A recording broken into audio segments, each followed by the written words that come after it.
What's up, nerds?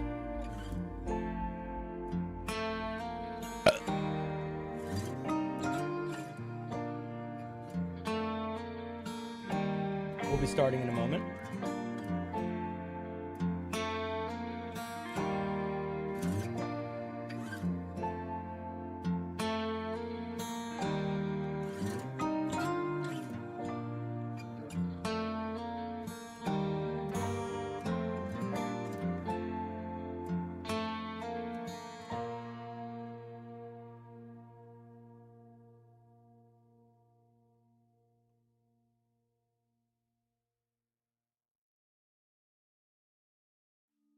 How's everybody doing today?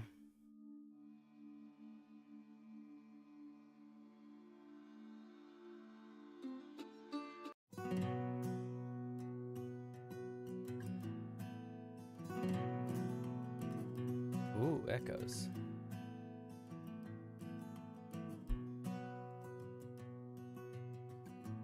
Boom! Oh. Shit. Boom! Not yet. Hey guys, how's it going? Welcome to the show. Hope you're all doing well. Let me adjust this thing a little bit.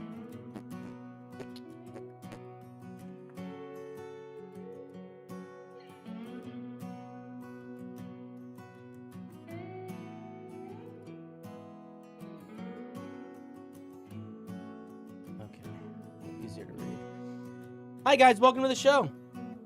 Cup exploded. Yes, it did. Hi, hello. How's everybody doing today? What's up? Welcome. Sorry. Let me fix my lighting a little bit. It's mostly fine.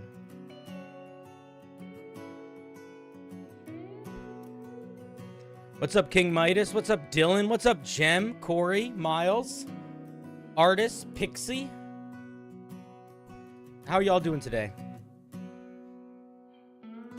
I hope you're doing well. You did make it in time. So here's the way stream is going to go today. And I'll probably mention this more than once. Moron, what's up, buddy? There's a form in the video description. If you want to ask a D&D question, you can ask it there. You can also ask it in the chat. But sometimes people like to be able to ask a question a little bit more anonymously. So the form allows for that. But also, yeah, it's just a little bit more organization. But the other thing is that if you decide to super chat your question, if you send me a super chat with your question, you will get to bump the line. That's the game. And I think we're going to get through a lot of them. I think we're probably going to get through all of them. That's the goal. Anyway.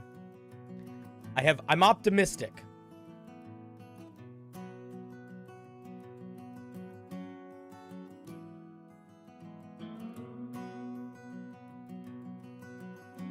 We'll see how it goes.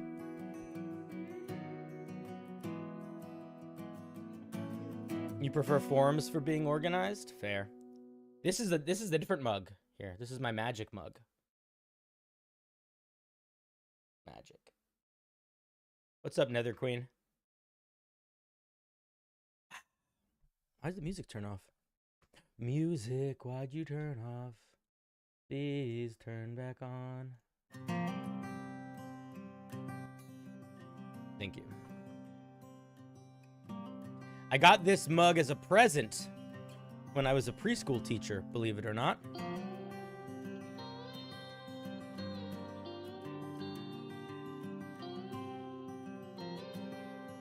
Is your room cooler today? No, it's not.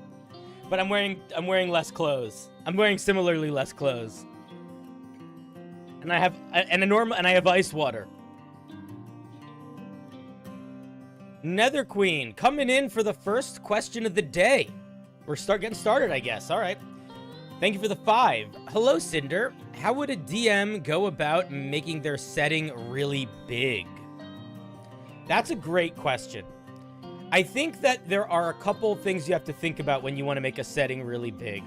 And I think the first thing to think about is, how are you measuring scale? Is it really big in that it has a lot of stuff in it? Or is it really big, like it literally is really spacious? And I think that those are two very different directions to go in. But the thing that it needs, if you want to make it feel really big, is it needs to have stuff everywhere. And that's kind of it. So, for example, a really big world that takes place in a very small area is Waterdeep. The Waterdeep campaign book. Waterdeep is it's a whole campaign takes place in one city, and there is so much in that city. I think an example of a big world book, but not a world book in terms of big size, but with less specific detail, would be the Wildemount campaign book. The Wildemount campaign book covers basically two big continents. Hello. How would a DM go about making their setting feel really big? I'm answering already. That's gonna be so funny. That's gonna happen the whole show. We're gonna love that. But the Wildemount campaign book has a literal continent of space, but it's somewhat sparse in a lot of places, and some cities are marked with a paragraph of information. So I think that you want to think about how full the game feels, and it could be full because there is something at every corner, every turn, or it could be full because they're traveling huge distances and you're sort of time jumping or montaging between those moments. I hope that answers your question somewhat. The trick is, if there was going to be a trick to it, I would say the trick is always being ready to improvise something being there. Always be ready to try to make up an answer to the question if you don't have one. Because that is, I think, the only time that a D&D world feels really small is when you say, what's in that building? And they go, oh, I don't know. You know? That's when the game starts to feel small. I think you could make a house feel really big if you just fill it with stuff. Anyway, that's a great question. Thank you for it. Also, lovely to have you back. What's my real name? Cinder. Blocksally is just my surname.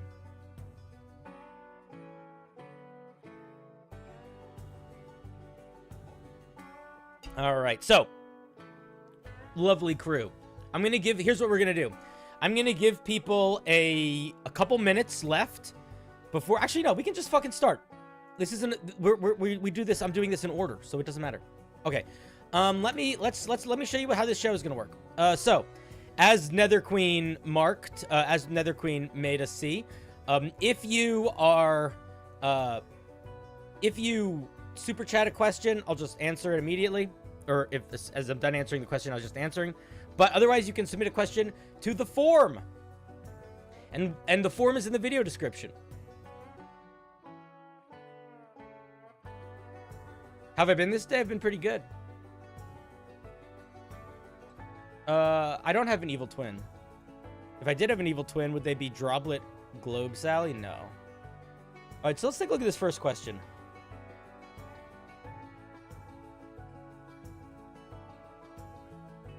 Let's make it a little bit bigger. Okay.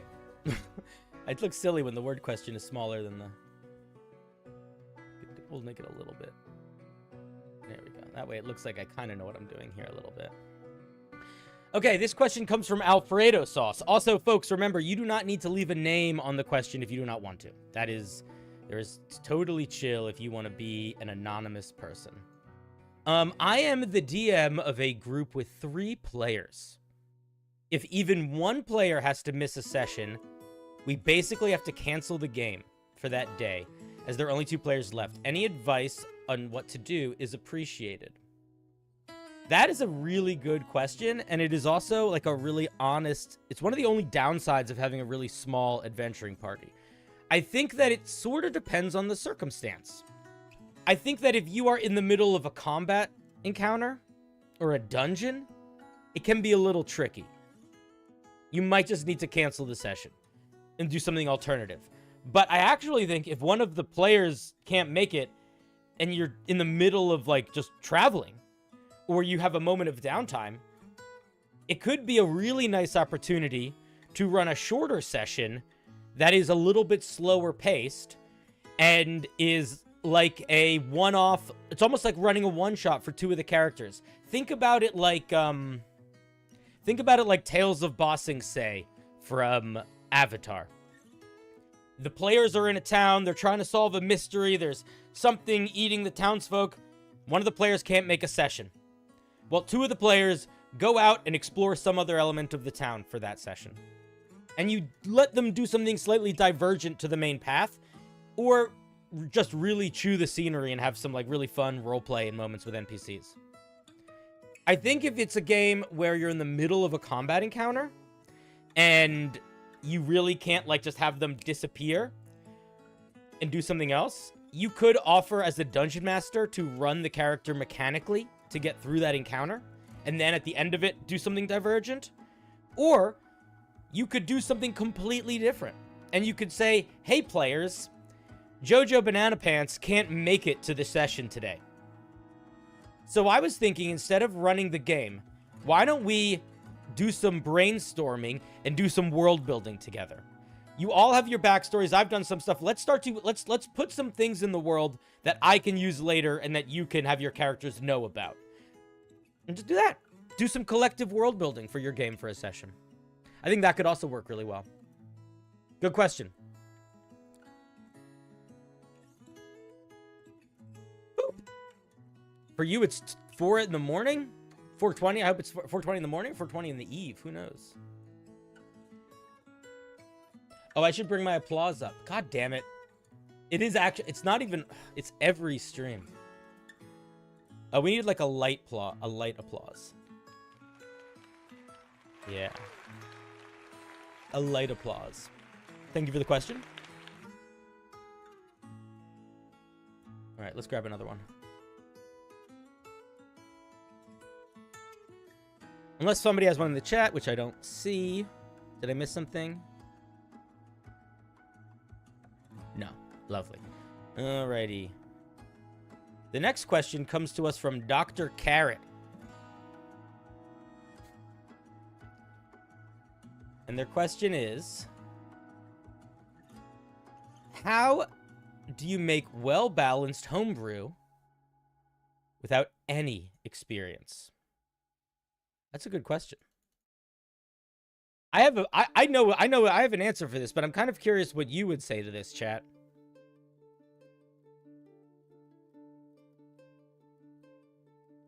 You don't? I disagree. I think you can. I think there's a way to do it. Just trying is a really good mentality to have, but what can we, what tangible steps can we give this person? As opposed to, because trying is fine, but they could try on their own. What literal steps could we tell this person to do to guarantee they're going to get better at making well-balanced homebrew? Trial and error? Maybe. But for trial and error to work, they need to know error. They need to have people willing to trial. So yeah, but that does require more, I think, than what this person has right now. Somebody said it in the chat. The way to learn how to write balanced homebrew is to look at the things that already exist, that do similar things to what you want to make. If you want to make your first dragon, look at how other dragons are made. Read the other dragon stat blocks, not just for the things that make them cool. Pay attention to the numbers that they get. Pay attention to how often they can use their features, how their features are written out. Same thing for player characters. You want to make a monk? Check out the other monks. And there definitely is an element of knowledge. Like, there's an element of, like, learning which subclasses or monsters are better to use to give yourself a grounding on what to build. But to be completely honest, for this person asking this question, most of the people that send in homebrew that I review should be doing that and aren't as much as they should.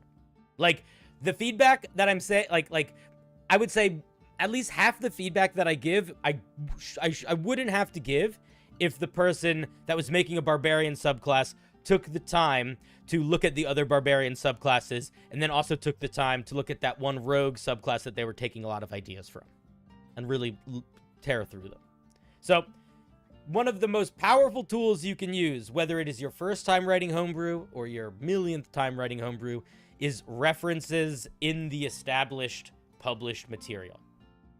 And I want to add a caveat to that, because I think that there is that can mess with people sometimes, because it can turn into situations where you use a monster or a feature like as an excuse to make something fit that might not fit. You really shouldn't look at one thing. You should look at a spectrum of things. If I want to make a cool cleric, I should not just look at the Twilight cleric. But I should also not just look at the Trickery cleric. I should look at a handful of clerics, so I have an understanding of the generalities that they share, and I can maybe not exactly pinpoint exactly how powerful they should be, but I can see a more focused spectrum that is going to be more accurate than if I'm just using one data point. You want multiple data points, basically.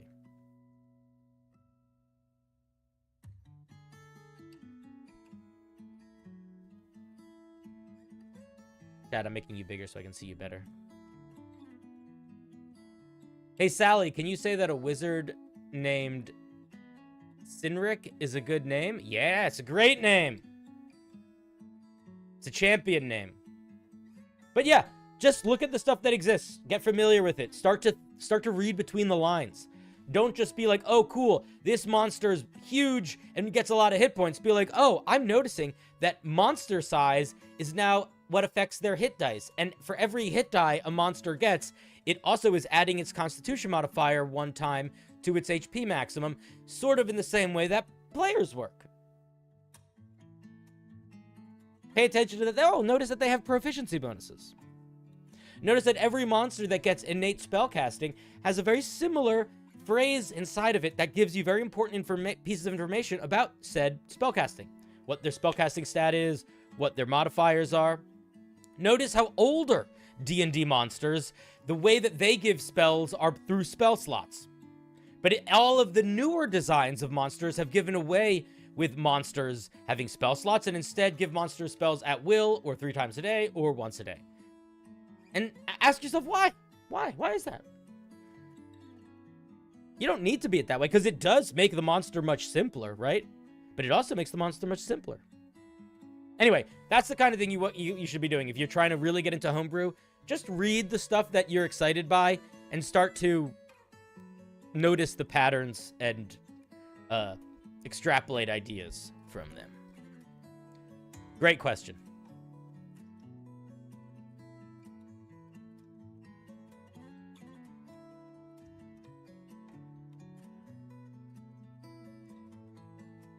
Where's my applause? There it is.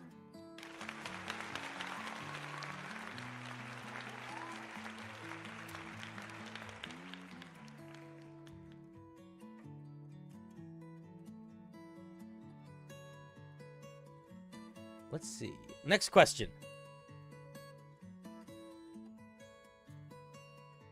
It's a funny one. How do you feel about dice superstition? Dice jail? I don't. I have a giant bag of dice. None of them are super expensive or anything. I have a couple dice that like people gave me as presents that I keep separate, but I mostly don't use them. I mostly use the giant bag of dice, and I literally stick my hand in, pick a dice out, and use that one. Don't use dice jail. They've never gotten mad at a set of dice once. Great question. Normally, I imagine the questions would be more like, hey, what can you help us with? Give me some advice on this thing. But if you want to just ask my opinion on dice, I think that's fine.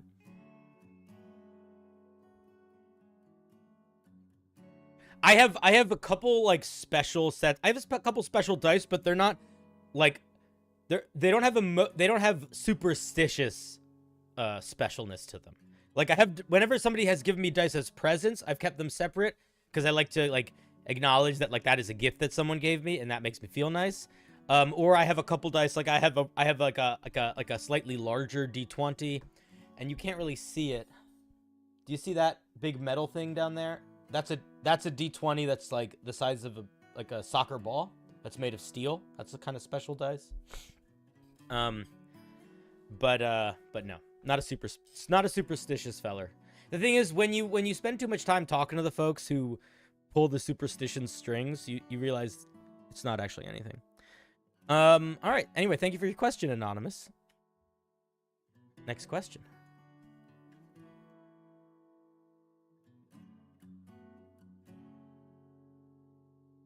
I'm running a campaign for the first time, and my players are losing interest. They don't feel compelled to commit to the main story. What are some ways I can get them back into the game? That is a very, very good question. And this is one of those situations that no dungeon master wants to be in. And I think people will feel like when they get into it, it's like a fail state. Like, it's like I'm not doing a good job of being a dungeon master. But I think that it is something that happens more often than you'd think. And I think that there's a couple ways to handle it. So Shy X in the chat says, if you don't go for the story goes for you, the story comes for you.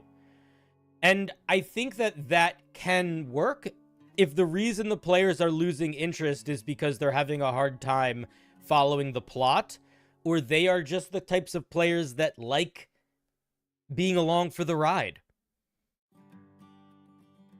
But I also think it is likely that you, as a dungeon master, are either not doing a great job making the story enticing for them, or making, like, giving them a reason to be excited, to be compelled to tell the story. And that, I think, is a hard thing. It's a harder thing to solve in the middle of a campaign. But in an ideal situation, you would try to get your story to be in somewhat tied to the character's goals, motivations, and backstories. And if you haven't done that yet, that is the first thing that I would do. Whatever the big bad is that you want them to engage with, well, the Warforged, who doesn't care about anybody because he's just wants to make everybody follow the cog and give every Warforged a high five, well, he goes to the next town to give a Warforged a high five, and every Warforged in the town has their arms removed. Because it turns out the big bad has decided he's going to start using robot arms as a new weapon that his soldiers wield by gluing it to their forehead or whatever. And now the Warforged has a reason to be involved in the story. They have a reason to be involved in that, the plot. The other thing that I think you should do, and I would argue you should maybe do it first, is you should talk to your players. I'm going to say this a lot tonight. It's going to happen. But you should talk to your players. You said your players are losing interest. Your players are not babies. Your players are either children, teenagers, or adults, all of which are capable of expressing the things that they like. So what you got to do is you got to say to your players, what would you like to see more of? What would make you more interested? What do you ask them what they want. Don't tell them to solve the problem. Don't do it in an exacerbated way. Don't be like, well, fine, what should I do? Don't do it like that. Say, hey, what kind of things would you like to see more of in the campaign? What would you be excited about for your character in the campaign? That sort of thing.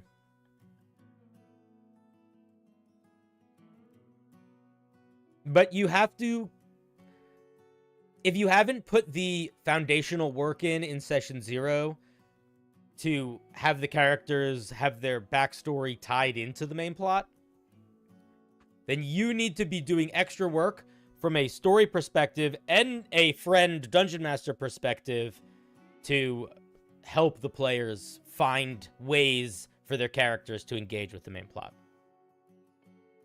Because it might not it might not like just happen. They might not naturally just like your story, you know?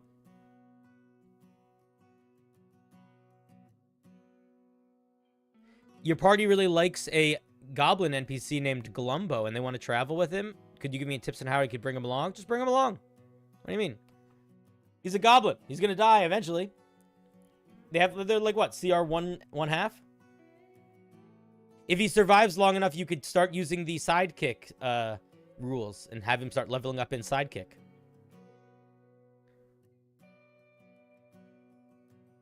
Nether Queen with another 5. Thank you. Hey Cinder, I don't want to hog the questions, but I have another. Do you have any advice on designing conflicts in the world setting campaign? Designing conflicts in the world setting campaign.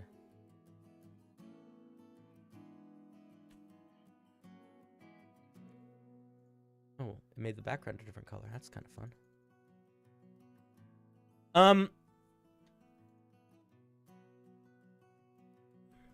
There isn't a simple answer for this aside from what would be fun for you to run. Like, what are you excited by? That's going to be the most important part, because the more you are excited by the game you're running, the more work you're going to want to put into it, and the more the work you put into it isn't going to feel like work. So your conflict should be interesting to you. The other thing that I think your conflict should probably have, if you want help figuring out like how to build it, is you want a conflict that can. You want to think about it not just in terms of like the monster is going to destroy the city. I mean, you could think about it that way. Hi, Cinder. Hi. I don't want to hog the questions, You're but not. I have another. Really? Do you have any advice on designing conflicts in the world/setting/campaign? Yes. Make sure the conflicts you're building are ones that you're interested in, and make sure they're ones that can have large reaching effects. And make sure that those effects are interesting to engage with. Also, I would say you don't necessarily need to plan a solution for your conflict. You really just need to plan a conflict, because the solution can be something that you guys figure out as the campaign goes.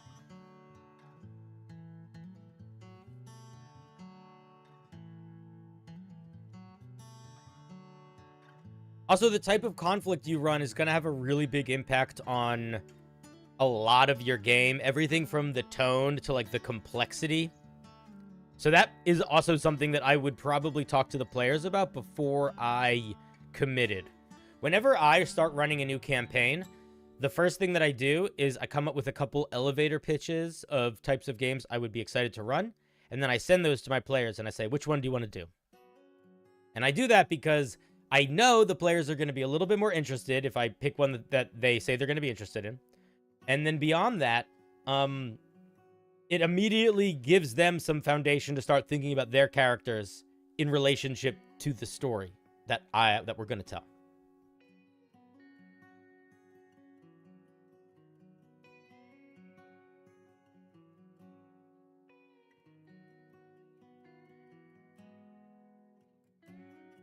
Does that answer your question? I hope so.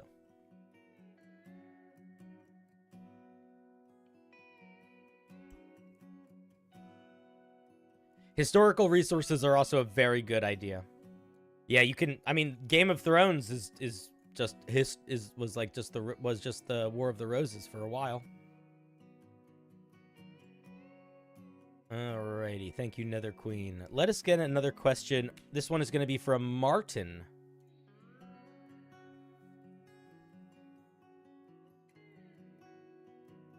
Let's see what we got here. How would you recommend I improve upon my past as a somewhat problematic player? Not enough to be kicked out or anything, but I came to understand that I drained the fun from others. That is another great guys. I'm surprised at the quality of these questions coming in. I shouldn't be. You're clever people, open, thoughtful, sometimes a little stupid. So, if you have enough self-awareness to realize that you have been the problem player, First of all, kudos to you. That is a hard step to make. Most problem players go their whole lives never knowing they are causing any problems. So you're already a mile above the rest, just so you know. Beyond that, you don't really give me any details about, like, what you were doing that was causing issue. And I actually think in this circumstance, it's okay, because there is a general thing that you can do if you feel like you have been draining the fun from others and being a problem player. And I think that this is a thing you can do regardless of what issues you have brought to the table. And that is to actively decide to take up a little bit less space at the table. To actively decide to become a player that does more listening than they do talking.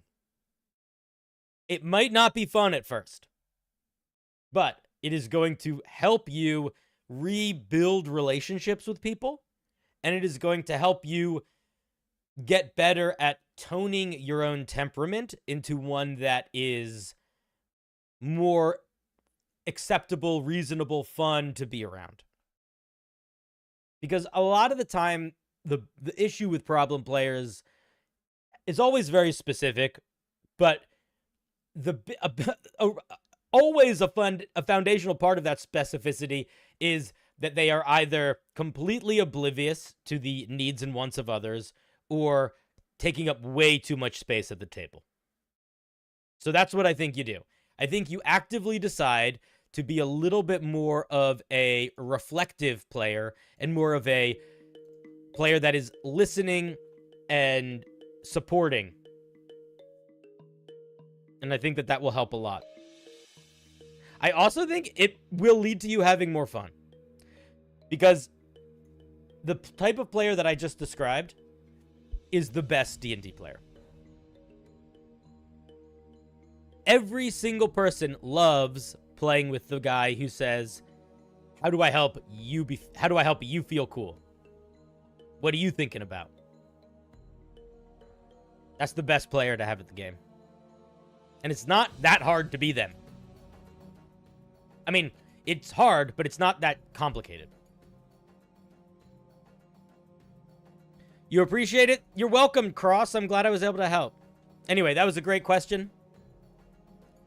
Great question. Guys, if you're just getting here, basically the way this works is there is a submission form in the video description. I'm going through it. We've got about 40 questions on it. I'm going to try to get through all of them. We'll see how it goes. And beyond that, if you want to jump the line, you can send a super chat with your question, and I will interrupt the line to answer that one. All right. Good question, buddy. Oh, the next one is interesting, too. This was brought to us by Fluffcopter.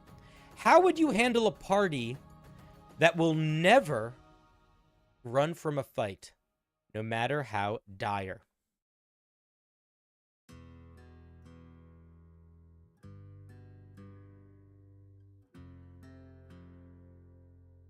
XP to level 3 Chad character? Yeah, basically. Man,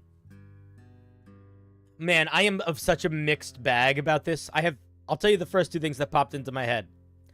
The first is you can acknowledge that that is the way they want to play and run a game where it's okay that they always do that.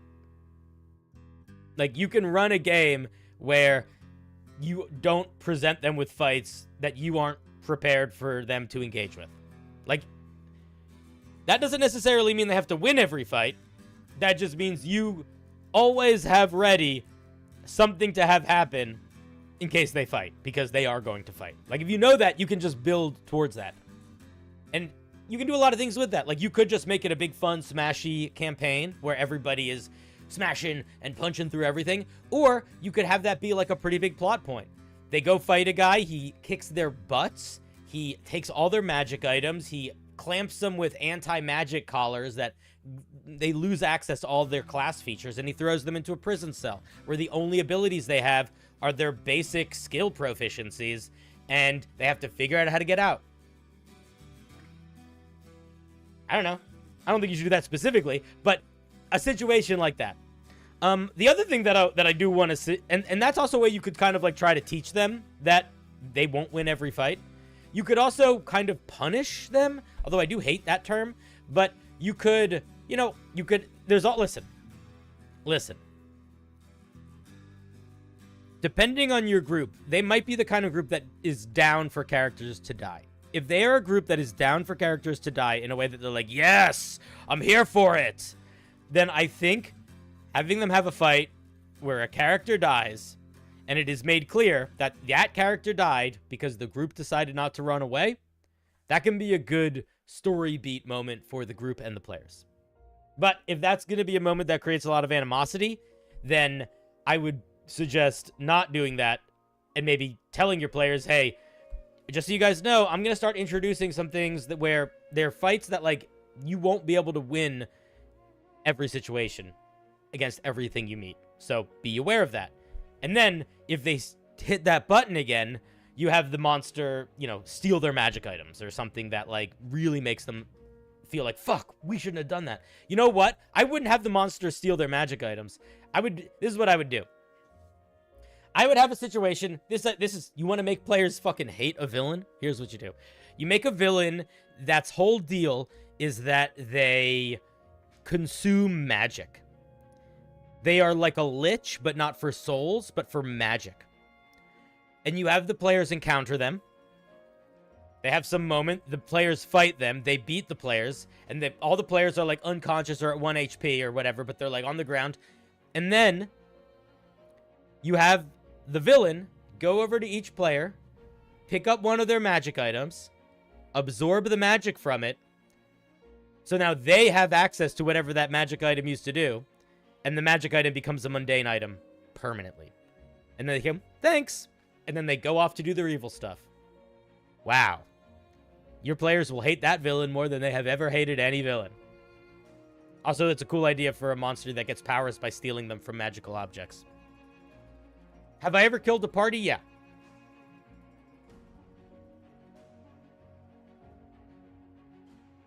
I have.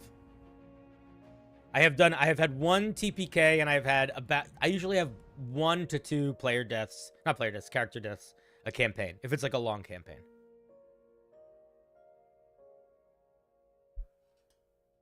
Am I reading your campaign notes? I am your campaign notes.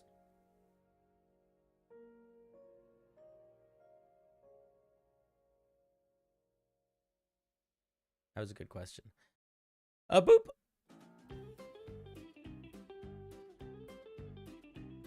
What is this music? All right.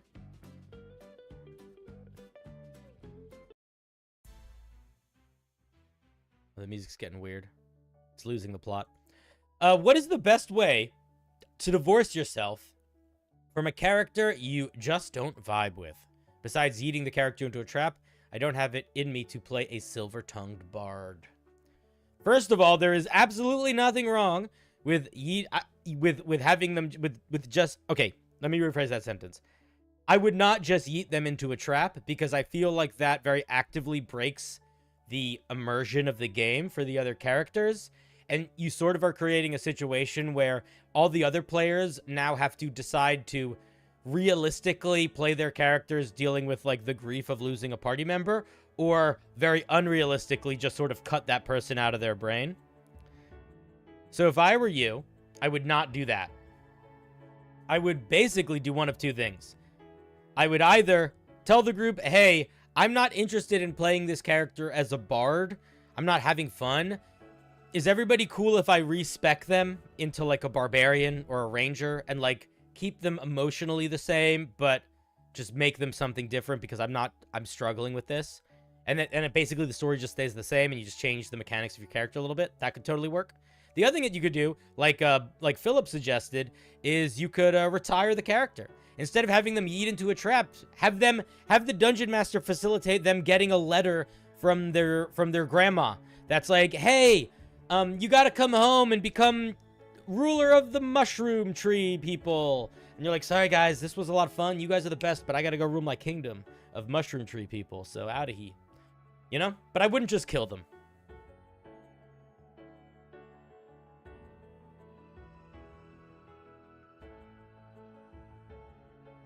Your DM ruled that a Triton would not be able to swim up a wall of water. I'm still bugged by this. What do?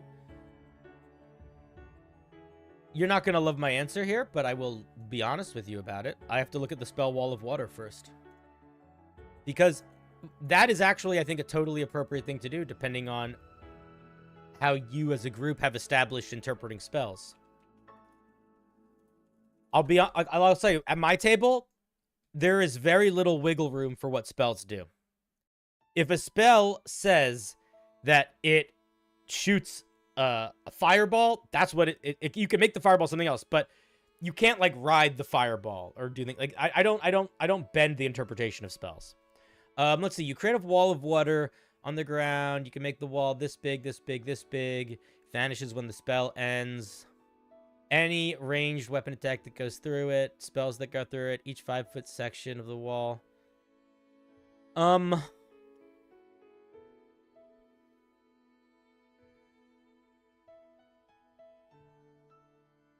I don't understand what the problem is. Okay, here's what I would say. I would say one of two things. One, if you want to follow the spell by the letter of the law, the wall of water is an area of difficult terrain more than it's an area of water. And the argument I think you could make for that being applicable even to a Triton with a swim speed is that you're not swimming through water that's 1 foot deep. Like, how are you going to swim up that? Your body is going to stick out on either side. You can't even get a full lap. You know what I mean? If you're kicking the water, your feet are... Like that's not wide enough for you to swim inside like a tube. Unless you are, like, a halfling Triton. So, I would actually argue on the side of your Dungeon Master there. But, I also think that is... It depends on the type of game you like playing. If you like playing the type of game where you guys use spells sort of like as like inspiration for features and really let them do all sorts of different stuff, that could work great. But I think that if you don't, it's totally reasonable for a Dungeon Master to be like, that's not how that works. What's up, Akeem? How's it going, buddy? You're playing D&D, not Tears of the Kingdom? I mean, listen, based on some of the homebrew I get, I think that some people would much prefer to be playing Tears of the Kingdom. Alrighty. Thank you. Good question. The next one's a little bit of a longer one. This is from our dear Tradosio. I feel that I am the problem player in 3 of my games at the moment. I recently had to take a break from my ttrpg groups because I haven't been feeling well mentally. But my character in these games is pretty important for these stories. And at the table, I'm typically the instigator. Should I continue on my break and feel like I'm abandoning my games? I feel guilty, but I also need the break. I think that you kind of are answering the question in your question. I think this is it. You feel guilty, but you need the break. You need the break.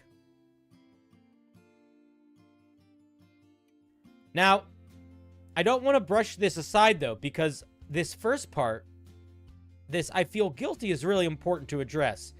Because it's kind of it's like telling someone, it's like, you know, saying you need the break is not addressing the feel guilty is kind of like telling somebody get good as a way to improve at a skill or a video game or something.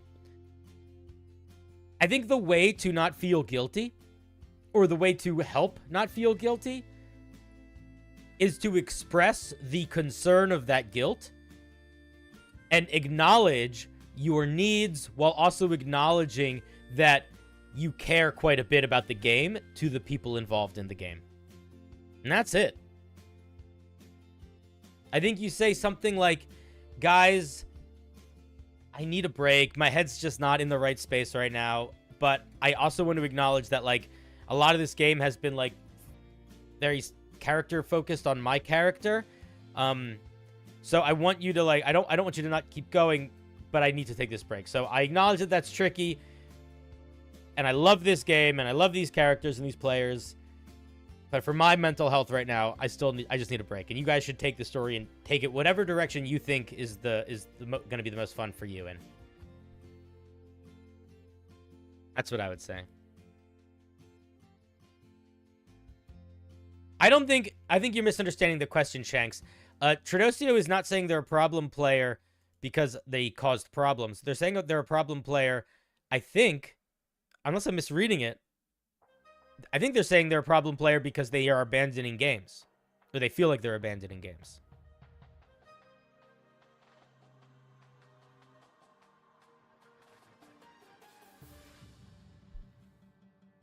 King, I have no idea. You can scroll through the video if you want to check. Thank you, Tradosio. Yeah, same. I read it as they're a problem because they're not playing. Yeah, your mental health has to come first. You are not going to be fun at the table if you are feeling shitty and trying to force yourself to play the game.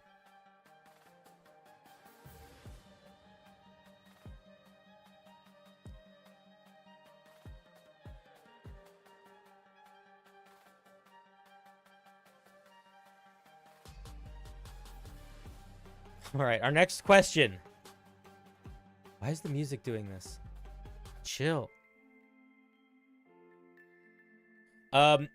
Next question.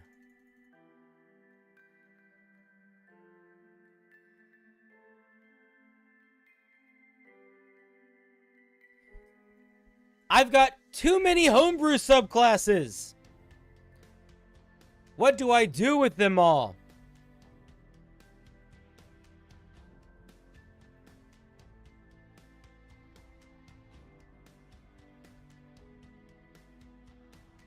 In martial arts,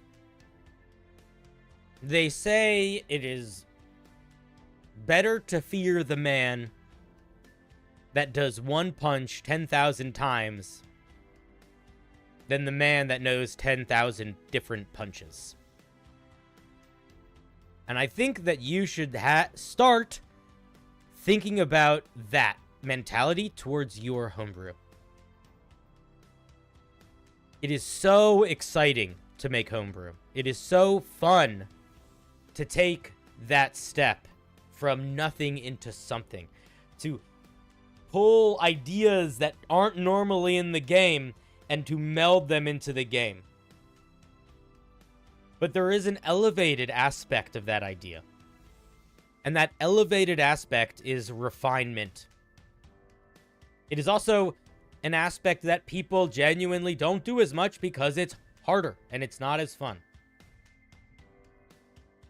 But if you feel like you have too many homebrew subclasses, I think it's time for you to take a step back, to reflect upon your work, and to start making things intentionally through the lens of the things you have already done. Decide that it is no longer enough for you to just write homebrew. Decide that from now on, every piece of homebrew you make must be better than the last. Decide that you are going to take that spark of creativity and turn it into an engine of progress. Hope that answers your question. You guys, that was a silly question, but I turned it into a badass epic speech because I'm a badass epic guy. Dude, I got into an argument with somebody in my in my chat. Not my chat, in my comments. It was funny.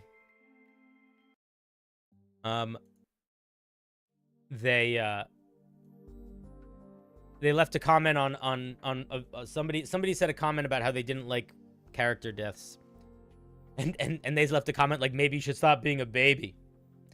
And I said, I love when people call someone childish and expose themselves as being childish. And then they said, actually, everyone agrees with me more, and you're being really cringe. And I was like, I didn't say you were right or you were wrong. I said you were calling someone childish in a way that made you seem really childish, and that was funny. Anyway, it was a great argument. I feel like we all learned a lot. Let's see. Our next question is going to be from Chop.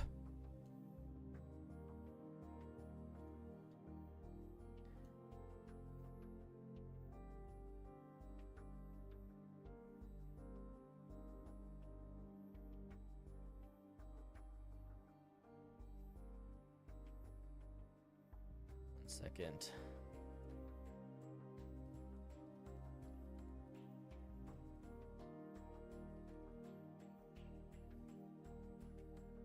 Let me just do this for a second. I want to have this be as a pinned message.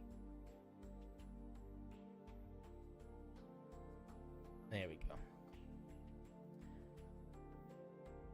Now I think we can just get rid of that. That here. Actually, wait. No, I'll still put this here. Do this. Boop. There we go. Boop. Boop, boop. There we go. Okay.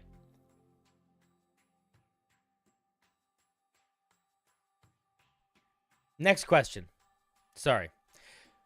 What are better, more exciting, and more unique ways to have a quest giver or initiator of some sort of new adventure storyline without just a random, boring NPC that gets forgotten the moment you leave them?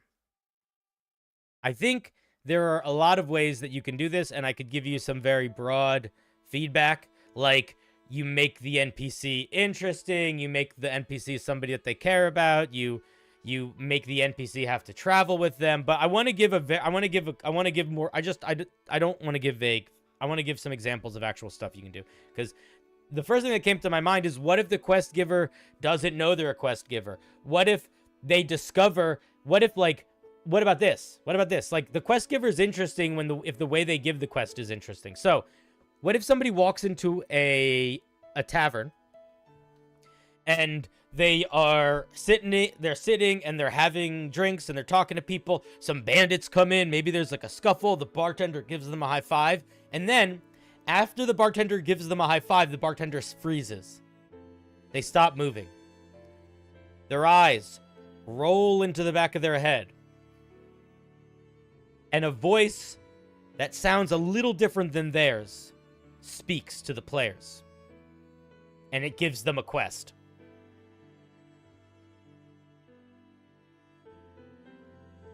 That would make the players be like, what the fuck? What if the players stumble upon a body wrapped in gold chains? Unconscious, but not dead. Breathing. Not undead either. Not seemingly magical in any way. Maybe there's an address, like a to-be-delivered package on like a crate that they were in that fell off a wagon. That's a quest.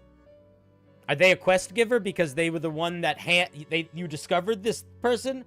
I don't know.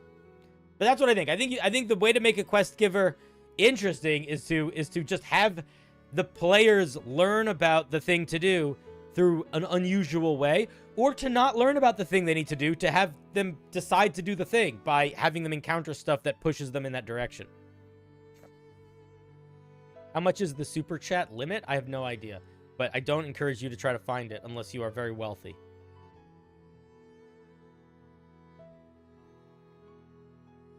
Because money, you guys need to use money to eat and stuff too.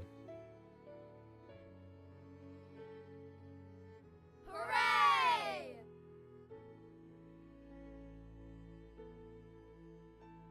Oh, thank you. A Chaos Reaper. Thank you for the 5. Should I read your comment, or do you want the robot to read it? That's the question. The robot's going to read it soon. Oh, $1. $1.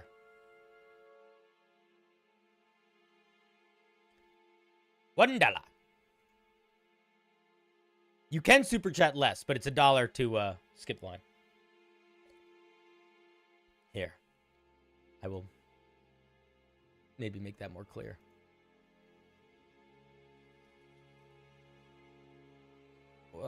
Sorry.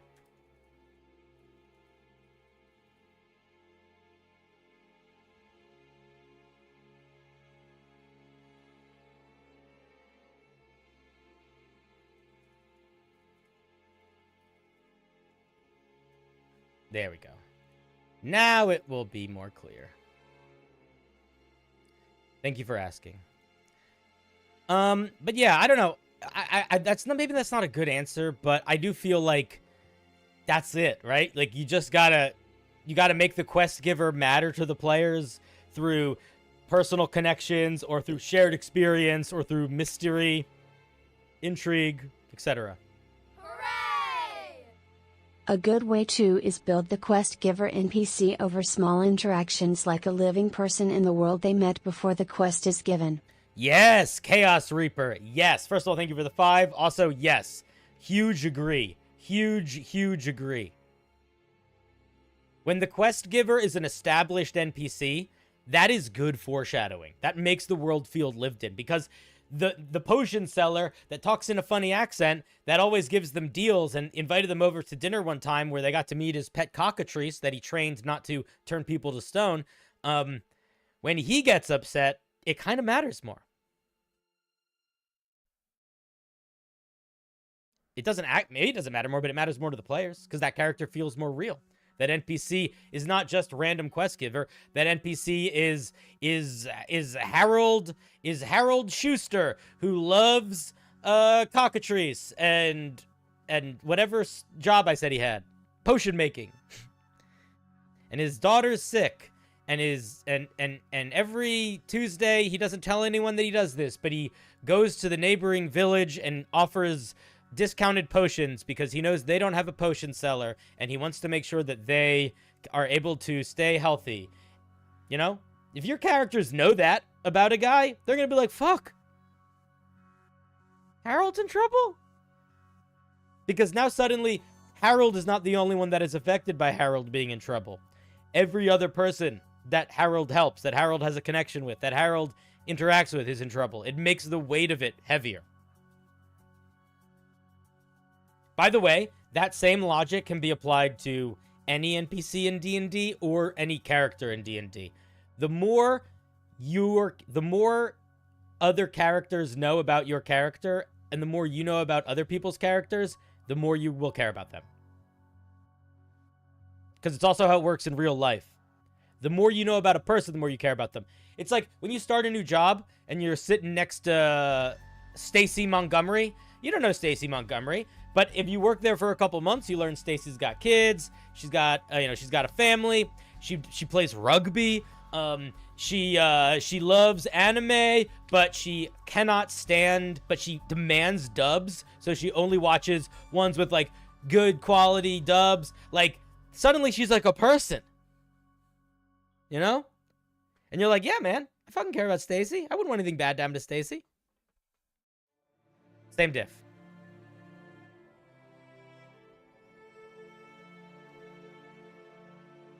What do we have here? Oh my god. Fuck you, Phil. Baba says, what do you think is the most effective way to narrate or sell impressive terrain? Sometimes I feel like we have extremely evocative environments, but words fail us a bit. Maybe as an example, how would you handle Deserts of Dune or Yellowstone like geothermal region? Also, how would you implement demon fruit in D&D? It's a great question.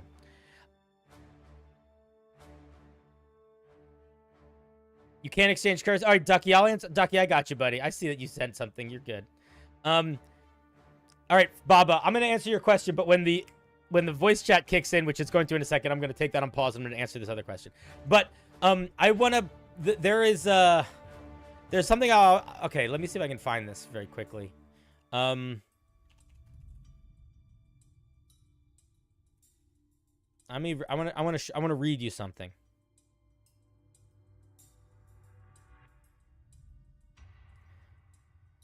This, what I'm about to show you, is the opening paragraph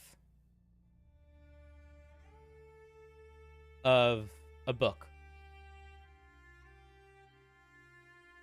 It is, in my opinion, the greatest opening paragraph ever written. And it is one of the best descriptions of an environment ever written. I'm just going to read it to you, okay?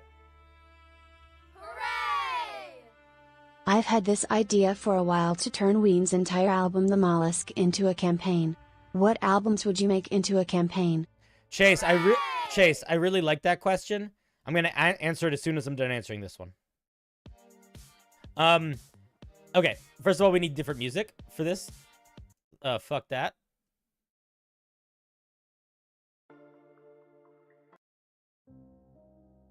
Imagine a ruin so strange it must never have happened. First, picture the forest. I want you to be its conscience. The eyes and the eyes in the trees. The trees are columns of slick, brindled bark like musk. No, I'm reading it wrong because I'm getting caught up. The trees are columns of slick, brindled bark like muscular animals overgrown beyond all reason. Every space is filled with life. Delicate, poisonous frogs, war-painted like skeletons, clutched in copulation, secreting their precious eggs onto dripping leaves. Vines strangling their own kin in the everlasting wrestle for sunlight. The breathing of monkeys. A glide of snake belly on a branch. A single-file army of ants biting a mammoth tree into uniform grains and hauling it down to the dark for their ravenous queen. And, in reply, a chorus of seedlings arcing their necks out of rotting tree stumps, sucking life out of death. This forest eats itself and lives forever.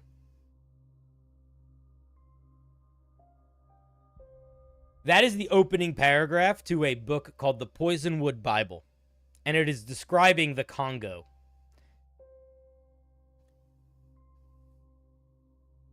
It's doing a couple things very well, aside from it being just one of genuinely the best opening paragraphs of any book I've ever read. Let's talk about what it's doing really well.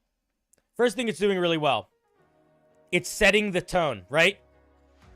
It is, as much as it is a bunch of visual descriptions, it is literally taking you on a journey. You start zoomed up and far away with the trees. You kind of focus in on the branches and then sort of zoom the camera into it gets smaller and smaller and smaller until we're dealing with ants breaking things up into grain. So it goes from big to little. And as it does, it shows action in all of those things. It shows life in all of those things. Each one of them feels a little bit different. And then also, the whole paragraph is leading up to a punchline. And the punchline is this sentence.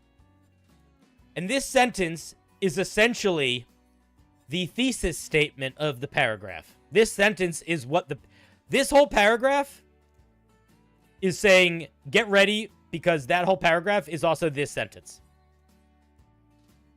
So I think why this visual description works so well, not only is, I mean, it's just really nice words, but not only is it sort of zooming up and down and taking you like on a journey that focuses in, it essentially has a very precise thesis statement of what it wants, what King Soliver wants you to feel about it, what it's supposed to feel like.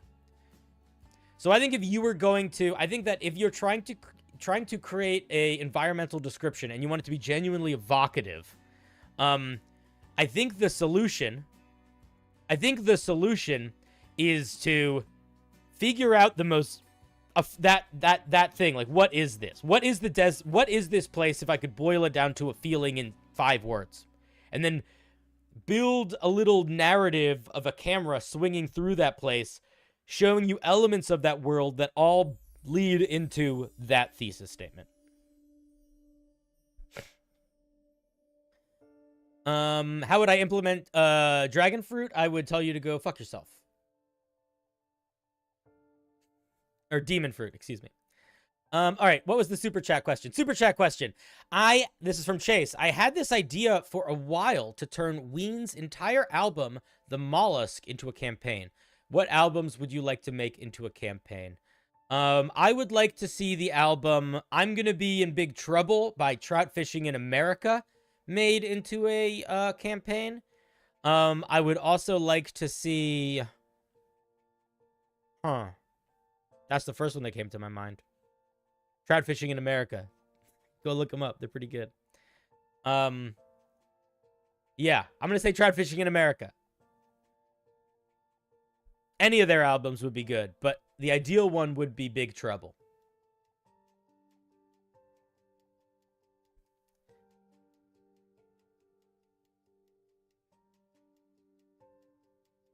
Ducky, I don't want to find it. Just type your question in the chat. Ducky, type your question in the chat if you want to ask it. I'm not gonna go hunting for it.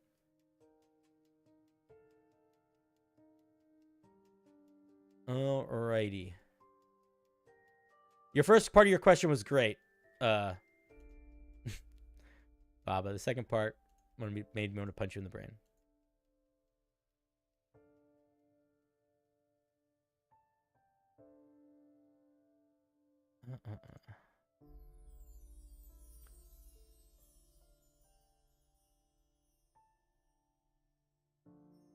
Ducky, did you ask the question?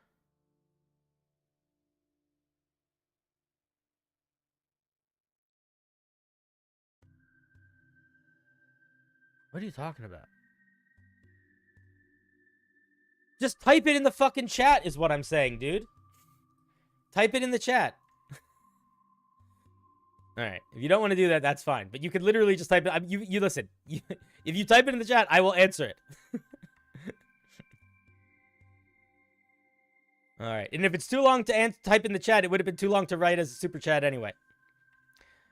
Okay. This question comes to us from Schwa. How do you find inspiration for your homebrew?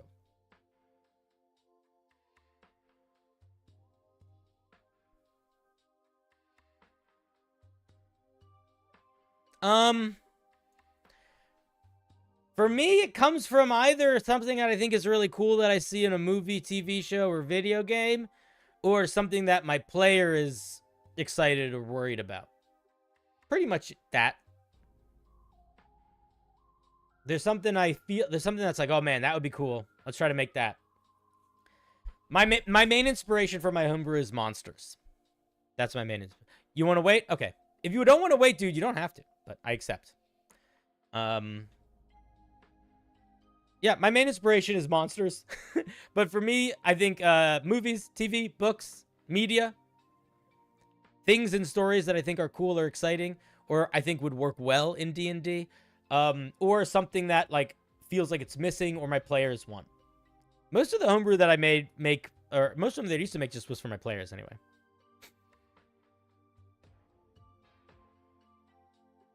Ducky, I bet I'm not. All right, I'm curious, so I'm gonna check something. Let me just see.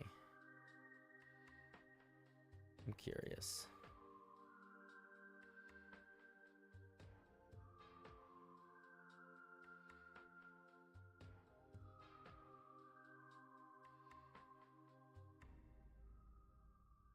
I don't see a question with a crazy long intro, so maybe it's there somewhere else, but it doesn't matter.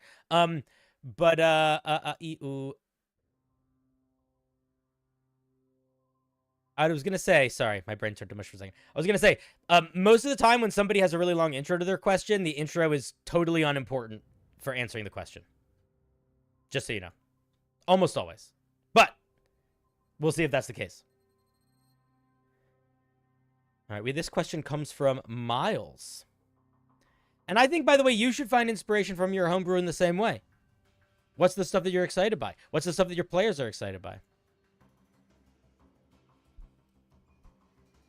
Any advice for handing off DM reins to a player for a campaign? I've been DMing for 4 years. I won't be becoming a player, just leaving. So far, I have in mind to pass as much of my world building to him as I can, the plot threads for each player, character, and the main BBEG plot.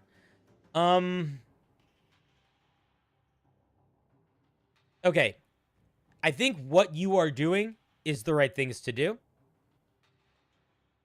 I think that the right thing to do, if they are excited to keep running the campaign, then that is what you should do. And maybe you could also tell them like sort of what your plans were. But the other thing that I would say is unless the player is like super excited to run your campaign and they are confident they can make it theirs too, I would just have them start their own campaign.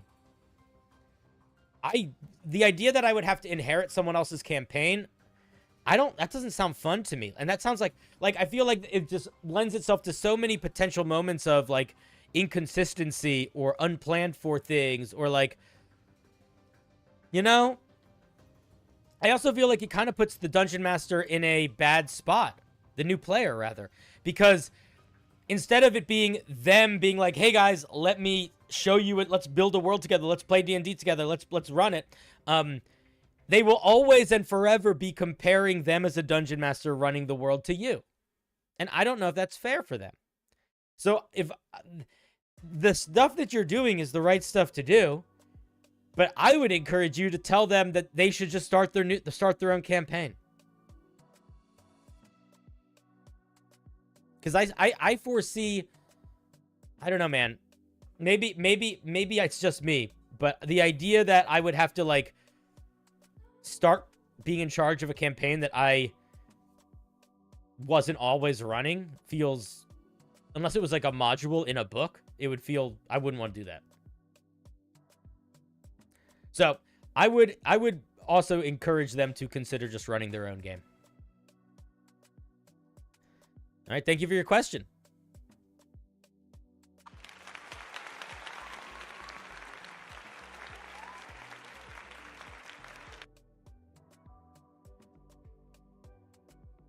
If anybody else is in the chat, you have questions you want to ask, ask them. There's a link in the video description, or you can throw them as a super chat. Thank you, Miles. Duke. Our next question is from Rex.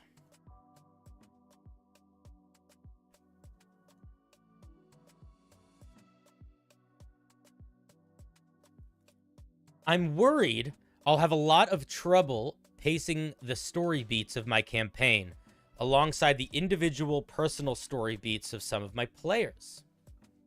Can I have some advice on the matter?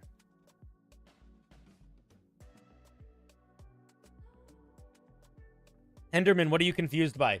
There's a link in the video description you can post questions to. We answer them.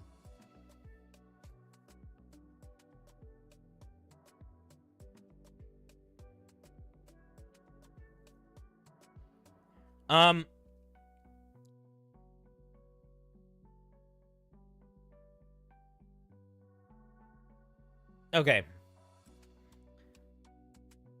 I want to encourage you to think about this as it shouldn't just be your responsibility to do this.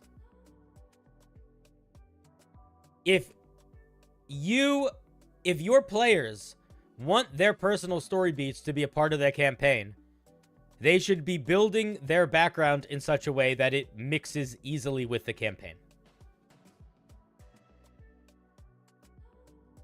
This is not something that you as a dungeon master should have to burden yourself with alone. And you should make that clear to the players. Say, cool, I really am excited about making your character's backstory a part of the game world. Just so you know, the game world takes place in this spot. These are the important families in this place. These are the important politics of this place. These are the important events in this place. If you want your story to be tied to the plot, it would be good to tie it to part of the game world in that way. So like pick something in the game world to tie it to. And then the other thing is that in the same way that your players should probably be open to suggestions and compromise about how they build their character backstory to fit into the game world, you as a dungeon master should be open to changes and compromise in terms of how you facilitate the story beats of the campaign. Maybe this is a little bit of an maybe this is a little crazy thing to say, but I feel with confidence that unless you are running a D&D actual play where there is a schedule and timing and a show and an audience, I don't think you need to plan story beats at all as a dungeon master. I think you can just let story beats happen.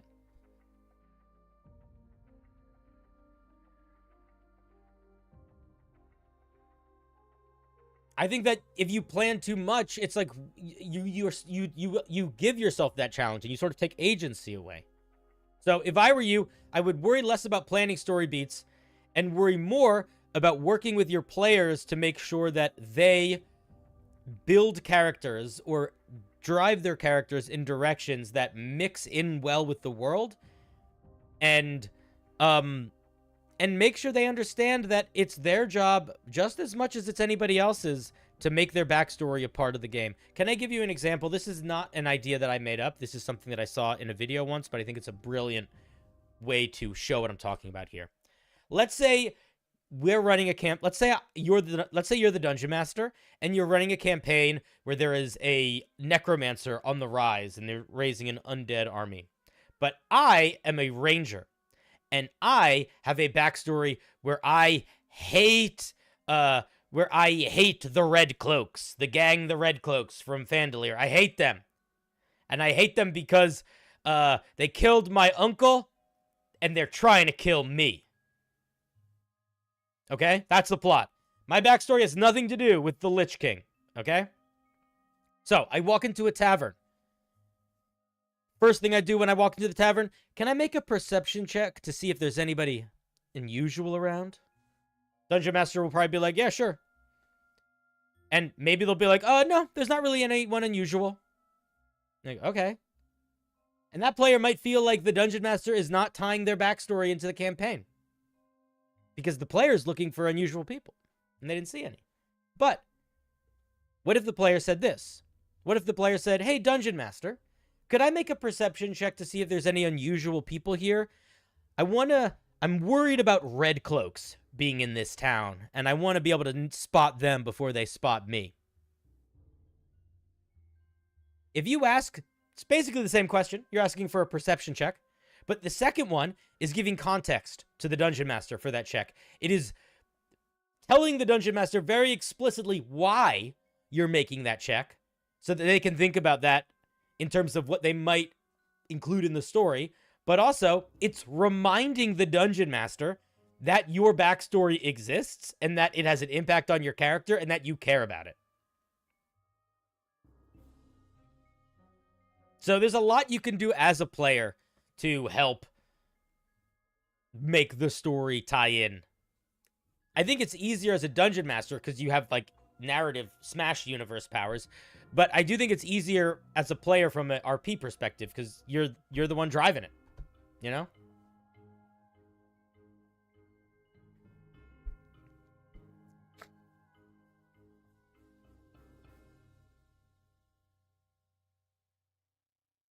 Yeah, to give the DM a gentle reminder of context. Exactly. Exactly. Good question, Rex. Good question.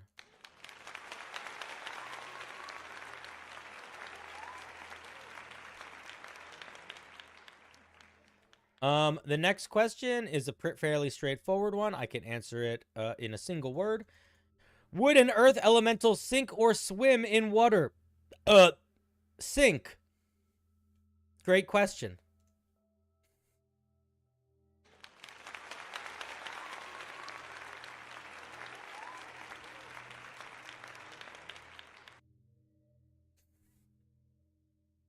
Next question. Right? We don't need to talk about that.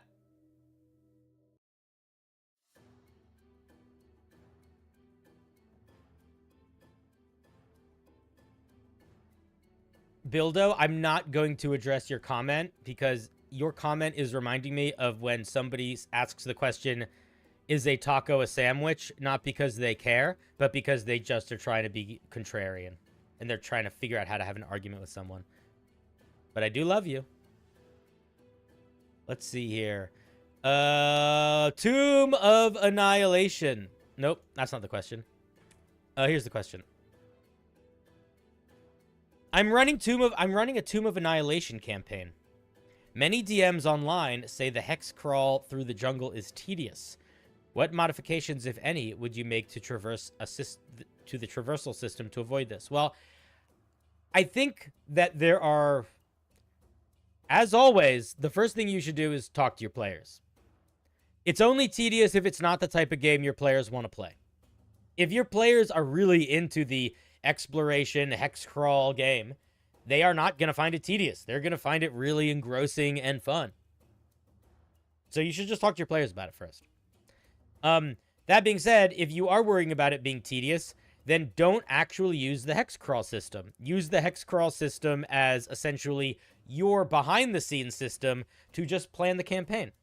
Use it as suggestions. Think about it as, like, here's a bunch of options of things I could do as my players travel to the tomb, and I can use all of these as set dressing or locations or challenges as I incorporate either my own stories or the stories of NPCs or the players along the way.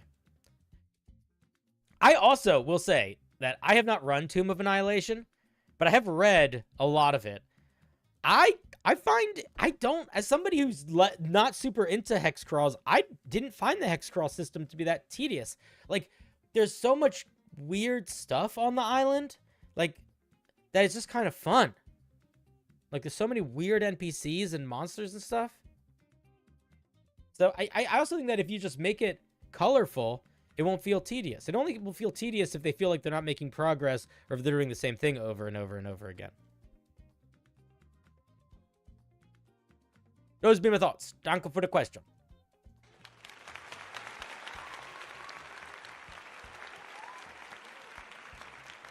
Boop.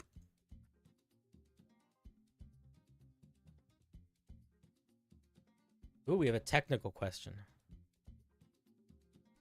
A technical question. Hello.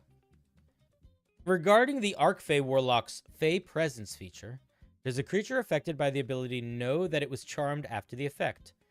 Charmed person explicitly specifies that the affected person knows that it was charmed after the spell ends, but Fey Presence has no such wording.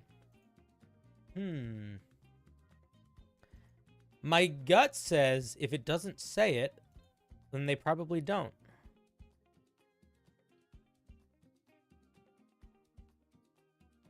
Yeah, I would say they don't. I would say no. I don't think they have an awareness of it. That being said, it's not like they don't remember what happened during that time. They might just be confused as to why they suddenly stopped attacking you or started running away from you.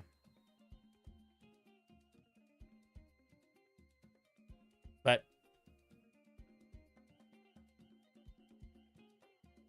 yeah, I think it explicitly says you know or you don't. I think it explicitly says you know or you don't know a lot of the time. Anyway, but I think the main thing is it's not mind wiping them. It's just they don't realize you beguiled them, which makes sense. It should be more powerful than Charm Person because it's a once a day feature, and it's not even. It's still, I would say, less powerful than Charm Person, even with that in mind. Thank you for the question. Ooh, this question is poisonous. Be careful. What do we have here? Longer one. Boop, boop, boop. Have you ever heard the old blood of your enemy's sword ideal? What? Basically, the ideal, do you mean idea? Is harvesting iron from the blood of your enemies and using it to create that iron to create a sword. It's been mentioned using bones as a source of carbon. It's pretty unfeasible, but how would a D&D version of this item be? Like, what properties would you apply to it? I would probably make it like a vampire sword.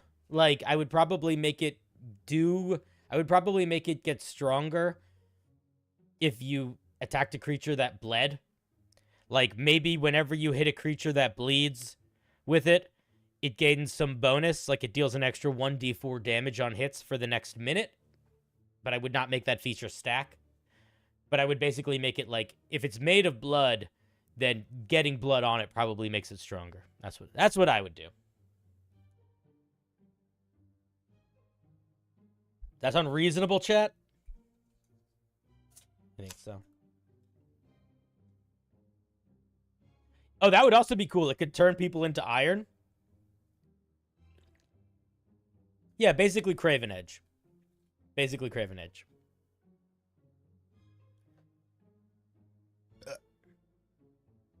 Alrighty. I don't really have much more of that. Yeah, Craven Edge. Just do Craven Edge is the answer, actually. Craven Edge is a great answer to that. I'm not somebody that cares that much about building, like, particularly nuanced, like, crafting systems or anything like that.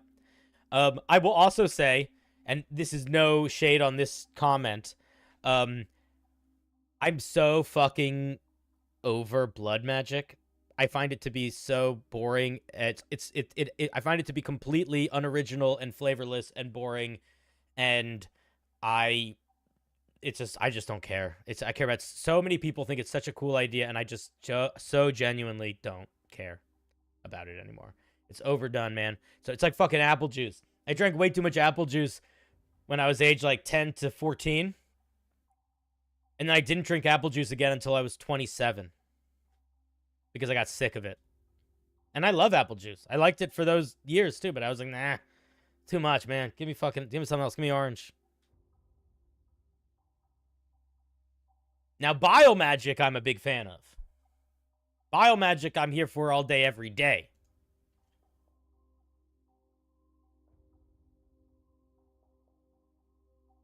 I drank too much blood. Yeah, maybe that's it. Maybe, yeah. I might have drank too much blood. That is also a possibility.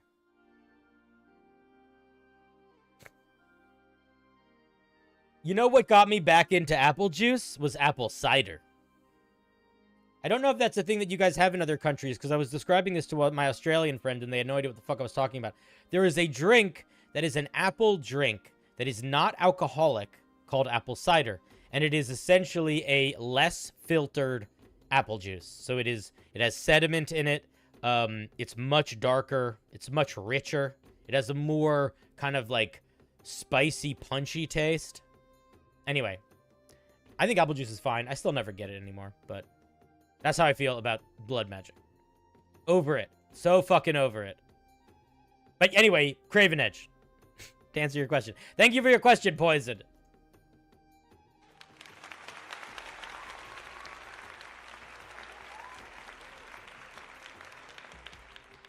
We also have apple cider that's alcoholic. We have apple cider that is alcoholic, and we have apple cider that is not alcoholic. And normally in the States, the way that it works is if you call it apple cider, it is not alcoholic. And if you call it cider, it is alcoholic. That is, like, at a restaurant, that's usually how it works. Or you call it hard cider or hard apple cider. It's either hard cider or cider is alcohol. Usually apple cider is like stuff you buy at a farmer's market from an Amish dude. The next question is from Vaxcamati.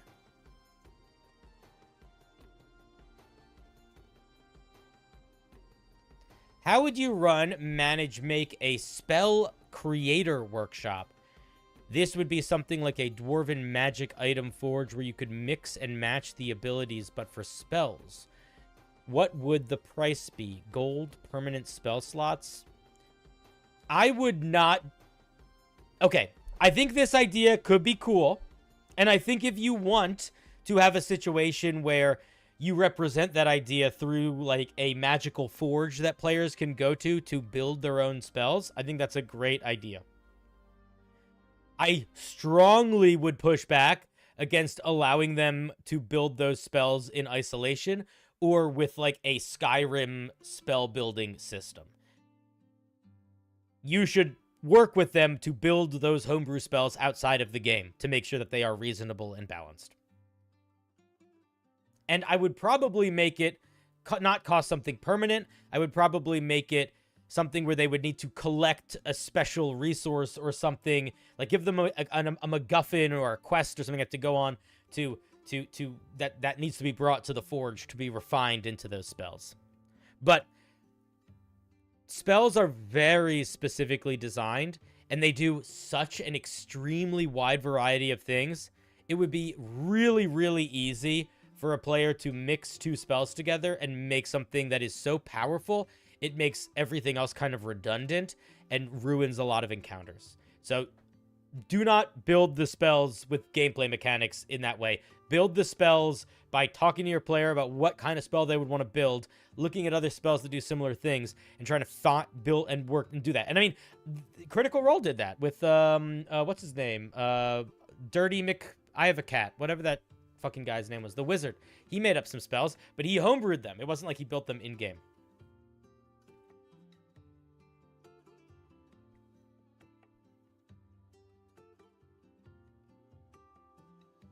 I think if you tried to build them in-game, it would just lead to too much potential hecticness. Caleb Widowgas, that was his name, yeah. I watched that season. I liked it a lot. It's been a while. Andrew has a question. Anyway, thank you for your question.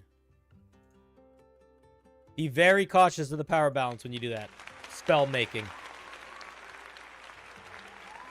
Because the other thing that I want to say is, if you're like, ooh, maybe it should cost a permanent spell slot that they have to lose, that's not going to balance the spell. That's just going to make it so they now have less spell slots. It doesn't, still just as unbalanced when it's an overpowered spell if it costs something more or less, you know? All of the problems of an unbalanced spell still emerge in terms of when you have 16 options, but one of them is the best one, you only have one option. Like that kind of gameplay mentality, which is not fun. It's why there's always like balance changes and nerfs to characters in like online games. This question is from Andrew. What is your favorite monster and why? My favorite monster is probably the Roper. I really like the Roper. I'll show you.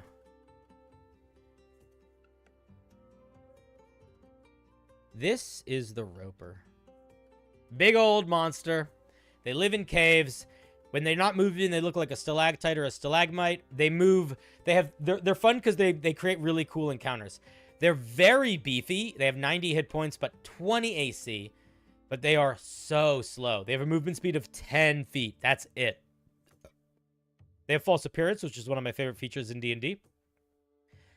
And they have these crazy gameplay mechanic where they have these tentacles they can attack you with. And the tentacles have a reach of 50 feet.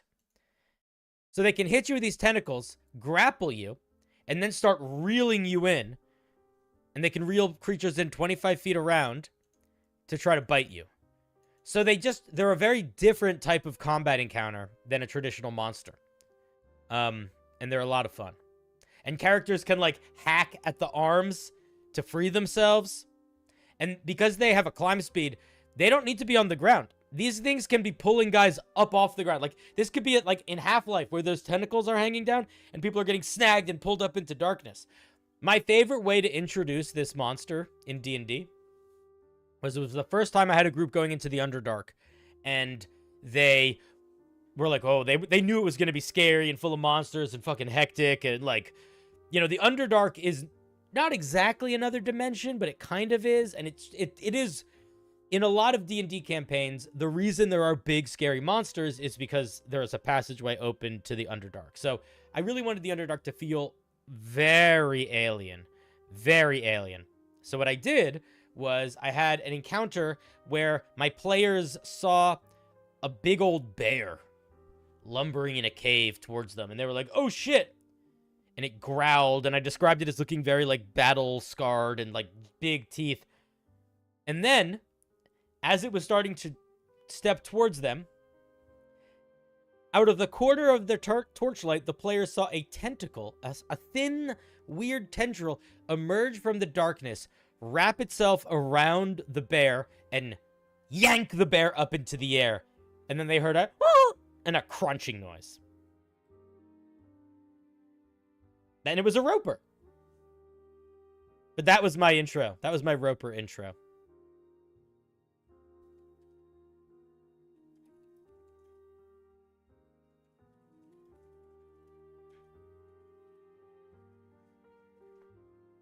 Yeah, I like Ropers. They're good. I'm a sucker for a monster. I love a monster.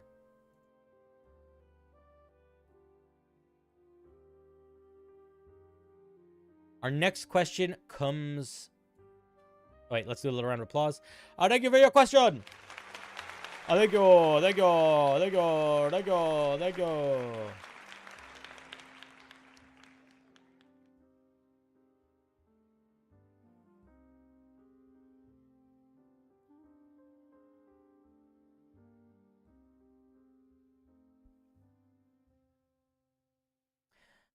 Not every player is fond of hearing animals snapped. Yeah, but you know, if you are running the type of game where where your group is comfortable fighting a giant bear, it should be assumed that they are comfortable seeing a giant bear get injured, because that's literally what's about to happen if you're gonna fight it. This next question is from Corey.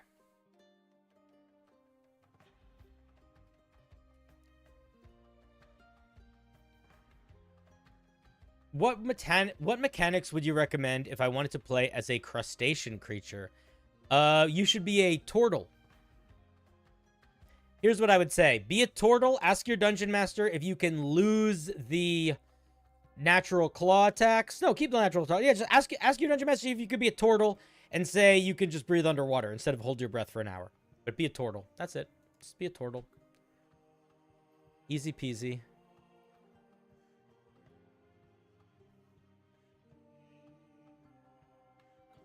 I love that I can see that people are like a couple they're not watching the video live. They're watching it like between seconds and minutes in the past because they're responding to stuff afterwards. Just so you know, if you're watching on YouTube, if you hit the live button on the little video player, it will bring you to the live, because otherwise you're watching in the past and your comments seem silly. Okay, but yeah, turtles, they get claws, which is basically you getting claws. They can hold their breath. This is the only thing where it's like you can't hold your breath. But then they get their natural shell, and then they get shell defense. Maybe you could make an argument for losing shell defense, but you can just always breathe underwater, and maybe have a swim speed equal to half your movement speed. I would do that as a dungeon master. If a player was like, I want to be a crab, can I be a turtle, drop shell defense, get a swim speed of 15 feet, and hold my breath forever, and breathe underwater, can I do that? I'd say yes.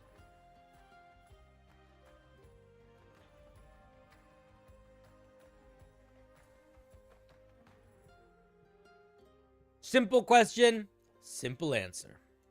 Thank you for sharing. Thank you for your question. We love to see it. We love to see it. Oh, this is a long one. All right, I'm going to... Okay. I'm going to not read your name in case you don't want me to read it, because I couldn't tell. Longer question. I don't even know if you guys are going to be able to read that on the screen. I will try my best to translate. There's a player in my group that's been doing things that have made me uncomfortable. None of the other players seem to have a problem with it, but he's talked about his body pillows a number of times. Says he wants to play a half tabaxi so he can be a cat girl, and at one point, he said he wanted to start a maid cafe in-game. I'm the group's DM, so I don't let him do any of this. But the next session was going to be at my house, and the problem player said he was going to bring his body pillow. At this point, I decided to tell him either to stop doing all his weird stuff at D&D or find a different group. He claimed to the rest of the group that I was kicking him out because he didn't like the same things as me. And somehow he also thought I was kicking him because his character in-game was female, although that is not the issue. And now the rest of the group is on his side. I want him to stay in our group, just without all the stuff that's making me uncomfortable. I don't want the rest of the group to think I'm being an ass for no reason. What should I do? Oh, man. Okay. I'm going to tell you something, too, that's going to be a little mean, I think. I'm going to tell you something that's... Am I about to give you some advice that's going to be mean? Not mean to you, but maybe... Am I about to give you mean advice? Oh, I think I'm about to give you mean advice. But it's going to work. Chat, do I give the advice that's a little bit mean and works? I think I do. Okay. I think I have to. There is a lot to unpack here if we wanted to. I don't think we need to. I don't think unpacking that is going to help this person solve this problem. Let's talk about what you did. Let's talk about what they did. And let's talk about what you should do. You're the dungeon master. You expressed to a player that you wanted them to stop doing something that made you uncomfortable. They went to the rest of the group and said some nonsense that and interpreted what you said as nonsense. That's what happened so far. So details are almost irrelevant here. So here's what you do. Address the group. You have a group chat? You have a group Discord? Send a message to the group and say, hey guys, I just wanted to clear some stuff up. I reached out to this player saying that I was uncomfortable with all of his cat girl maid cafe body pillow stuff, and I didn't really want that to be incorporated into my game. It's not stuff that I am comfortable with. I am not against it personally, but it's not something I want at my game. And it sounds like this player has twisted my words in a way that has said, I don't like this player, or they can't play because I don't like the things they like. It is not about what I like or don't like. This makes me uncomfortable. And if you are unwilling, this makes me uncomfortable. And I'm extra uncomfortable now that this player seems to be trying to convince you guys that I am saying things that I am not. So I'm just saying it all out in the open. And also, if you screenshot those texts and then say, and by the way, here's the receipts. So player, I'm going to say again, please stop doing the stuff that makes me uncomfortable or find another game. If you can't respect a person at this table enough to respect when they say I am uncomfortable, you should not play with that person. It doesn't matter if the person who's uncomfortable is a player or a dungeon master. If the dungeon master says I'm uncomfortable, that is just as valid as a player saying I'm uncomfortable. And this person is being a gaslighty person and a little bit of a bully. And the way to deal with somebody that's gaslighting and bullying is to shine a light on them and say, actually, that's not what I said. You're twisting my words. It's a little bit mean because it does call them out in a way that it might make the other people be like, fuck you to that guy. But I don't know. That's what I would do. I am not suggesting the high road in all circumstances. Sometimes you must meet them at the road they're on. Actually, it is kind of taking the high road because you're not making up stories about them. Yeah. Very good question. Also, I would never be comfortable playing with somebody that was trying to do that in a game. Unless it was like a one-shot and we were all very goofily playing and it was just like a goofy game. But if I had a player who was like, I think I want to start a maid cafe in-game, I'd be like, I think we were not on the same page during session 0. Because that's not exactly what we're going to do this campaign. I think I would be okay with someone bringing a body pillow to a game if they used it as a pillow, but if they tried to do anything with it other than use it as a pillow or like talk about it too much, I'd be like, hey, we're playing D&D. I don't really give a shit about your weird interest that isn't D&D right now. Maybe I'll care about it after D&D, but not right now.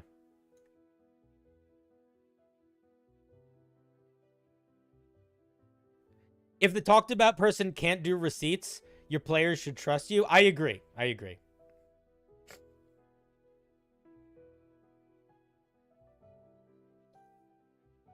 Yeah, it does sound really manipulative. Yeah. I think that may, yeah. Good question. Thank you for asking. You ever wonder how Skelly can see you with no eyes? You know what I used to wonder, but there's actually a fun fact. So there are some animals on planet Earth, not humans, but some animals that have eyes that don't look like eyes. And you wouldn't even notice that they are an eye. I'll give you an example. There is I forget if it's crocodiles or alligators or both, but they have a third eye that you can't see, and it's on the top of their head. A lot of animals have third eyes on the top of their head or on their underside, and they aren't as complicated as these types of eyes or the eyes on their head, but they are eyes, and they take in visual sensory, whether that's light or other things. So that's what I think is going on with the skeleton, is that it has that simple sort of unseen eye painted on the back of its skull. Oh, you had a joke.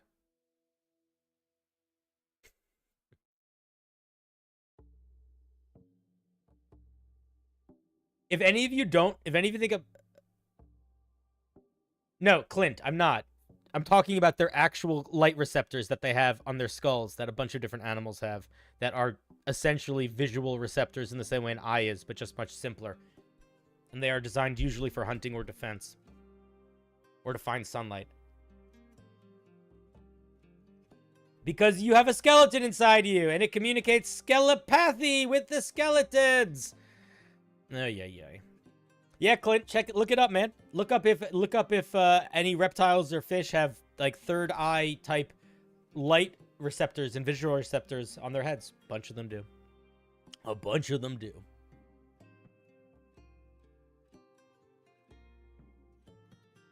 Ever think about how weird it is that our eyes need to be wet? Mine don't. But it is weird. I prefer the word moist. Because you have a skeleton inside of you. the latency on the... And it communicates skelepathy with the skeletons. Yes, it is very good. It is very... Skelepathy is an excellent term. The latency on that fucking kills me. All right, good luck, Big. Man, I wish you luck. I am sorry you're dealing with this as a player. That is a hard situation. Quite frankly, if I were you, I would... This whole situation would put me off from having that person in the game at all. Because I feel like I would feel like they didn't trust me and they were out to get me. And I would feel like I didn't trust them either. Oops.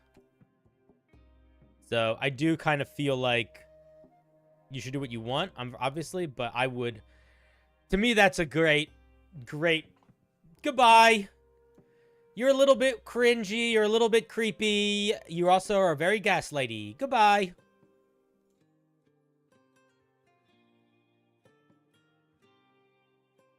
The thing is, you're also, that reasoning doesn't have to do with their interests at all. The reasoning could totally be like, hey, you know what? I was uncomfortable because of things that had to do with your interests. It wasn't that I don't like you. I was uncomfortable. But you know what? I now am uncomfortable because you're a fucking liar, which has nothing to do with your interests. So yeah, you're out. And has nothing to do with your creepy fucking interests. It has everything to do with you being a shitty liar. Oh my god. I'm sorry. I can't keep talking about it. I'm getting angry, and I'm going to start being more mean. The next question is from Dapper Wendigo. Wendigo, excuse me.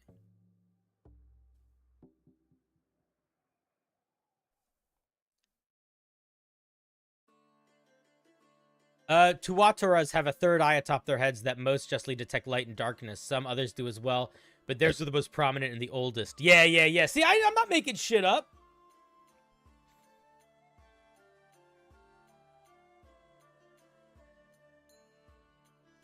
Let's see. The question is, what type of character idea do you think needs to be supported by classes, subclasses, or races? For instance, Beast Barbarian supports a character idea of animalistic warrior. Phantom Rogue is the character of harnessing ghost energy.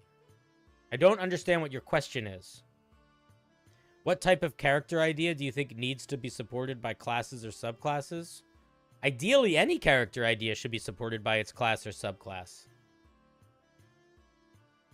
I think the only ones that probably need to is if you have a character concept that's somebody that does a lot of magic. It's hard to do that without being either a class or a subclass that gets access to magic. And if you want to be a character that does no magic, it's hard to accomplish that and feel like you're getting full access to your kit unless you play something that doesn't get access to magic. But that's it. That's all. Everything else, anything can be anything, man. The only thing that matters is you don't want to pick a class or a subclass for a character idea where in order to accomplish the goal of that character, you have to ignore a lot of your features. You want to be using as many of your class and subclass race features as you can.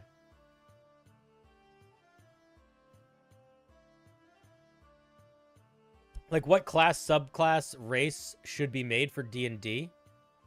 Like, what do you think is a necessary addition? I don't, I guess. I don't know. Dapper, I appreciate the question, but you have to understand how vague that is. Like, you're basically saying, what homebrew should there be? All of it.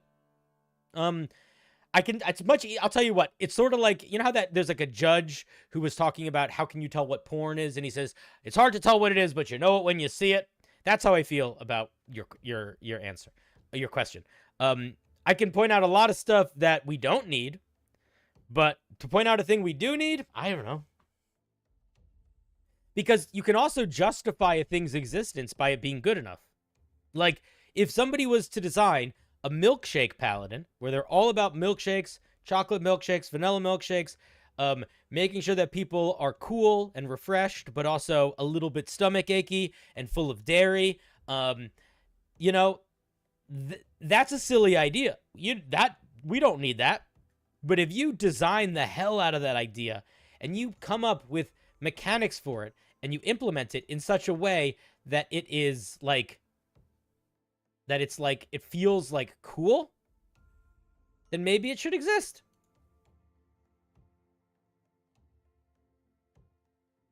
So I don't know. Ooh, I don't know if there's a specific thing that needs to exist or doesn't need to exist. I think it has everything to do with how well can you express an idea through solid gameplay mechanics.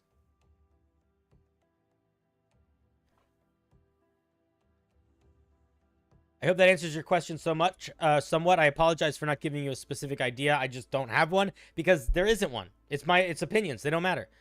You know? After the Rude Knight came out, I don't know how many people would have thought we needed a giant barbarian.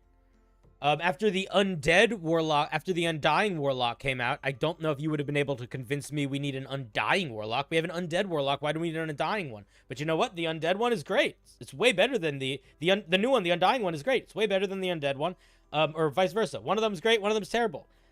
but you know, like, we still don't need the other one. But it was designed and it sells this really cool fiction of you becoming this like ghostly vicious and scaring the shit out of people. Like, it's really cool. It's like, okay, that merits existing. But if you were just to elevator pitch it to me, I'd be like, I mean, it's a cool mechanic, but there's already flavor for an undead one. So just go in another direction. So, you know, there's not a right or wrong answer. It is whatever you want. And can you justify what you want being good? And if you can't justify what you want, then it doesn't merit existing. Which is why when I'm reviewing Homebrew, the question that I ask myself is, why does this exist? What is the point?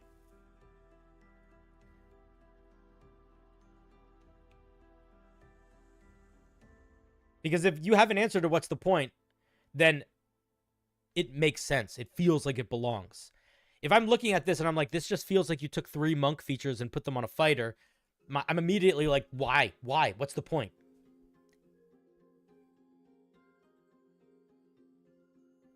Boop. All right, new question. Thank you for your question. I hope I was able to answer it, even though I didn't give you a specific example of what you should design. Round of applause. Forgot round of applause. Round of applause. For Dapper. Thank you, thank you. Alrighty.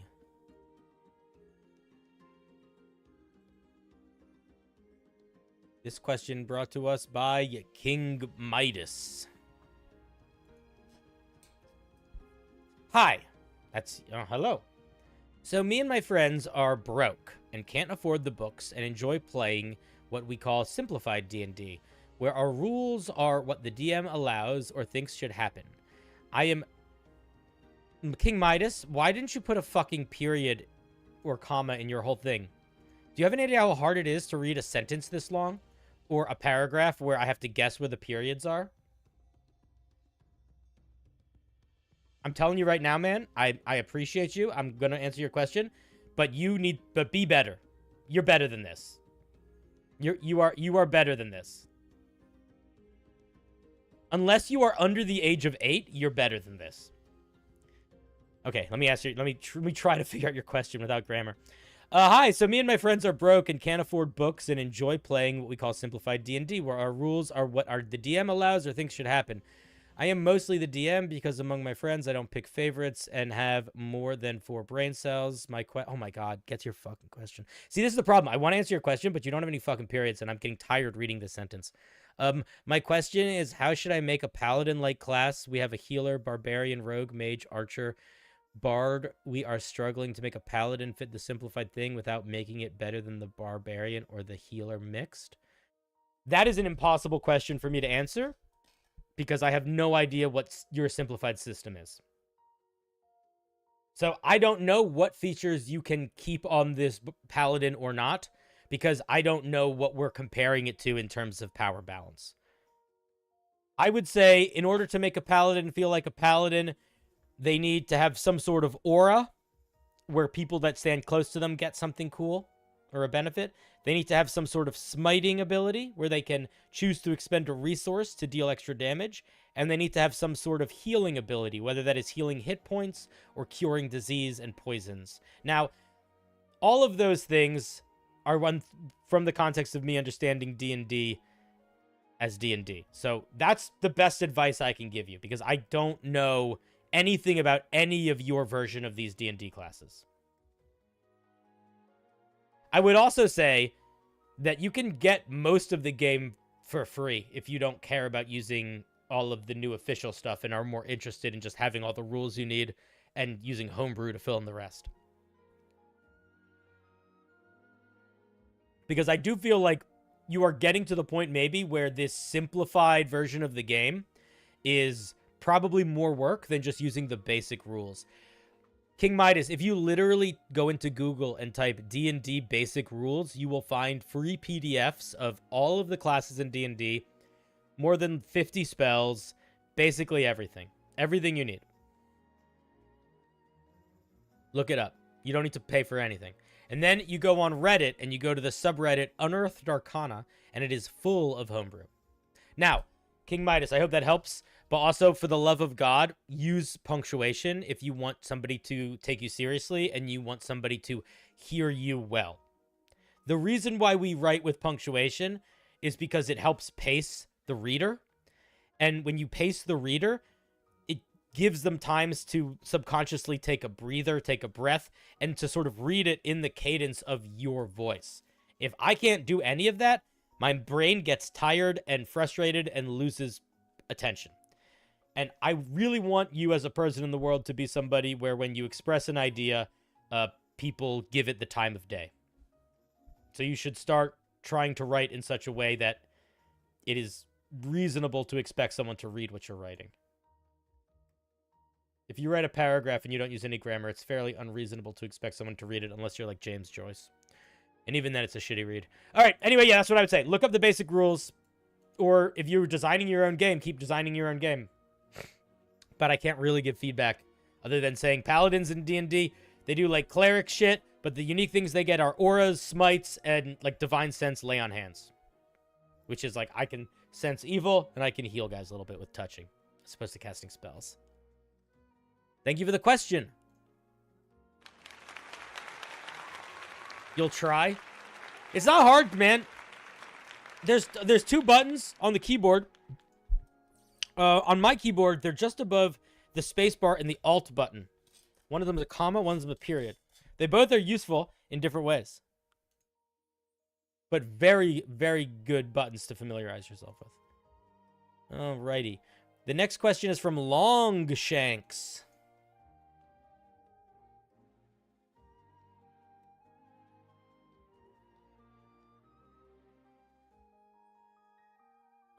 I'm not going to be your English teacher right now, but I will tell you, one of the best things you can do if you know you don't understand something, that is an important thing to know, is to learn it. And one of the easiest things to do is to look something up on Google or watch a YouTube video on it. I believe in you. Let's see. If we were doing a homebrew review stream where I was doing more grammar stuff, maybe we'd get into that, but I'm not going to right now. Okay, this question is from... Who's this from? This is from Longshanks. What would you think about a bard subclass that would allow a use of bardic inspiration as a reaction to give a teammate your charisma-based skill checks instead of using their own? This is literally something that we have read on stream before and talked about before. I think it would work fine. We have seen... I'm going to tell you, Longshanks, and I don't mean to make you upset here. It is such a bummer when you have a cool idea and you realize it's a cool idea that a lot of people have had. In my homebrew review show, I think we have seen at least 2 bards that have been designed as lawyer bards, and both of them got that ability. Designed by 2 separate people, totally separately.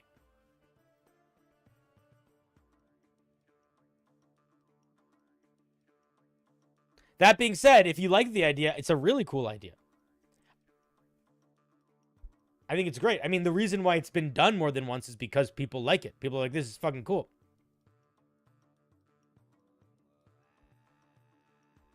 King Midas, you're in high school, but you don't know where they go? Ugh, sorry, man. That is rough.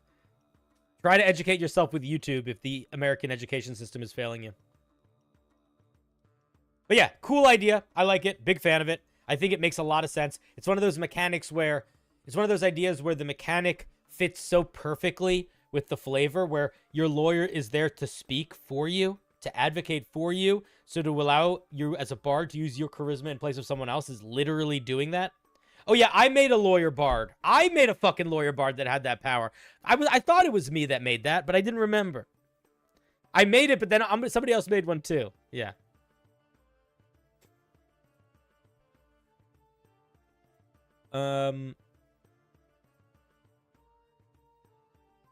You looked into D&D Beyond and did not see the feature? I mean, yeah, D&D Beyond does not have that much homebrew in it. The Unearthed Arcana has a lot more. But I just mean, like, I only know a lot of homebrew because I just read it a lot, because people send it to me a lot. But I would say the better place to look to see if an idea has been overdone is not D&D Beyond. It's the Unearthed Arcana subreddit. But even then, if an idea has been done before, just, you know, it doesn't really matter. Just try to make it your own thing. But yeah, it's a cool idea. Round of applause. Thank you for the question, Shanks.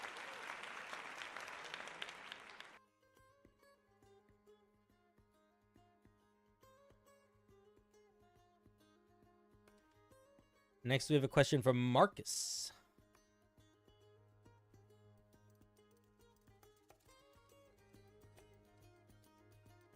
Hey, Cinder, that's me.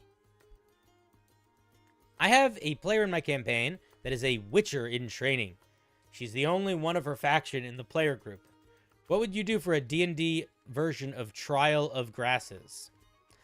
I have so much appreciation for how much you guys think I know. I have no idea what the Trial of Grasses is. So what I would say, based on what I understand a Trial of Grasses to be, I would probably take them to a field in the local area, and I would have a hole dug that maybe goes like 5 feet deep into the earth.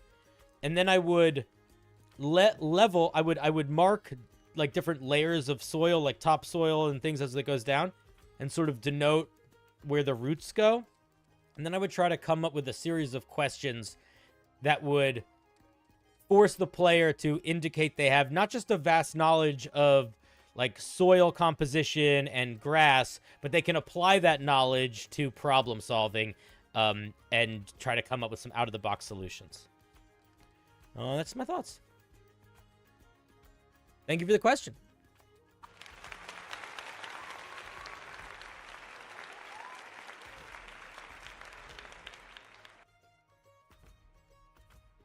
It's like doing the Envirothon, if you guys ever did that in high school. All right, next. That's my answer. That's my answer. I don't know what that is, so I'm assuming it is. I'm assuming it's probably like a fighting a monster in a field or something. But you know, I prefer to think about it like a true Trial of Grasses.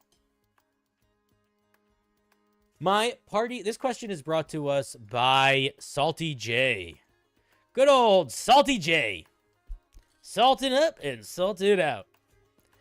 My party fears the day I get them into the Feywild. What is the most frightening thing you could have them encounter there, both from a player perspective, but also a DM perspective? What? Nothing is ever frightening as a DM. You're the DM. I know as a DM, sometimes it's scary to run certain things. We're all on their side after all. What? What are you talking about? I get that. I don't understand. Are you implying that making players fight a scary thing is, like, bad?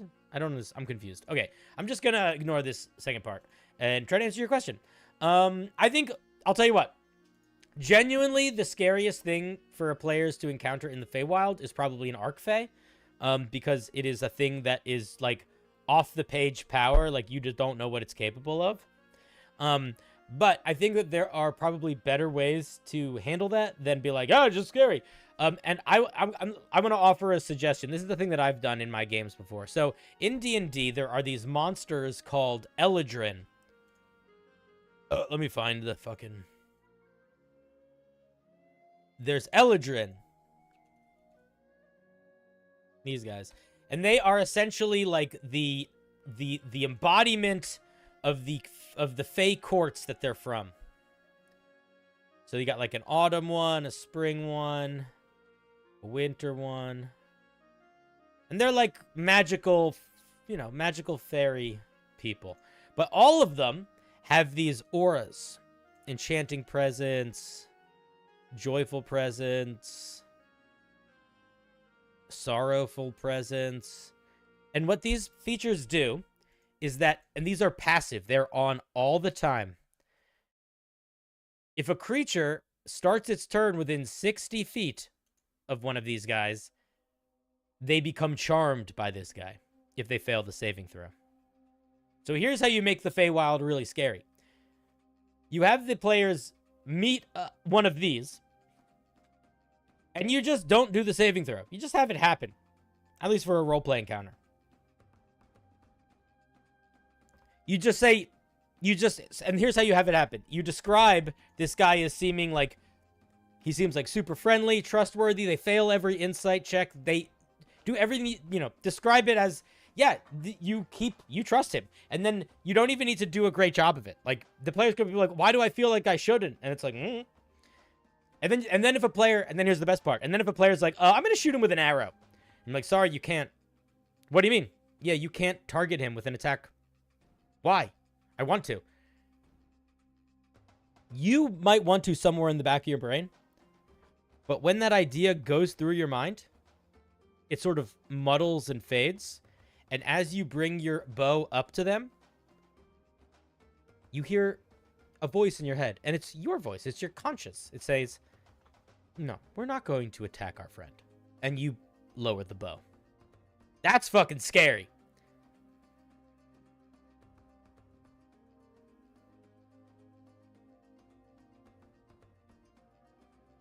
That's my thought.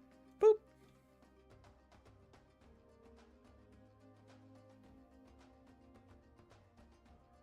Needing to be careful about not making promises and listening closely to the PC-specific wording is fun. Yes, that is also fun.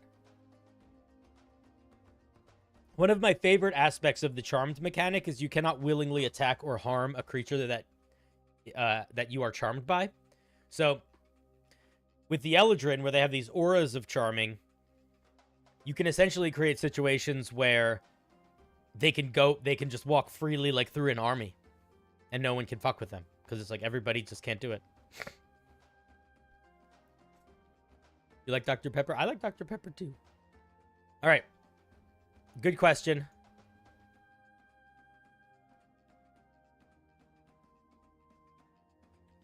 Oh man, I'm going to answer this next one, but you're going to hate my answer.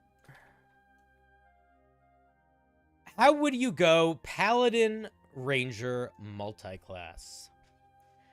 However you want. I think the better solution would be to go probably a dex move, just to be dex-based. Actually, you could be either. I don't know. However the fuck you want. Pick your favorite Paladin subclass. Pick your favorite Ranger subclass. Mush them together. If you're worried about having to have a high charisma for a Paladin and a high wisdom for a Ranger, I would say lean into Ranger features that do not require spell save DCs, or Ranger spells that do not require spell save DCs, of which there are many. But that's my answer. I don't know. I don't care. However the fuck you want. Yeah, Oathbreaker Swarm. Oathbreaker Swarmkeeper. Perfect. Done. I never know how to answer questions like that. Thematically, Oath of Ancients ties nicely with Rangers. Yeah, Oath of Ancients, Feywanderer could work. Gloomstalker, Vengeance Paladin could work.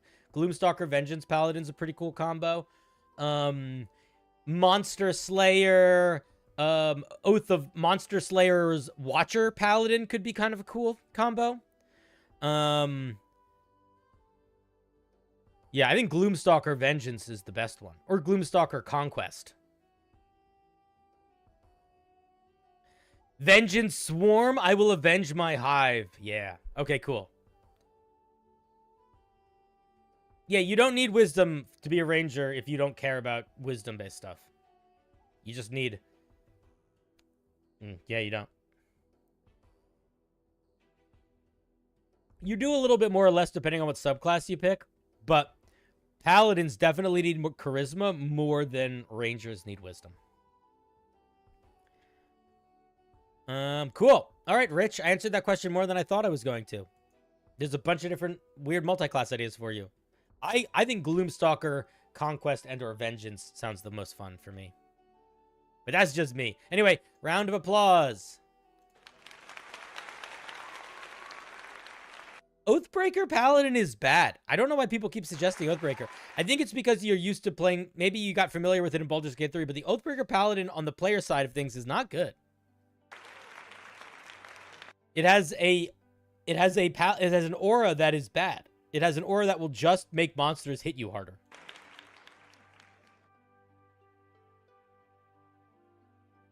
Our next question is from Artis.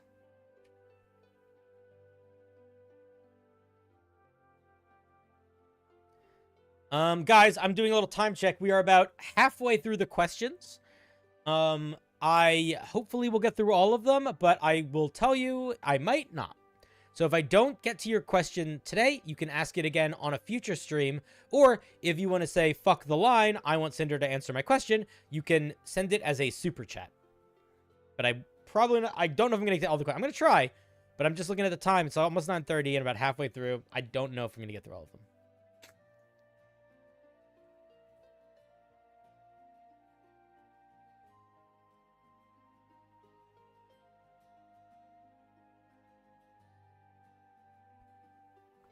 This question comes from Artis. Could you go through how ribbon features are supposed to work? Still new to Homebrew, and I don't fully understand and want to. Sure.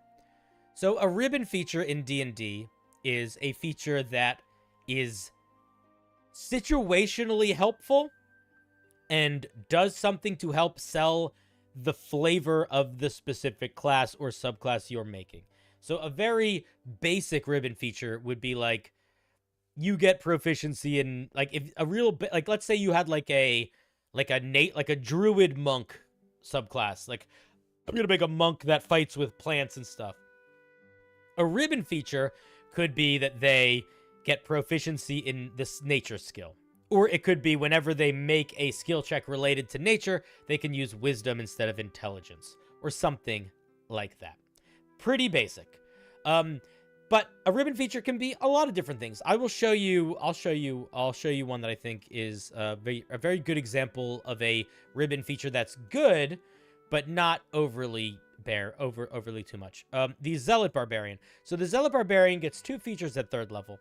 The first feature is amazing, which is that once per turn, while raging, when you hit a creature with a weapon, you can add 1d6 plus half your barbarian level in either necrotic or radiant damage. So those are really good damage types, and that extra damage, you don't have to do anything to get. It's just automatic if you hit every round, forever, while you're raging, and the damage scales. It scales with your level. So it's also going to be much, at level 3, it's going to be 1d6 plus 1, or 1d6 plus 2, depending on how you round. But at level 10, that's an extra 1d6 plus 5. At level 20, that's an extra 1d6 plus 10 every round. It's basically a free Great Weapon Master hit. So it's very good. Now they have this other feature called Warrior of the Gods. This is, in my opinion, this is like the pedestal of ribbon features. At 3rd level, your soul is marked for endless battle. If a spell such as Raise Dead has the sole effect of restoring you to life, but not on death, the caster doesn't need material components to cast the spell on you. What does that mean? That means that spells like Revivify and Raise Dead that normally require like a diamond that costs 100 gold or 300 gold, now they can just cast it for free. Is that an insane power? No. Is it going to come up every session? Probably not. Is it going to be helpful when it does come up? Yes. Does it help sell the fiction that the Zealot Barbarian is a barbarian that is pushed into life by divine power?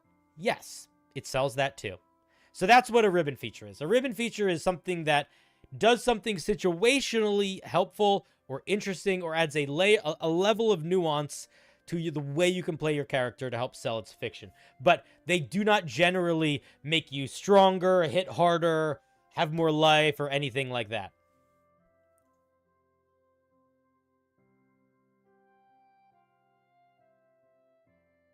Good question.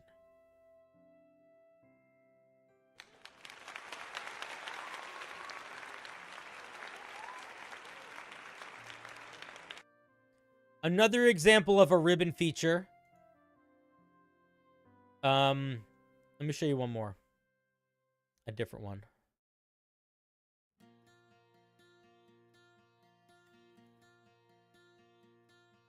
Another example of a ribbon feature is... No, I don't need the Barbarian. I don't need fucking spells. Oh my god, D&D Beyond.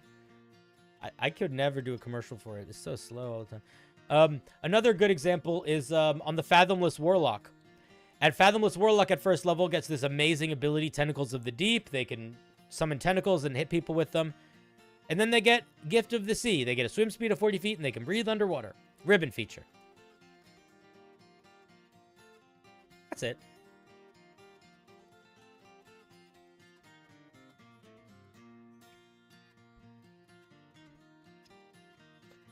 Makes me think I want to be a Zealot Barbarian who's very, very reckless. Yeah. That is how I play my... In the D&D podcast I do, which is called Unbalanced Encounters. You can find it anywhere podcasts are made. I play a Zealot Barbarian, basically. And, that's how I play him. I play him very recklessly.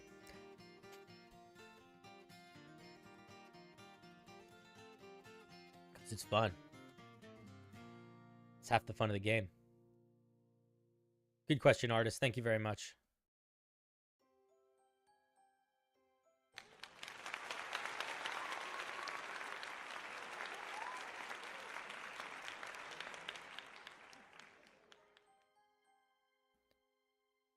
All right. Next question from another anonymous.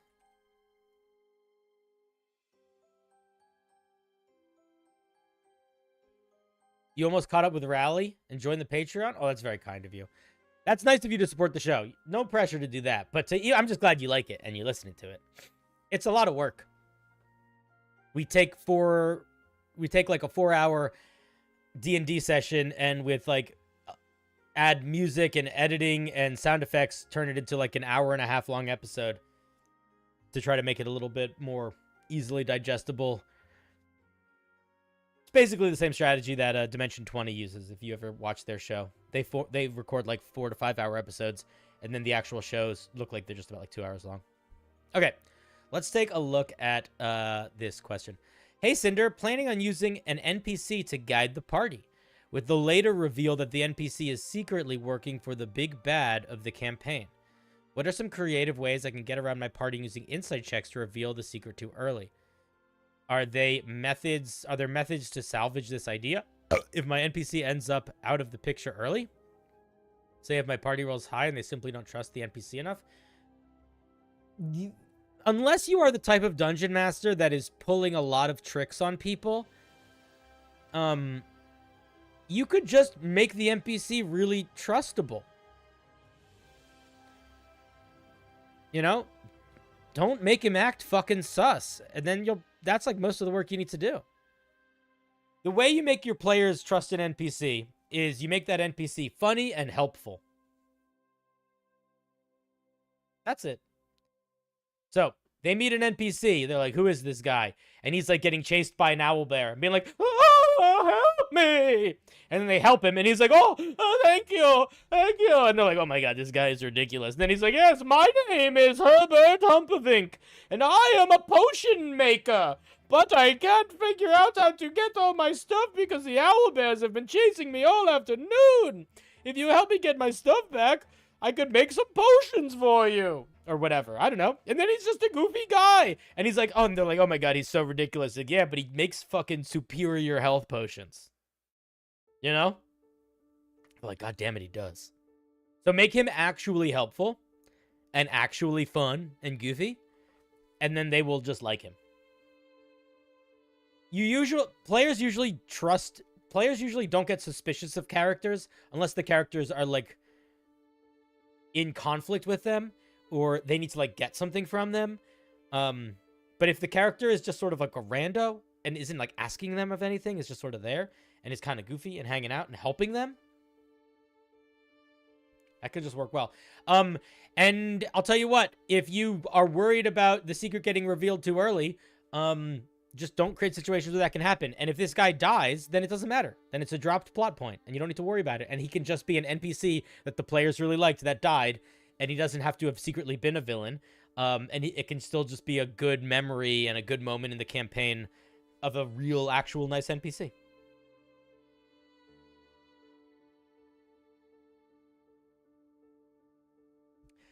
Yeah, Baba brings up a really good point. 1 betrayal is okay. 2 betrayals and the PCs will never trust any NPC ever again. That is a very good point. Definitely something to keep in mind. All right. Thank you for your question. Anonymous.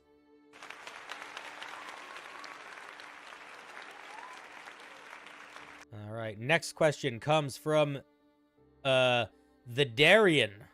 Thedarian. That's a cool name. All right, Thedarian, what you got for us? My campaign derailed within the first couple sessions.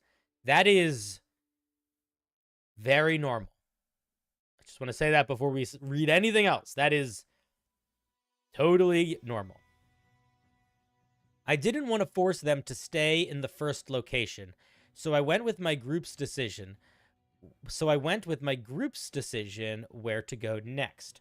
But now, 2 months later, I find myself less and less prepared, since they kind of skipped the first adventure in the campaign that is supposed to run for 3-ish years. What?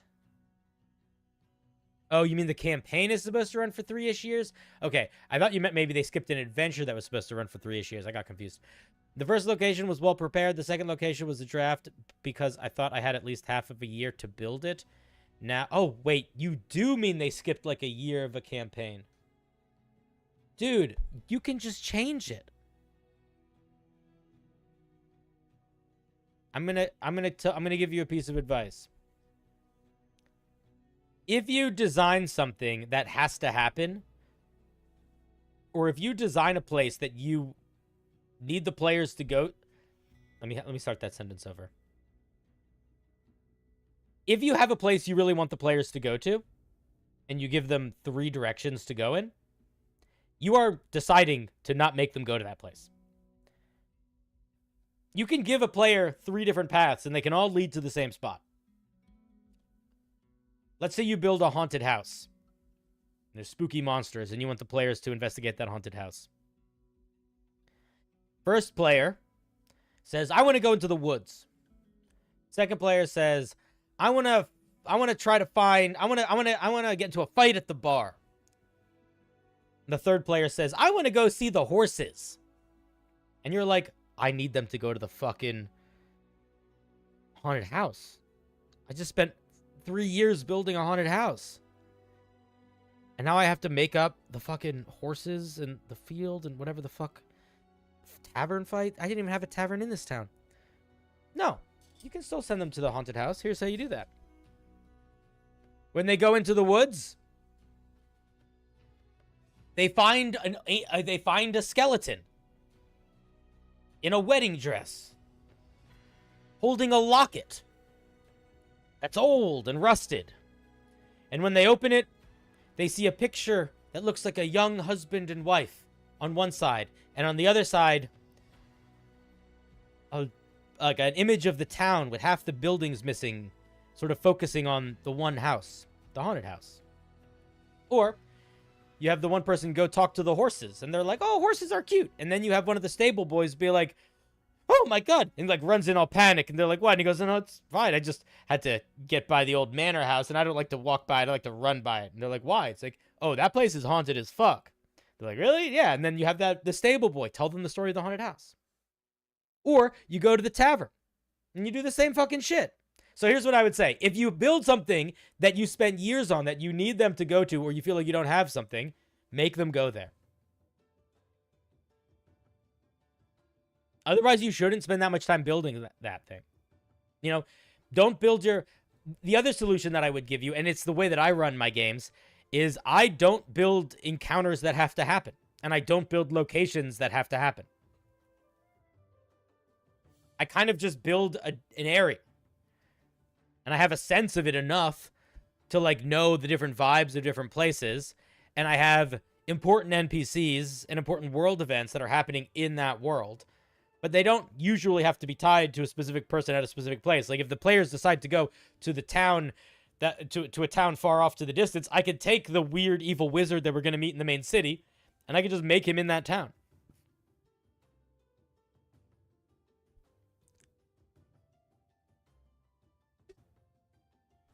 Because it sort of feels like you decided, because the players did something different, you decided to throw away a lot of work you did. You shouldn't do that. Just repurpose it. Also, and I mean this from the bottom of my heart, you should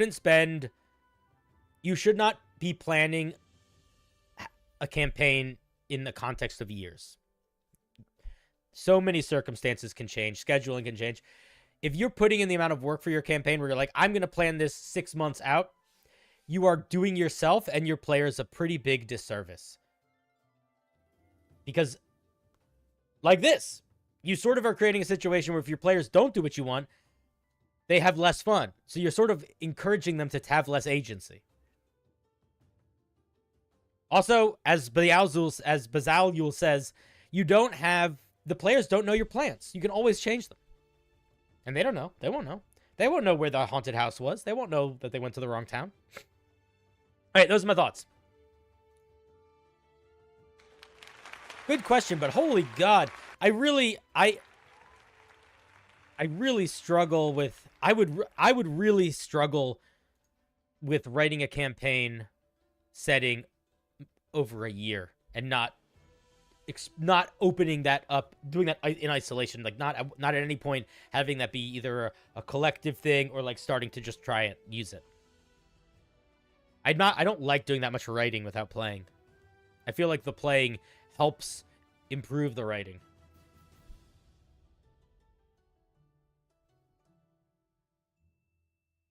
Also, if you and your friends are in college or older, 3 years is too long. Yes.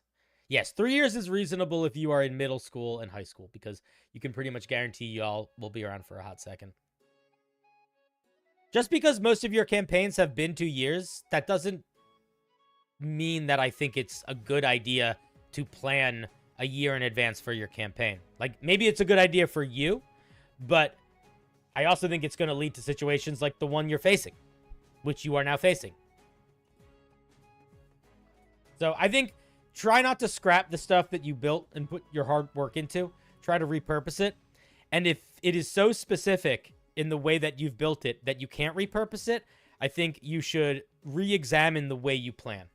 And you should start trying to plan things that have enough space to be repurposed, or plan games in a way where you do not have to worry about needing to repurpose because they are on more of a set path at the points of the campaign where those moments will happen. Like, let's say you have this really big, complicated, aquatic battle you want to run. That is a totally fair thing to plan for if your players are going to be on a pirate ship. Because you know, I can make a fucking storm, send that ship anywhere. Like, they're on a pirate ship, they're on the boat. Like, it's not like they're going to be like, you know what, I'm going to decide to jump out of the boat and swim east for 3 days. No, they're on the boat. So if you know they're on the boat, you can plan things that are on the boat. But if you're like, the world is your oyster, then it's a mistake to plan specific things.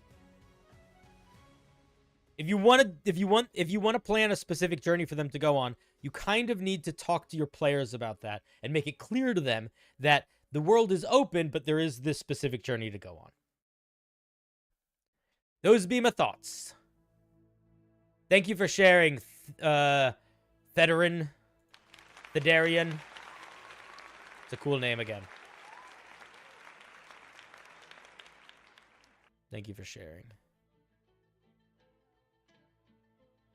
Another anonymous question.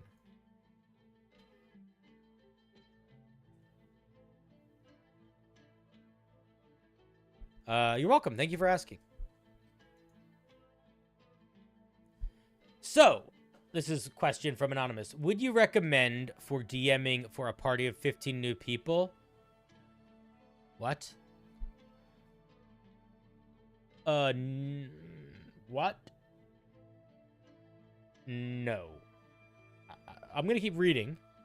4 or 5 of these people seem quite underconfident, being new and likely won't be enthusiastic.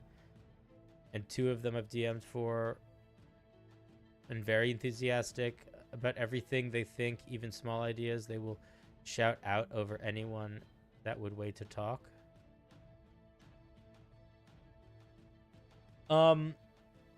You have essentially created a nightmare situation that I am imagining now. Not only are you running a game for 15 people, which alone is insane, several of those people are very unconfident and will not make space for themselves at the table. And several of them are overconfident and will consume the table. And on top of all of that, you have to have very short sessions.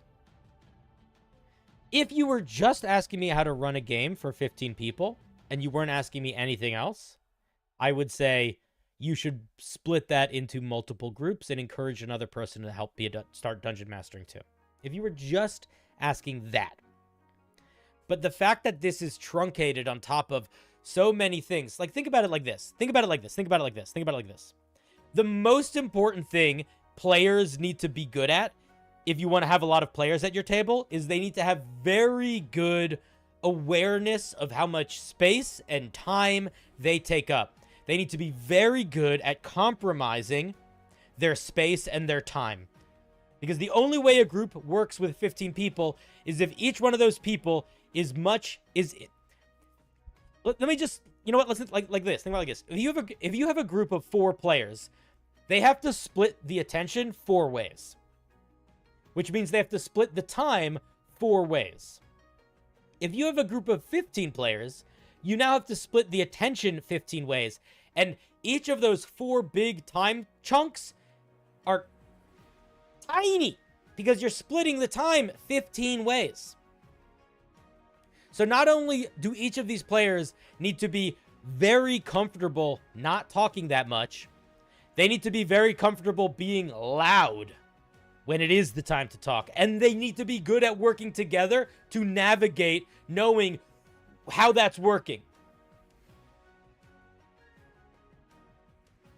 If you have a group of 15 players and you want to run a combat encounter, and you tell every single player they get exactly 1 minute to take their turn, and you as the dungeon master are going to give yourself 3 minutes to take your turn, that means a player is going to have to wait 18 minutes from one turn where they get to do something to the next turn where they get to do something. And that is if they each take 1 minute exactly. If they each take just 10 seconds more, you are adding almost 2 minutes on top of that. More than 2 minutes. If they each take 10 minutes more, you're now taking basically 20 minutes to do a single round of combat. Realistically, because some of these players are very chatty and some of them are very quiet, it's going to take more time than that. So let's be reasonable. I think being reasonable would say each player gets 2 minutes and you get 3 minutes. I don't think 3 minutes is enough time to take a turn as a dungeon master, by the way. But let's pretend it is. If each of the players takes 2 turns and you take 3 minutes, if each player takes 2 minutes and you take 3 minutes, that means that's 33 minutes. Assuming that you are playing during recess or study hour or something like that, you're barely going to get through a single round of very basic combat. So, I am not going to give you any feedback about how you should manage this. I am going to strongly encourage you to get smaller groups. A group of 3 or 4 players is really all you need. I think 5 is nice too. I think anything over that, you start to enter that realm of needing to negotiate space and needing to figure out who is talking when and making sure that everybody feels like they have room at the table. I think when you have 3 players and when you have 4 players, you don't really need to think about that much. When you have 5 players, you barely need to think about that. When I started running D&D, I had a party at my house. I moved to a new city. I had been playing D&D in my old city, but as a player, never a dungeon master. I moved to a new city. I had some friends there. None of them knew how to play D&D. I barely knew how to play D&D. I'd played maybe 2 sessions in 5th edition. But I had a party, and the premise of the party was we were all going to sit in a circle, and we're all going to make character sheets. And by the end of the party, about 15 people made character sheets. And I said, cool, I'm going to start running D&D, and these can be your characters. If you want to play D&D with me, let me know, and anybody that wanted to from the party, hit me up. 8 people reached out to me.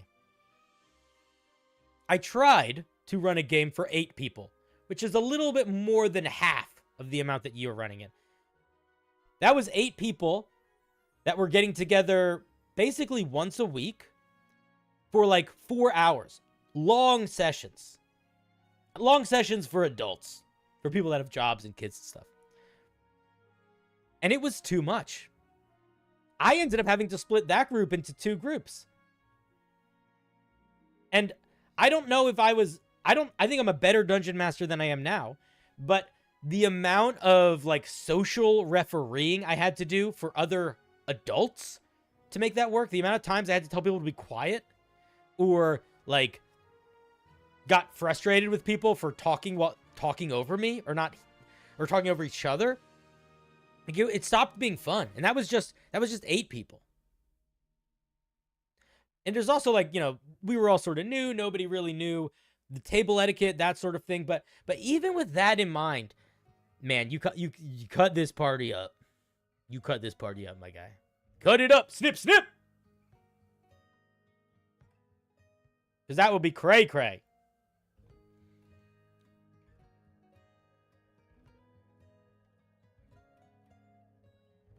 Yeah, 15 people role-playing and imagining like 2 people role-playing and 6 just sort of like chatting in the background. That's the thing. That's the other thing about D&D. And I think this is one of those elements of D&D that takes a while to learn, but it also is what helps with... It's one of the reasons why I think smaller parties are better also, and it's not talked about that much. Another reason why I think smaller parties are so valuable is that the best part of D&D is not you feeling cool about your character. The best part about D&D is seeing other people feel cool about your character. And if you're playing in a group with 3 to 5 people, it is very easy for you to acknowledge when someone else does something cool and to learn about their character and their backstory and their history. And it's really easy for them to do the same about you, to acknowledge when you do cool stuff and to be interested and curious about your character. The more characters you have, the harder that is to mix between. And it can quickly turn into the sort of thing where you have characters that don't know each other or talk at all, and often end up in situations like one of the commenters suggested, where there might be 2 characters having a cool roleplay moment, and it's cool for them, but nobody else even notices. And that cool roleplay moment would be so much cooler if the whole table sees it, acknowledges it, and it's like, whoa, that was cool.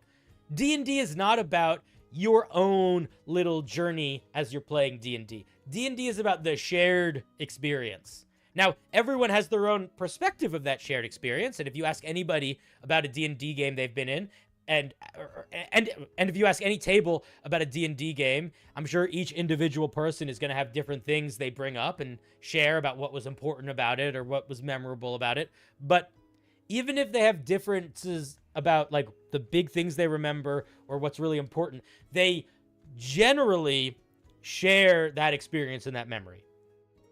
You might have thought the battle with the giant dragon was the scariest, craziest moment. I might have thought it was the moment where we met, Genevieve's dad, and he turned out to be a vampire. But both of those moments are still ones that we're both present for, and we can both remember and acknowledge and point at. And that is such a big part of what makes D&D special, is that shared memory. And it's just easier to have that shared memory when you don't have to keep track of 15 characters before you're even thinking about NPCs or the world or the plot. That's hectic. Thank you for your question. Sheesh, that was hectic.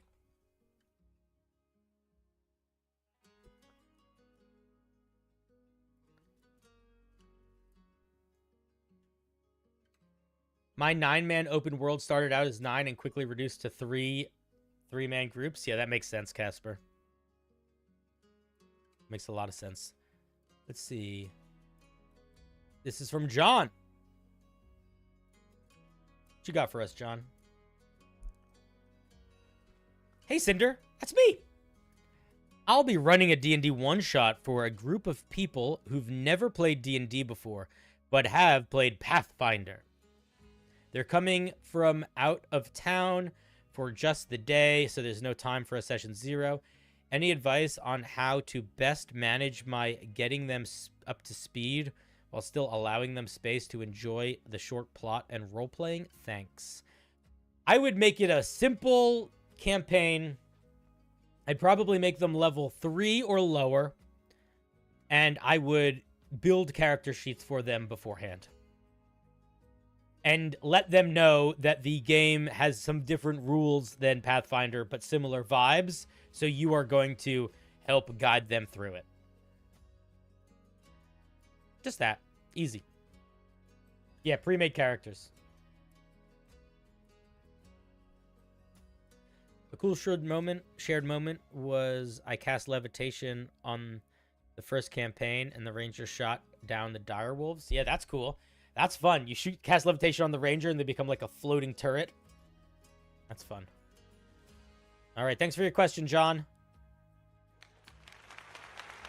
I would say it's for Pathfinder players, it's similar for anybody, right? You just want to have them have to do as little work as possible to understand the rules.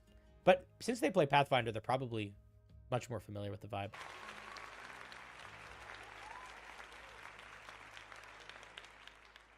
What's my opinion on action economy while running up to 1 to 3 enemies in the background? I don't understand. What is the amount of enemies you're running have to do with my opinion on action economy? I think it's a system. I think it's something that to ignore how important it is to ignore the fundamental balancing of how D&D game mechanics works.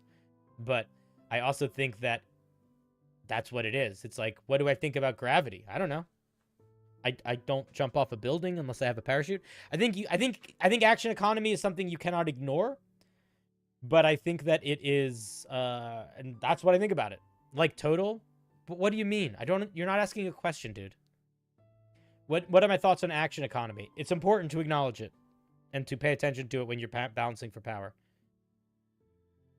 The more monsters have action economy, the more powerful they are. The more players have action economy, the more powerful they are. It's why legendary creatures have things like layer actions and legendary actions. It's to give them more action economy so that they can feel like a boss compared to the players. Because if you're just fighting one monster and it gets 1 turn and the players get 3 turns, that's a big deal. Yeah. Thank you for your question, John. Let's see here. New question.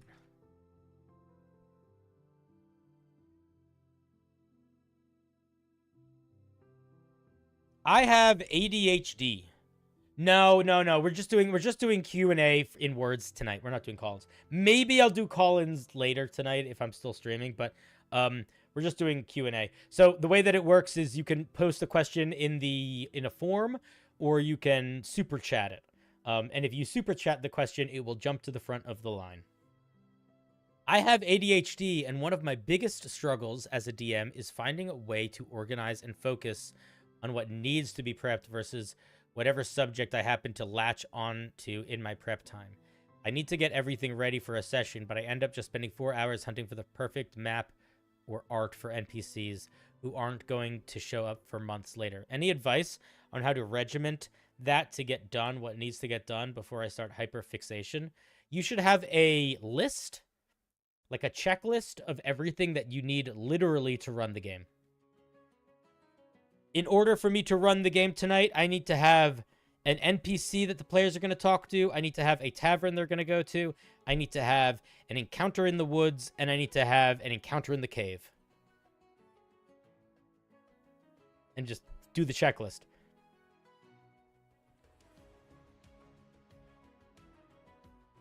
Yeah, I think that checklists are going to be your friend. I think that's the... Other than that, I don't really know. I do not have ADHD, but I also do hyperfixate on random shit that doesn't matter. But when I do hyperfixate on the random shit that doesn't matter, it usually makes my brain come up with ideas that do matter. Like, I spend a lot of time finding music to play during my games, and I music that I don't even use a lot of the time. But the process of listening to it and searching for it sometimes is where I start to percolate and figure out what I'm doing also. I hope that helps, Anonymous.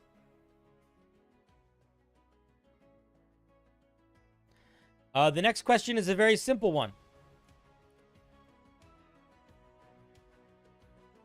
Can you use catapult to get your sword back to your hand, like in the Star Wars with the Force?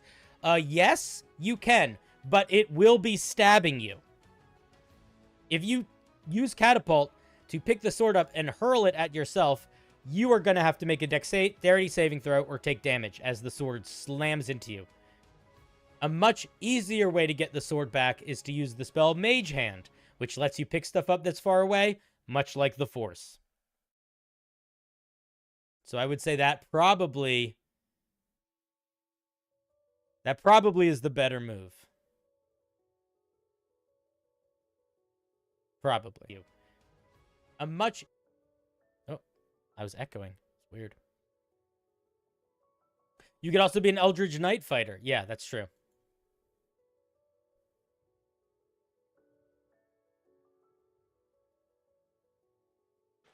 Thank you for the question.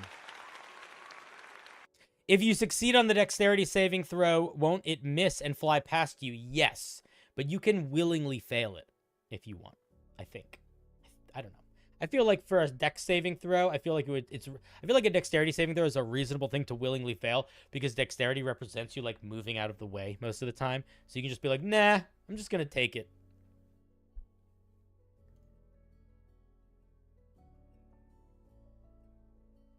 It also would be all right if you're like standing behind a wall, because if you're standing behind a wall and you miss it, it just hits the wall and lands by your feet. But again, you know, it's a just use the cantrip. Just use the cantrip.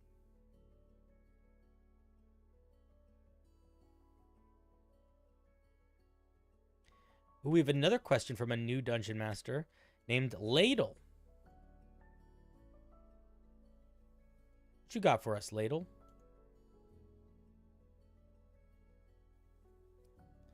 Oh, we're gonna Josh. You're gonna jump the line in a second. I'm gonna actually wait. We'll do Josh's question first. Ladle, we'll come back to you.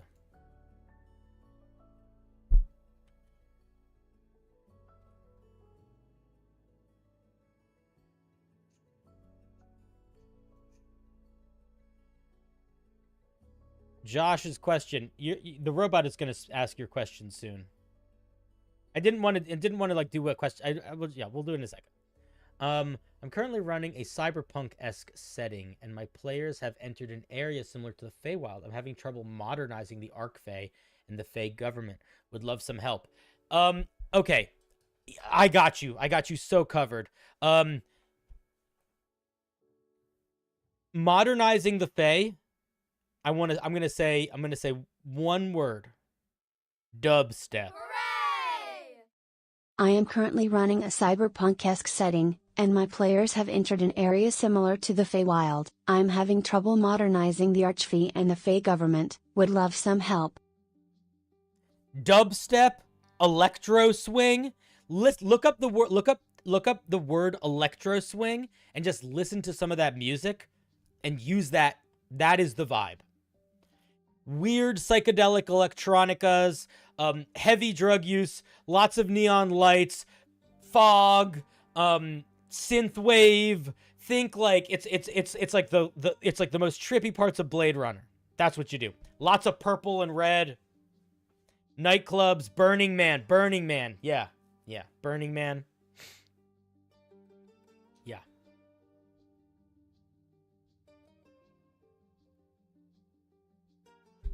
Dice, I know it is. I don't know how to fix it. It just is what it is. But yeah, those are my thoughts. I think Burning Man is a good way to go, is a good place to think about it. Lots of people doing weird rituals and partying in like different ways. Cacophonies of weirdly different folks and stuff. I would also say some of the Archfey, I think, if you look at it like Burning Man, I think that's actually a really good way to look at it. Like, we're depending where you are on the system of running the organization. There might be some Archfey that are actually like profoundly serious, but they are the serious that is there to facilitate the backbone of the madness. Does that make sense? In the same way that like there's folks for Burning Man that are like lawyers and like you know, accountants and shit. I think corporate lawyers would be more like Shadowrun or more like fiends. Like I would put that as like devils and stuff. I feel like Archfey is more like we're partying. And I'm gonna make you forget everything other than your love for me.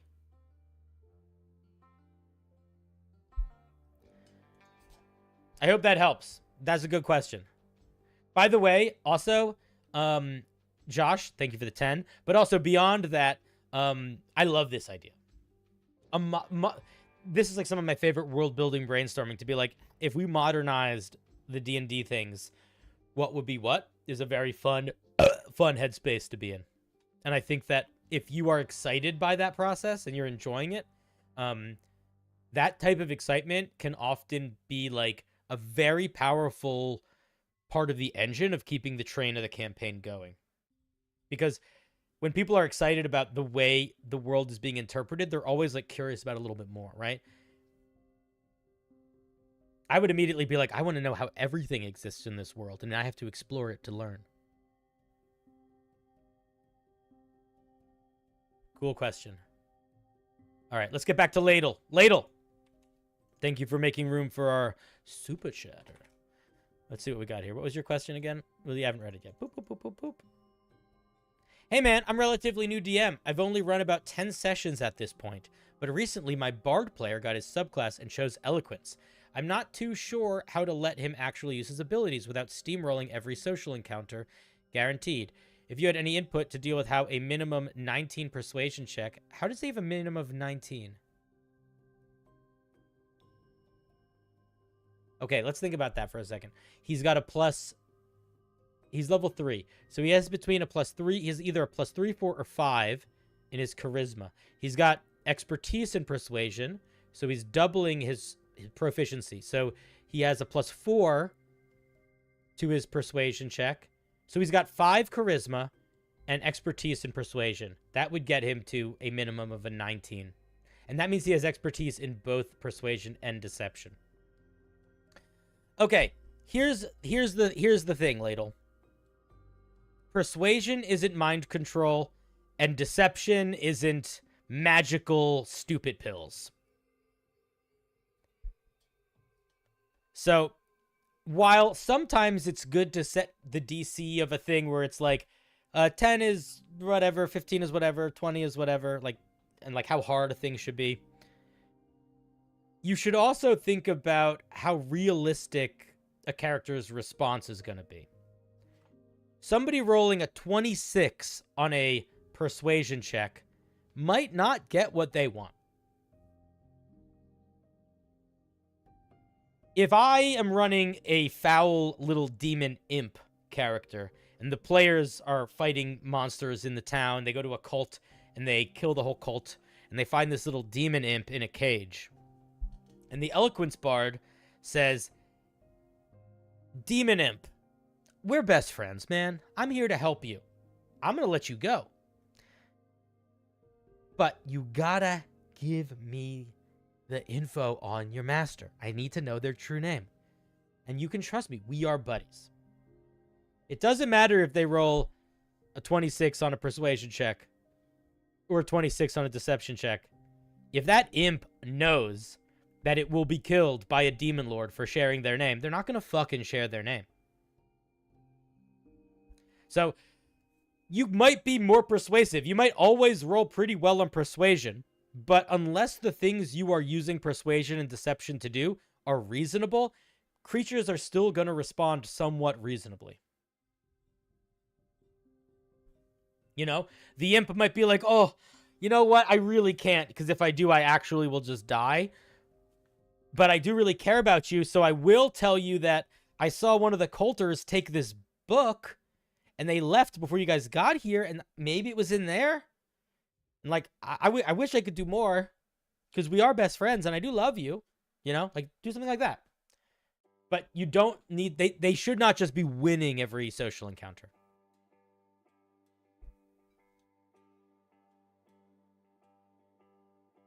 I hope that helps. Overreactions is also a good way to do it, where it's like the response isn't necessarily bigger or smaller in terms of what actually is happening, but the visceral response is very big. Also, if you roll too high on a persuasion check, it could lead to like somebody not helping you. Or deception check, it could lead to somebody not helping you. Because if they believe the lie too much, or if they find you too persuasive, they might almost like get in your way, because they might really focus in that direction, or get really like, hey, you're my best friend now, we're gonna hang out, I love you. And you're like, no, no, no. He's like, yeah, no, no, no. You told me we were best friends, and I know we are, because you did. You told me so well. If we lived in a world where the wellness of a thing was given a number, you told me with like a 26, which means I am committed to you forever. Speaking of us being best friends, I need some food. I killed that kid in that building that we were just in, and I did tell them that I was going to, and that where we were going. But I figured you would take care of that because, again, we are best friends. And I know this to be true.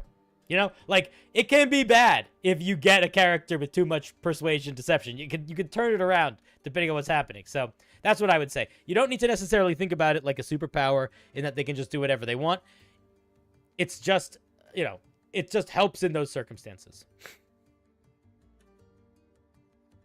You could have a 20 by level 3 if you are rolling for stats. Because if you're rolling for stats and you roll 3 6s, you have an 18. And then you could put 2 in 20, and then you have a 20. But it is highly unlikely that that happens. It is very rare. It is also one of the reasons why I don't like rolling for stats. I just do standard array. But yeah, that's basically it. It is a great feature, and you don't want to be in a situation where you feels like you're taking away your player's power. But you should also not break the realism of the world to make sure that they feel like everything always works. Because it still shouldn't, right? A lot of times things work differently than expected or have unintended consequences and that sort of thing. All right, question over. Thank you for asking.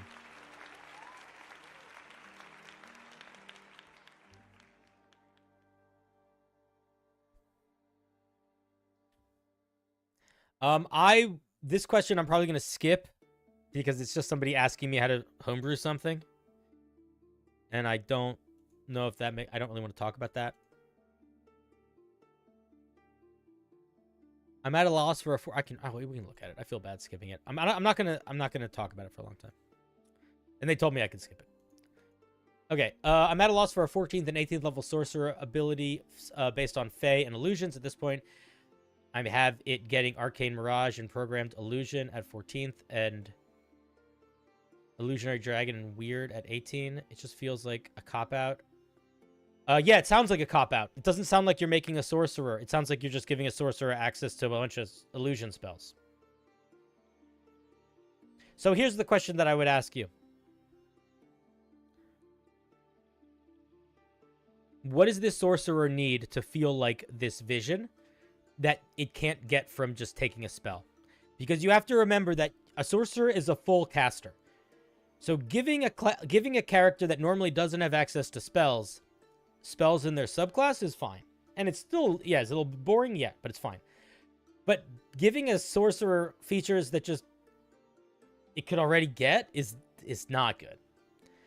So I would think about, what does this need to sell the fiction of itself that it can't just do from a spell? You could look at something like the Illusion Wizard or the Enchantment Wizard to see how they can enhance those types of features, but I would not just copy them. But that's what I would say. And I'm not really going to say more than that, other than I think that, yeah, you are correct in saying that it feels like a cop-out, because it does feel like a cop-out. It's not particularly exciting to just be like, you get a bunch of spells that you could probably already pick. You want to be thinking about what mechanics a thing needs to sell the fiction of itself. And if you can't figure it out, if you're like, I don't know what mechanics it needs, then the unfortunate answer is, then you need to be asking yourself, then does this even need to be a subclass? Because if you genuinely can't figure out what it needs to be a subclass, then it probably, that you don't know what it is, then you don't know what it is as a subclass. You know? Maybe it's just a character concept, is not a subclass. Maybe it's just a thing you could make with the regular characters. This question is from Dylan. Hakase, I don't know if your question's been answered yet. I don't think so. I am going through them in order. So if you posted it like very recently, I'm not sure if I'm going to get to it, or I might not get to it for a while. But again, as always, if you want to, you can do a $1 or higher super chat if you are curious to get bumped in the line. Dylan, this is Dylan, right? Yeah, Dylan says, as a bit of an introvert, how can I act out interesting NPCs, especially on the fly, without reverting to my handful of comfortable personas? If you know this is an issue that you have and you want to address it, you should prep for this in the same way that you would prep for a dungeon. Have a little list of NPCs with a couple fun facts about them, a description, and a detail about what their voice might sound like. Keep them on index cards and just keep them ready. You need an NPC? Cool. Flip through it. Here's one. You got it. You can practice trying to do more improv if you want to. But I actually think this is, you know, you should start just making up NPCs and have a little backlog of them.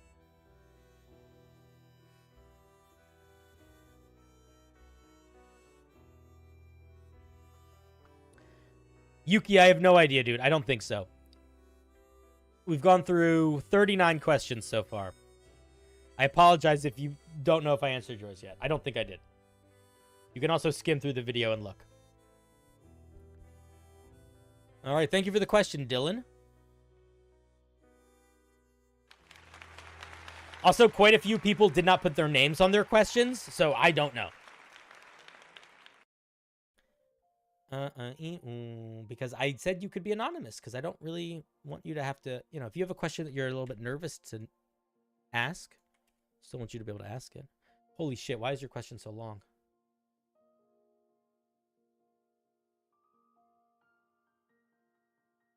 Holy shit. Ducky, is this your question? $10 says I don't need to read most of this to answer your question. I am not sure whether there is even an answer. I met someone who uses looking for group to find players. I have an extensive application process of lengthy Google forms where I am able to see the amount of effort they put into the questions, the idea for the character they have, their general play style, their D&D experience, and about them as a person. I also check their Reddit history to make sure they aren't problematic. I then pick the top candidates for an interview and pull them in for an interview where I tell them about the world and get a vibe check of where they are. The problem is either people are really good at lying to me or really good at lying to themselves.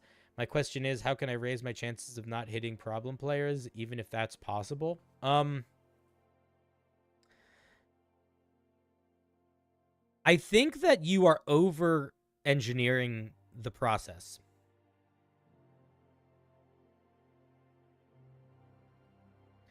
Like, it sounds like you are making extensive applications, observing people filling out those applications, organizing interviews, and then interviewing them. you should skip 80% of this and go right to interviewing them as quickly as possible. I fully agree with the idea to check their Reddit history and to ask them about the types of play styles they want, types of characters they want to play, D&D experience. But you have to remember that people are fucking lying all the time. This isn't, if you build this, here's the problem, Ducky. You didn't build this like you're looking for a D&D friend. You built this like you're looking for somebody to apply for a job. So you're not getting people being their authentic selves. You're getting people being their interview self. So I think you need to make it less of an interview where it's like I'm somebody applying for a job and more like you can still do stuff like that, but like less of it.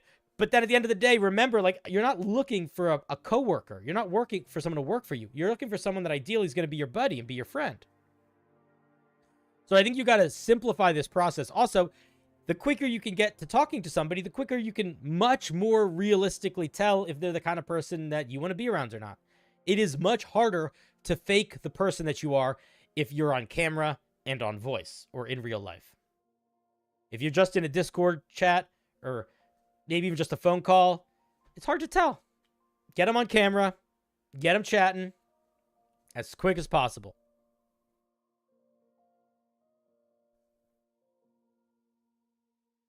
If you build a process like applying for a job interview, people are going to treat it with the sincerity of applying for a job, which is very little sincerity because they are not really, they're just trying to get it. That's my thought. I hope that's somewhat helpful.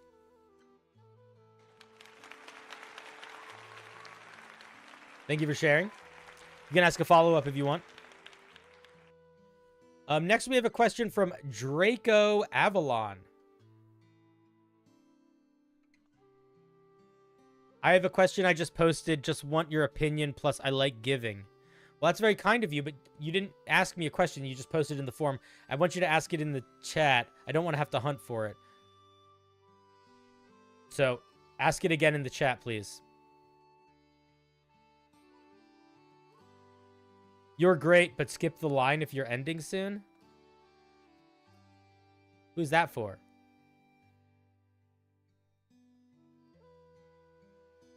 You're great.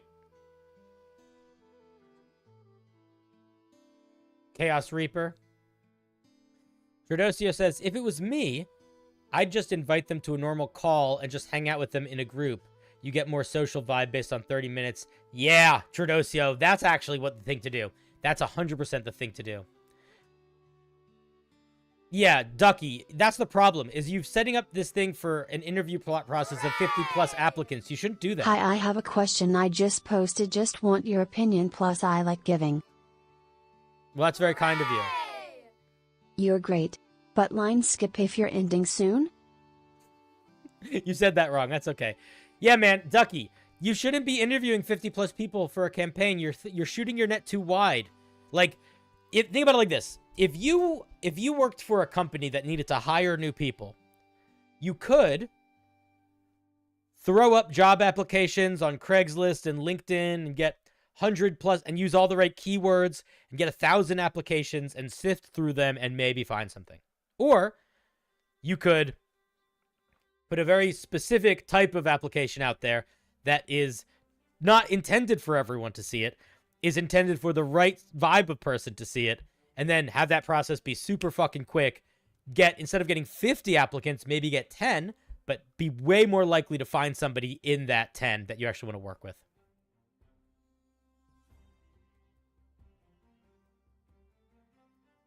Yeah, I think Tradosio was the move, man. I think you ask them, like, I maybe ask them 3 questions, check their Reddit history, and then as quickly as possible, get them in a voice call with the whole group and just hang.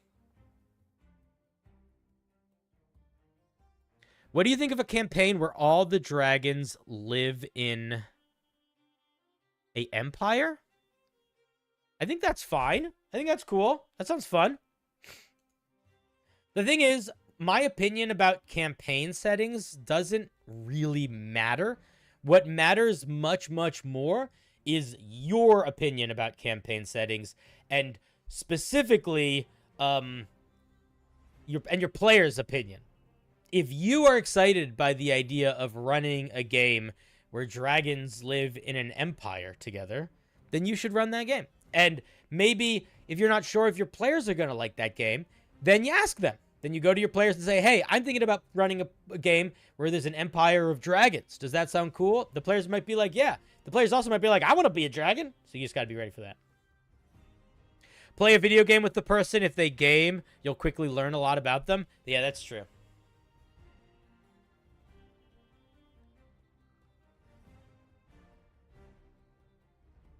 Because your process is not bad. It's just really complicated, Ducky.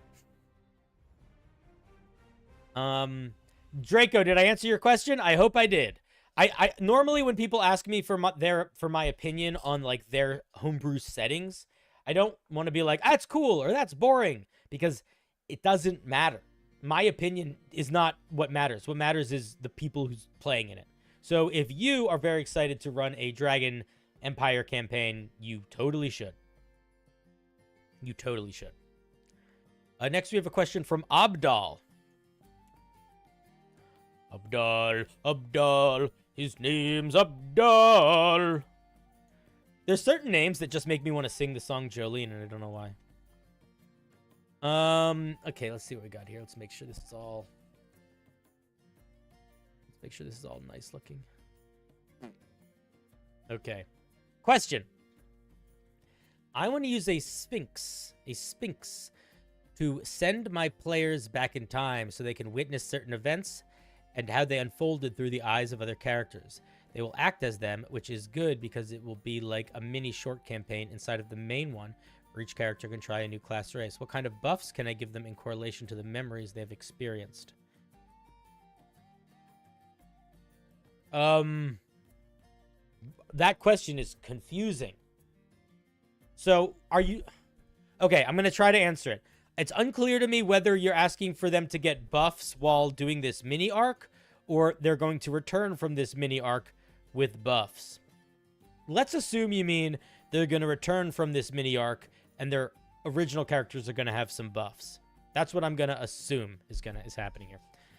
I would say that I think it would be interesting if the buffs they got had less to do with what class they were and more to do with who the person they were inside of was. You know? If the monk player has visions of a paladin, maybe they get a limited ability to smite a little bit with their fists. If the cleric had visions of being the blood hunter, maybe they get some whatever fucking blood hunters get. You know, if the blood hunter had visions of being a necromancer guy, or if the blood hunter had visions of being a sorcerer, maybe they get a sorcery point. That kind of thing. Those are my thoughts.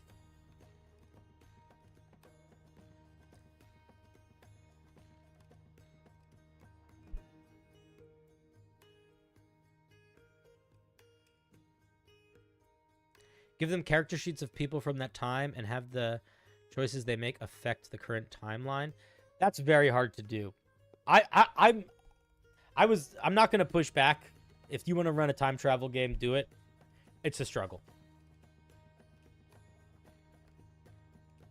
Yeah, it's only... Time travel is really only going to work in this circumstance because it's not a loop that they're connected to. They're like... It's less like time travel and more like Magic School Bus, where you're like just Magic School Busing back in time and seeing some ancient shit.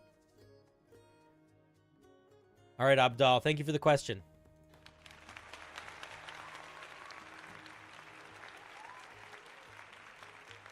You could also ask the players, what kind of cool stuff would you like? Sometimes it takes away a little bit of the mystery, but that's sometimes fine.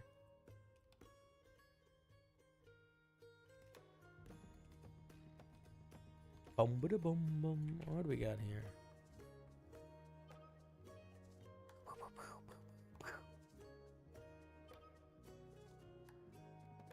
I'm a dungeon master. I know those. I'm a dungeon master, and one of my best friends is a player in my almost 4-year-old campaign. He's a great friend. However, I find that he lacks enthusiasm or thought when playing. That's cold. While the rest of the players take the campaign very seriously. In addition, he regularly turns up late to our weekly game, and by the end of the game, he is always tired and pays little attention. I love my friend, but I don't enjoy him as a player. What do I do? You can tell them that. You can tell them almost exactly what you just wrote to me. Here's what you do. You say, hey, you're a great friend, but I'm struggling with it feeling like you have a lack of enthusiasm when playing. And the rest of the players feel like they're taking the campaign pretty seriously. And in addition, you're like regularly turning up late. And by the end of the games, you always seem kind of tired and you're not paying attention. I love you, but I'm struggling with you as a player. What should we do? That's what you say. You just take the question you asked me and you turn it into a statement pointed at the player.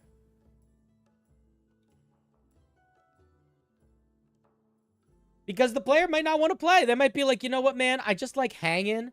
I don't know how much I want to actually be a part of the game.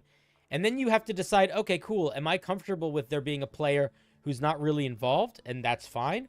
Or is that taken away from the game too much? And if it's fine, then great. You don't need to give a shit about it. You can just be like, here, he's going to sit in the corner and hang.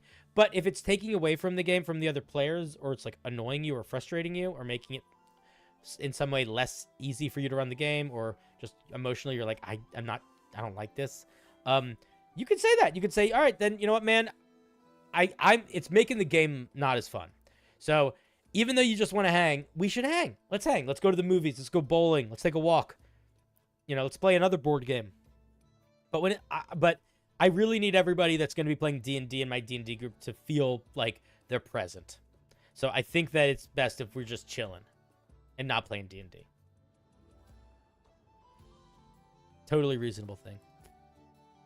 All right, next is Yuki. Hey, Yuki, you weren't sure if I answered your question yet? Your question's here.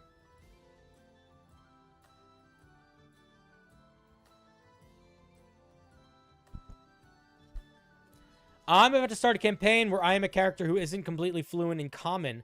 How do I roleplay that without being annoying? You have to do the thing where you are mostly fluent in Common. Which means that you are not going to be like, I don't understand you. And you're not going to be like unable to express your ideas. If you are not have you ever been to another country where somebody speaks English all right and you can communicate with them normally and in a normal pace, but if you use a word like exuberance or something, they might be like, I don't know that word. That's how you do it. You know all basic Common. You can communicate well. Think about it like this. You maybe have the vocab of like an 8-year-old. You're going to be able to express ideas. I'm not saying you have the mind of an 8-year-old. I'm saying you have the vocab of an 8-year-old. So you're totally going to be able to express and understand all ideas. You just are not going to understand a lot of the more complicated vocab. Yeah, or use metaphors incorrectly. Yeah. Yeah. But if you make it so you're like, I don't understand, then you're creating a situation where somebody always has to deal with... It's like if you make it where it's always... If you make it a thing where you don't understand, that means literally everything is going to be an issue. Every moment of anybody saying anything is going to need to be translated, and that's annoying. Or it's always going to be a thing, well, we got to find something to explain this thing to this guy. Or like the Dungeon Master says something, and then I turn to him and explain it in Draconic. It's silly. That's not going to do anything. So just, yeah, give him an accent. Make him not good at complicated words or nuanced turn of phrase. Or there's certain phrases that we say that make sense in context, but when you break the words down into vocab words, it's like, that doesn't make any sense. So that's kind of stuff.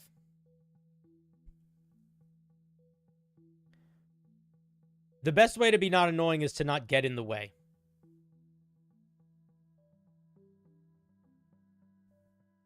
Not slow things down. It's the same exact logic to being an evil character. All right, thank you for your question, Yuki.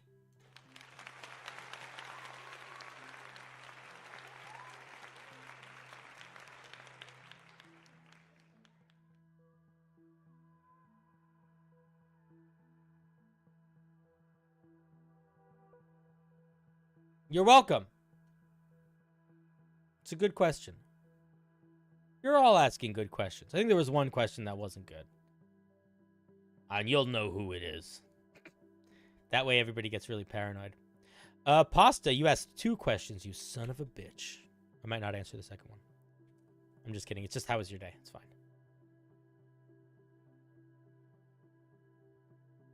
It was you? You asked a fine question, Ducky. Skelepathically was the best question asked today, Bildo. Or rather, the best answer.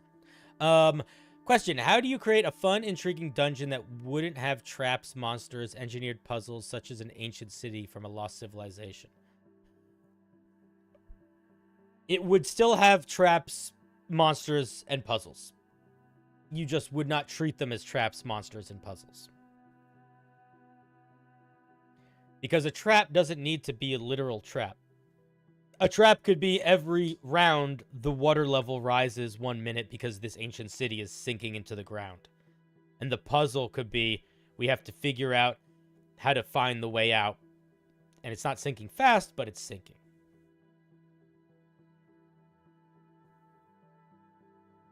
It was the demon fruit question. Shh. Tradosio, I wanted to make him sweat.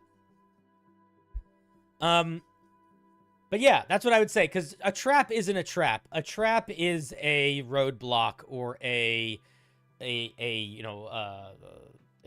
hindrance. And a monster is not a monster. A monster is a challenge that presents specific types of challenges that can be addressed with unique solutions. And a puzzle is not a puzzle. A puzzle is also a challenge, but it's a challenge that is usually...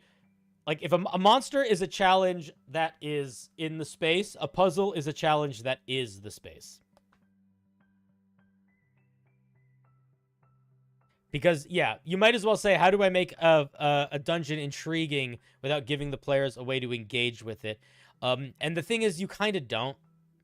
Because you're not a movie. Like, you could have your players walking through a beautiful, crazy, ancient kingdom that you can that if this was a video game or a movie, you wouldn't need to do anything. Just showing it would be enough and be like, whoa. But you aren't a good enough dungeon master, and no one is, to have your visual description that you say be enough to make the players feel like that was a cool encounter because I got to listen to my dungeon master describe cool things for 2 minutes. Yeah. So you need to have some element of action in there.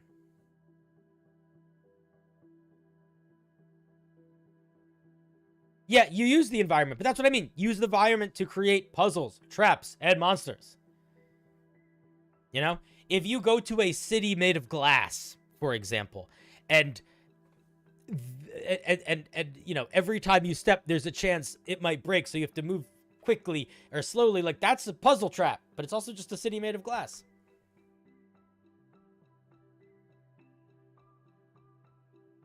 Matt Mercer might describe things beautifully, but he is also a professional voice actor. He also does this for a living, so he like writes almost all of his descriptions down beforehand.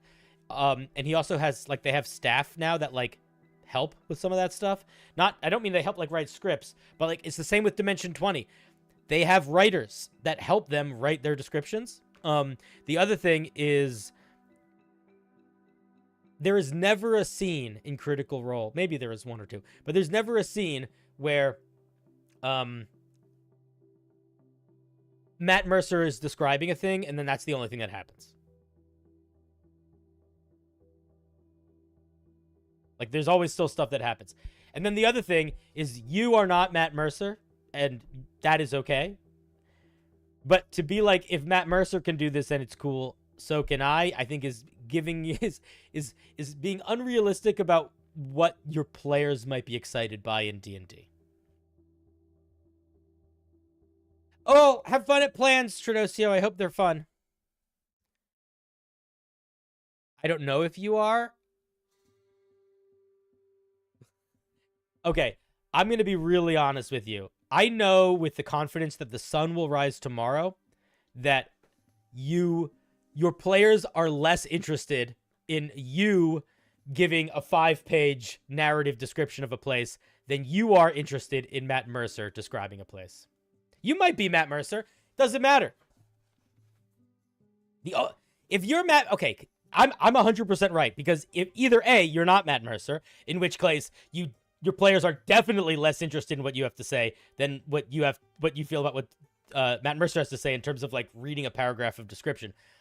And if you are Matt Mercer and you're doing a thing like this, then you're a fucking psychopath in real life, and you are also more interested in what you have to say than your players are interested in what you have to say. So either way, I'm right.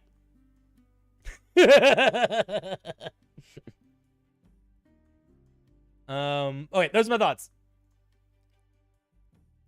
People don't play D&D with you because they want to hear you read your short story out loud. They're not interested in the fan fiction about your world. They're interested in playing a game. So you want to make sure that you're gamifying as much of the encounters as possible. Yeah, basically. Next is a question from Hakase.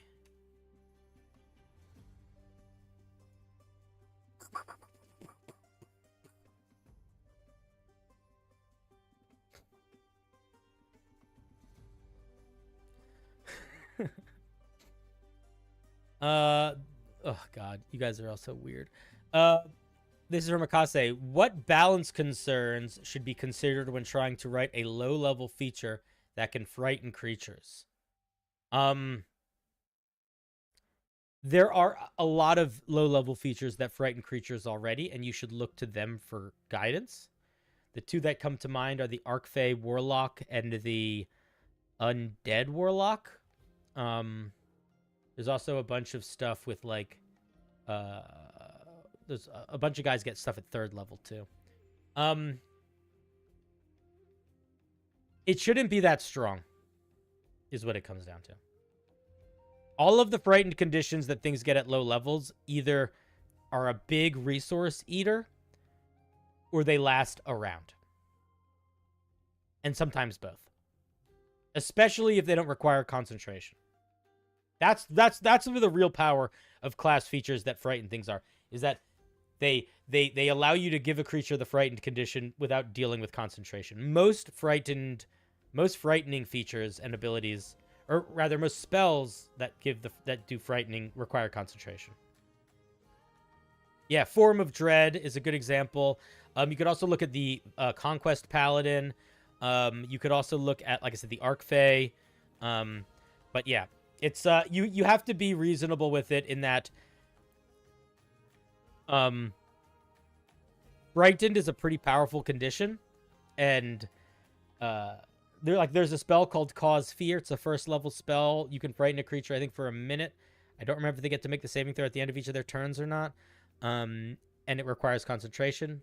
That's sort of like your base. But then you also have other versions of Fear that are stronger, like the Fear spell, where creatures can only make the saving throw once they are out of range of you. You know? So, those would be my thoughts. Are you going to do another monster, creature, or homebrew art stream? Yeah. Maybe next week, or at some point, but not today. But those are my thoughts, Sakase. You have to pay attention to you have to not underestimate how powerful the frightened condition is. And with something like Form of Dread, it's like, that is not a thing they have all the time. That's a thing that they can activate limited number of times per day, and then while it's active, it can do that little thing.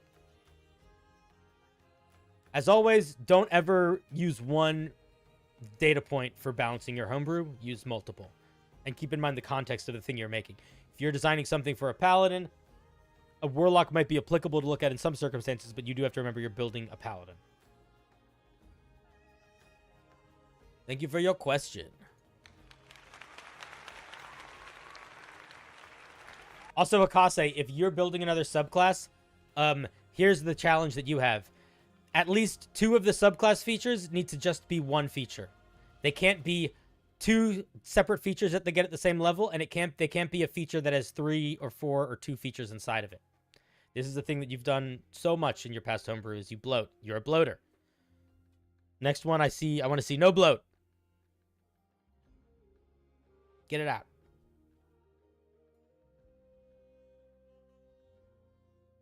This question is from Chickens for Nerds.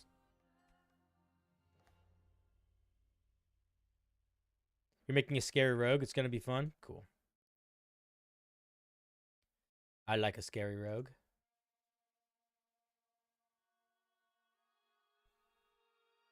This question comes to us from Chickens for Nerds. Hey, Cinder! My DM's campaign is focused around multiple dimensions and timelines. I love those sorts of campaigns. That is often the type of campaign I run. Trouble is, I don't do timeline stuff because time travel's wonky, but I love dimension hopping campaigns. Trouble is, the rules conflict all the time. And sometimes it feels like he fudges said rules to railroad our party to continue down the main story, despite us not being super interested in the main story.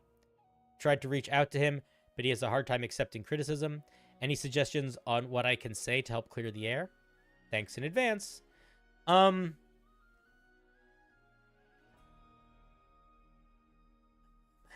This is a tricky one. Here's what I'm going to say. Just because someone has a hard time accepting criticism doesn't mean that... doesn't mean you can't give them criticism. Or doesn't mean you can't ask to give them criticism. Because do they have a harder time accepting criticism? Maybe. Would they have a harder time accepting you saying, hey, if you don't... hey, I'm leaving? I'm not saying you should turn this into a threat, but I do think it's reasonable to be like, hey, man, there's some stuff that I'm really struggling with the campaign, and I was hoping I could give you some... I could share my feelings about it. And I think it's pretty important that we address it. And if they say, I don't want to hear it, or if they say, yeah, but then they respond really negatively to it, you could say, you know what? You're being really defensive. I think maybe this just isn't for me.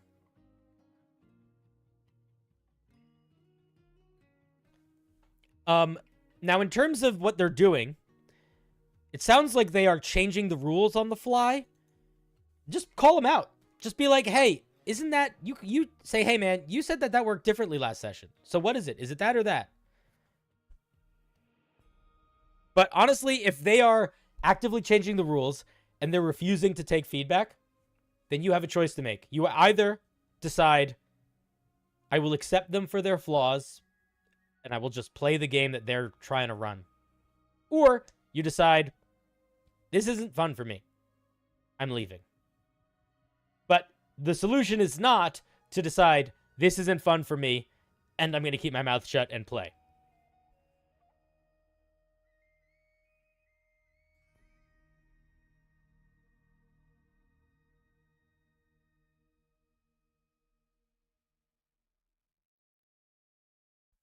Those be my thoughts. Because at the end of the day, the criticism part is the most important here. So I would try to figure out how to broach that criticism. And if you really can't, I don't know, maybe mention it. Just say, hey, man, I'm kind of frustrated because you said this power worked this way. So now I'm trying to use it the way you said it worked. And now you're saying it doesn't. And it's making it feel like you don't really care how it works. You're just trying to make the game be what you want it to be. And that's not exactly the kind of D&D that I want to play.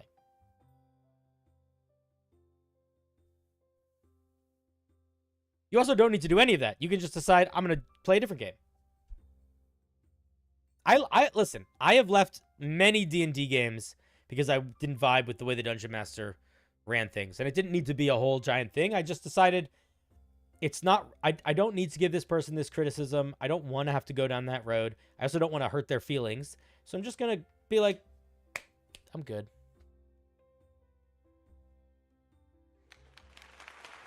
Thank you for your question. Oh, chicken of nerds.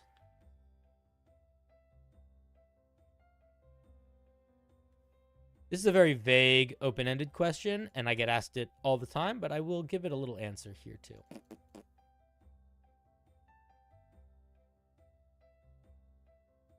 What's the best way to start DMing? As in, what do I need story mechanically and world-wise, specifically for online play? So I don't need any physical objects, snacks, etc. You need players. You need players that have character sheets that they are either familiar with or you are working with them to become familiar with. You need 2 locations. Maybe 2 maps. You need maybe 2 or 3 interesting NPCs to help interact with the characters, guide them a little bit, or just be, goofy things to joke around with or to send them on an adventure. And then you need some monsters, and that's about it. You don't need anything. Players need character sheets, and you need maybe a battle map and monster stat blocks. The easiest way to start dungeon mastering, and this works online too, is to look for like one-shots or simple little mini arcs that you can like pull ideas from as you try to build your thing. It's very hard to be a first-time dungeon master and completely make it up. There's a lot that you kind of need to learn through experience, and if you don't, it's very easy to make things feel really disjointed. So what I would suggest doing is finding, like, if you look up, there's a guy named MT Black, MG Black, MT Black, I forget his name, but he's got a billion books on DM's Guild, and they're all really good. And I would just get a couple of those one-shots. Get a couple of the level 1 through 3 little adventures. A lot of them lead into each other. And start running those. And you'll start to get a habit of the things you need to prepare and the ways you like to run your game. But also, like, what an adventure kind of needs to feel like an adventure. Because there's going to be stuff that those things will include that you would have forgotten or not thought about or not realized were worth including, but are quite useful. In terms of virtual tabletops, you could use Theater of the Mind, but you could also use a virtual tabletop. Owlbear Rodeo is free. Roll20 was a popular one for a while. Fantasy Grounds is a popular one. Tailspire is popular. Those things all cost a little bit of money, but Owlbear Rodeo is free. And that's it. Pick a story you like. Start telling it. Remember that the goal of the game is fun. And then you're in it. Kaboosh.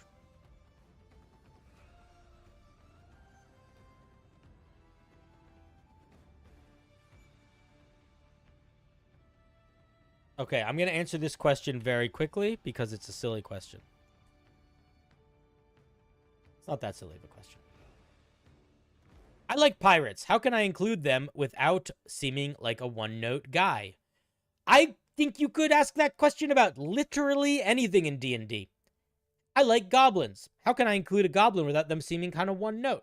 I like dragons. How can I include a dragon without it seeming kind of one note? You make it not one note. The way you make your pirate seem like he's more than a one-note guy is you give him some details that are a little bit outside of the ordinary, you know? Maybe instead of him talking like this and having a pirate, maybe he's very soft-spoken. And maybe he likes to paint. That makes him kind of different. You could also do physical stuff, right? Maybe he's got, instead of having a hook arm, he's got 2 hook legs, and he swings around like a bat on the ship. But just give them personality. This is the thing that we used to talk about in creative writing a lot. The way you make a character feel real is you give them a detail that signifies to the reader that they are a whole creature. And the way you do that is you give them a detail that might connect with the presentation of them, but it signifies that there is more to them than meets the eye. They are not exactly the stereotype. Who asked the question? Bat. This was you. You asked the question. This was your question. Unless there's another guy named Bat. Is this not the question you wrote? You forgot? Well, I'm answering your question, you silly goose. And the way you make a character not one note is you give them more than one note to have. And that's about it.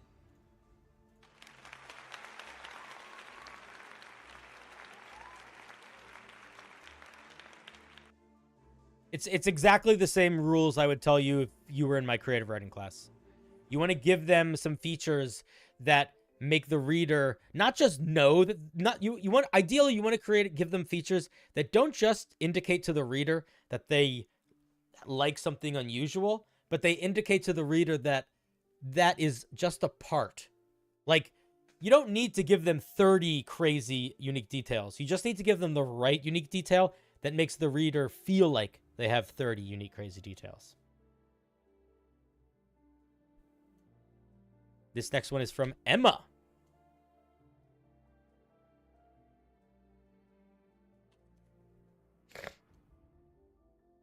Boop, boop, boop, boop, boop, boop, boop. Any advice for helping a new DM get their footing?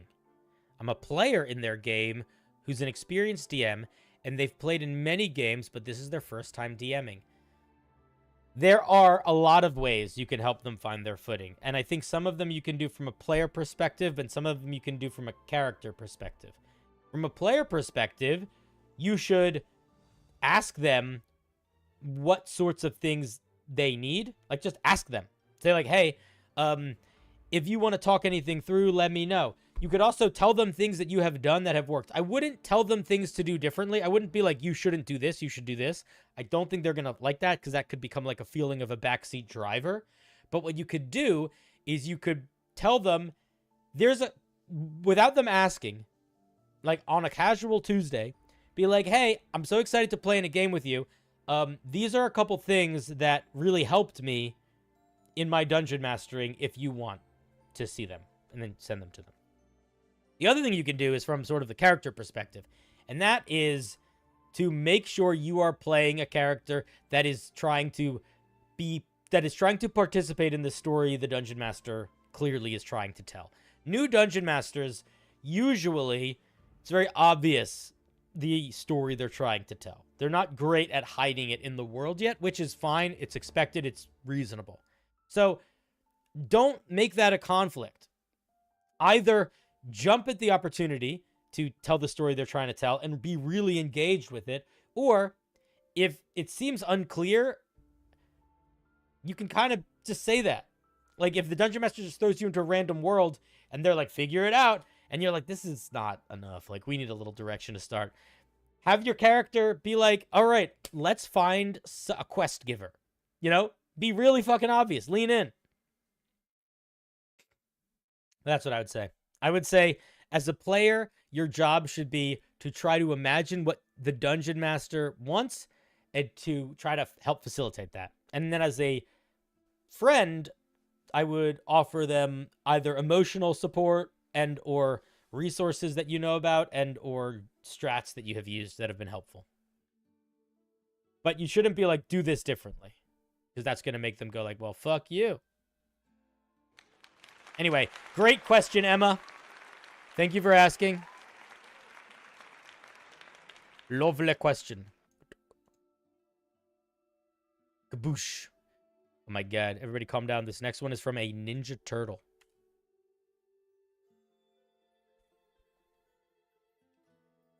From a Ninja Turtle, guys. Take it serious.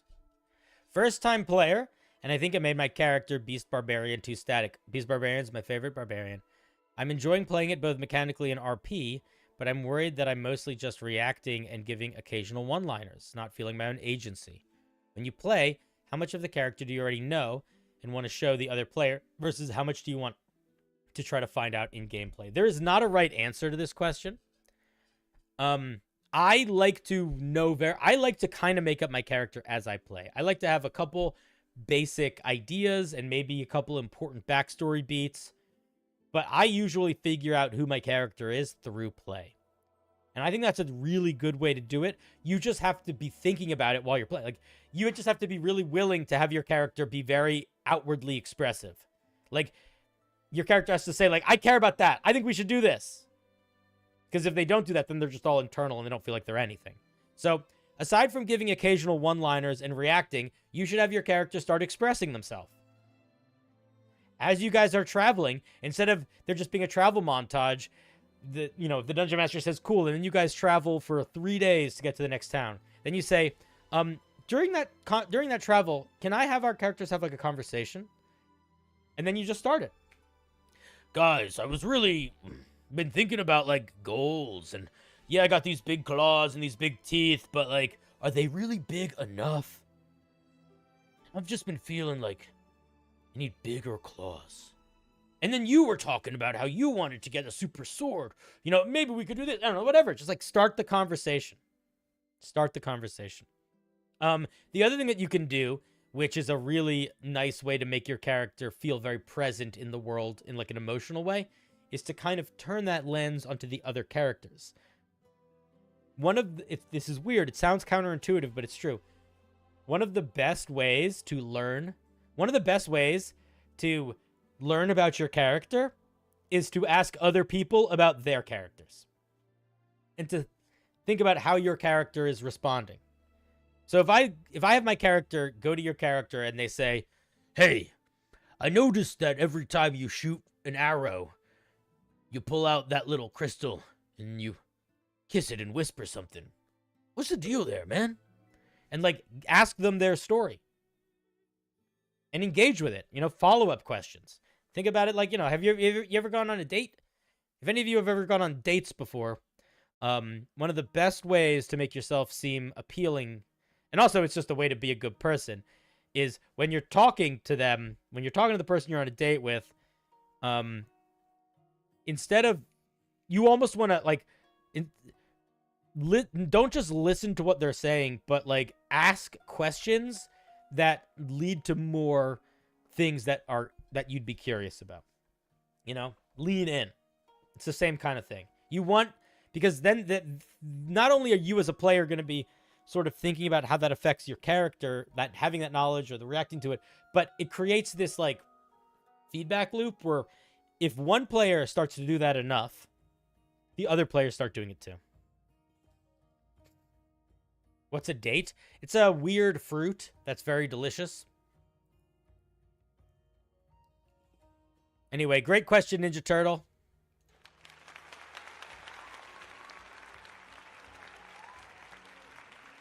Thank you for sharing.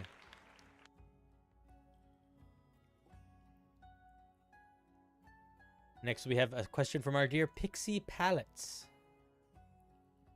Pixie Palettes. How much world building would you say is optimal going into a session 0? How much should you expand on that world building after session 0? This is another one that it's really dependent on the dungeon master and the players. You should have enough world building at session 0 that the players can make characters that feel like they fit in the world and are excited by that, and that's basically as much as you need. You need enough world building for your players to build characters that are relevant to the world and the story. And how much should you expand on that? You should expand on it a lot. You should expand on it based on the types of characters your players make. You should expand on it based on the journeys your players go on, what they take interest in. The most complete game world that I ever made, the main planning that I did was I planned the prehistory of it, and then I planned the sort of what modern society is like based off of prehistory. But I didn't have a lot of details about cities. I didn't have a lot of details about like guilds or kings or important people. I kind of just the historical, cultural direction. And then I pitched an idea for a campaign that could take place in that sort of world to my players. They liked it. And then as they started to make characters, I would ask them questions and then use their answers to like build things out. So for example, I had one player that really wanted to be a wizard, and I was like, do you want it to be like you are the only wizard as far as you know, or do you want it to be like there are colleges of wizards and old schools of magic that like are still around? And he was like, I like that. And in my mind, I was going to have there be old schools of magic, and then they were lost in like a cataclysm a while ago. But it was like, all right, cool. It wasn't that hard for me to decide, okay, so that city, it has a magic school. Great. Now we know that. You know? Use your players to help build it out after that. That'd be my thoughts. Also, the better rule of thumb is you should world build as long as it's fun. If you are having fun world building, keep going. If you are getting tired or bored or frustrated, stop.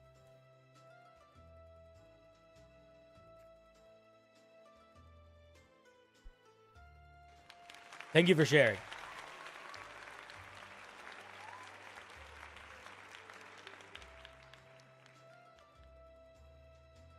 What's the most fun way you've introduced an all-new crew to D&D? I had a party where everybody got to make characters. And we ate pizza and made D&D characters, and I put on a PowerPoint presentation about D&D characters that was very silly. This question is also from Bats. Bat, did you send 2 questions? Bat, oh, fuck you. I'm not answering this one.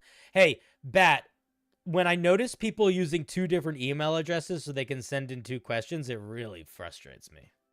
So I would not do that in the future, unless you want me to make it so you can never submit anything ever again, which I'm happy to do. Unless there is also the chance that there are 2 people named Bat who both submitted questions about pirates, but I highly doubt that. It wasn't an accident.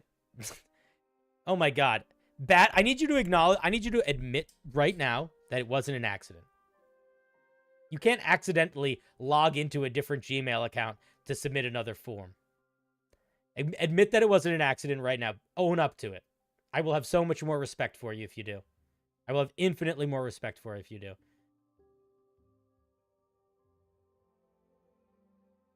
I'll give you a moment to decide your fate. How can I play a pirate in a forest campaign without ruining the game? How would it ruin the game? I'm right. Don't fucking say I'm right. Admit what you did. Own up to it, man. Come on. You're not here. You're not in the room with me. Nobody knows who you are. It's the easiest fucking moment to own up. I'm not making you come on stage. The way you run a pirate in a forest campaign without ruining it is you make the pirate in a forest. You don't need to be in water or on a boat to be a pirate. I'm waiting for you to... Okay, Pat. I don't understand what's going on here. Maybe you're slowly melting away, but here's what I need you to do. I need you to say... You did ask 2 questions. Yeah, and you did it on purpose. That's what I'm... Say you did it on purpose. Say you did it on purpose. Say, I did it on purpose. If the next thing you say isn't that, I'm banning you.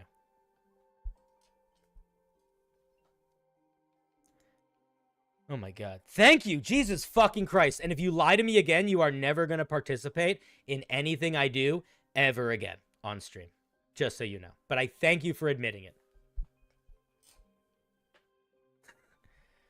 Holy shit. It was like pulling teeth.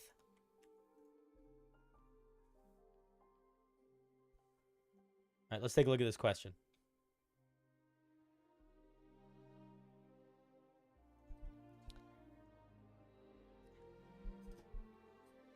This question comes to us from Alex. I'll try to make this short, he says as he writes a paragraph. I play D&D with friends online, with me as the DM. One of the players is either not paying attention to the game or making distracting noises over the microphone, eating chips and playing with their dog. I'd say they maybe say 2 sentences all night, and that is game related. I've talked to the other players, and they agree they are a distraction. I've talked to the problem player, and they said they would work on it. It's been 3 or 4 sessions now, and they haven't improved yet. What do you do? Well, I think you got 3 options. 1, you can talk to them about it again. You could say, hey man, we just talked about this. You're not actually doing anything different.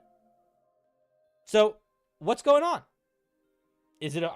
Are we okay? Like, are you not enjoying the game? Are you, like, what's going on? Are you able to do this? That's option 1.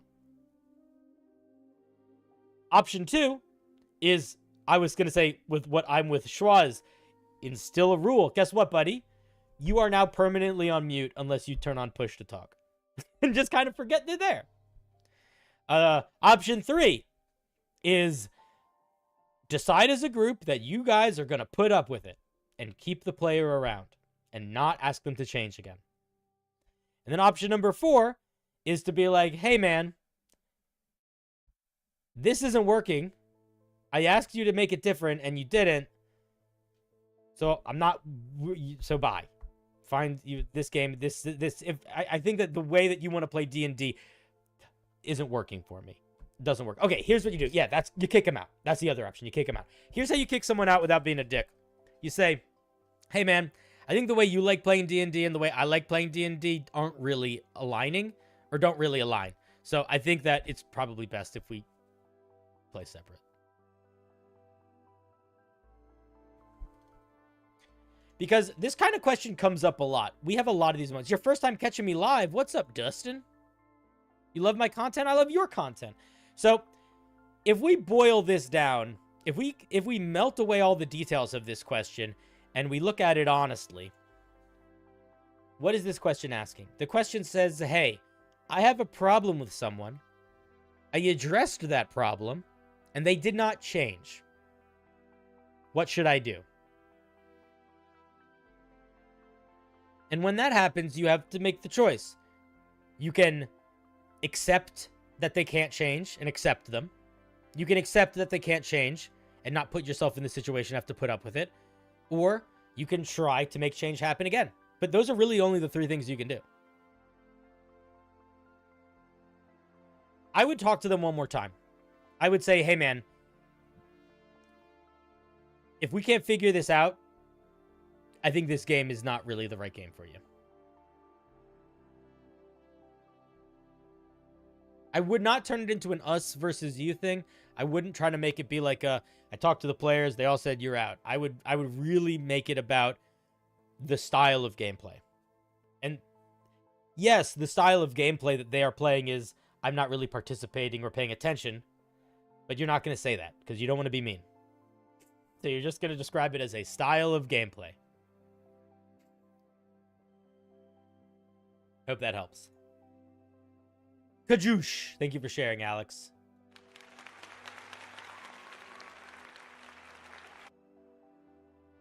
The reason why I got so annoyed when Bat said that he did it by accident, it reminded me of the kind of thing, because this happens to me as a streamer a lot, where somebody will be like, somebody will say something like racist in the chat, and then I'll ban them, and then I'll get an unban request, and it'll be like, my brother was typing on my Twitch account.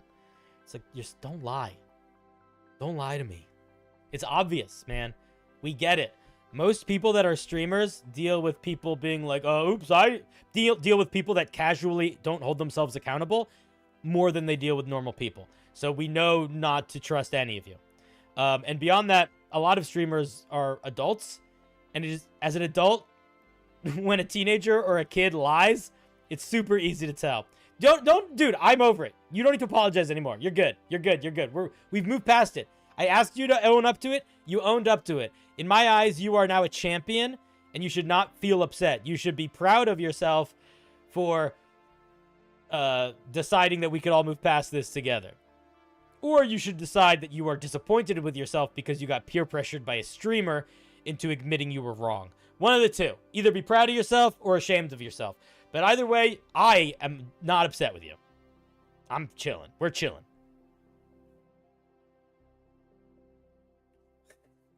Next is a question from Joey. It's just something that happens a lot. It happens a lot. When you're somebody that makes content online, you often get people who interact with you who don't expect to have to be like held accountable for the things they say or do. So they lean into the like, oh, it was my cousin, it was my sister. This question is brought to us by Joey. I'm currently designing an interdimensional tavern for my campaign that is going to be the main hub for the party. Do you have any cool ideas of what I could add to it? The tavern is supposed to be massive and have stuff for them to do in it. I have an interdimensional tavern that I run in my game. The way that I run it is that it looks like a 50s diner. I think that you have to... Here's what I would say. I don't think it should be insane where it has a little bit of everything. I think it maybe can have a lot of stuff, but I think it should be... there should be a vibe to it. So, for example, with my version of this tavern, the vibe is 1950s diner. So, there's always like, sort of like early Beatles bop music playing. Everybody's dressed really nice. There's weird smiles. And the food is all very like Americana. But that is on top of the fact that there's like interdimensional creatures that are traveling through there and wandering around it and stuff. And the guy who runs it hates it, but he's a prisoner there. But so it's like everyone that works there is basically like his guards, but even though he's technically the owner, But like that's the vibe. So you got to find a vibe. Find a vibe. Find a vibe.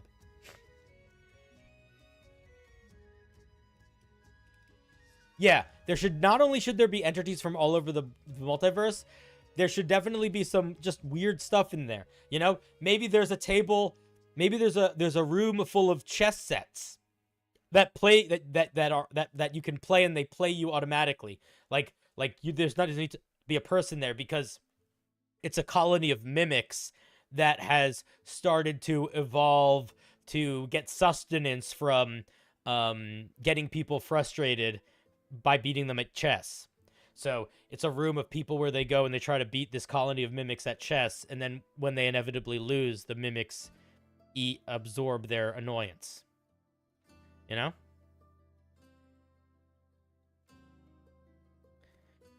Or maybe there's like a spa that's run by,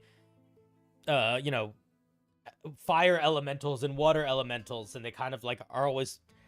Maybe there's a spa and there's a fire elemental and a water elemental, and they're just constantly punching each other and wrestling, but it creates this steam room, and they're secretly best friends, but they put on a show that they hate each other and are fighting because they know it makes the more people enjoy the show.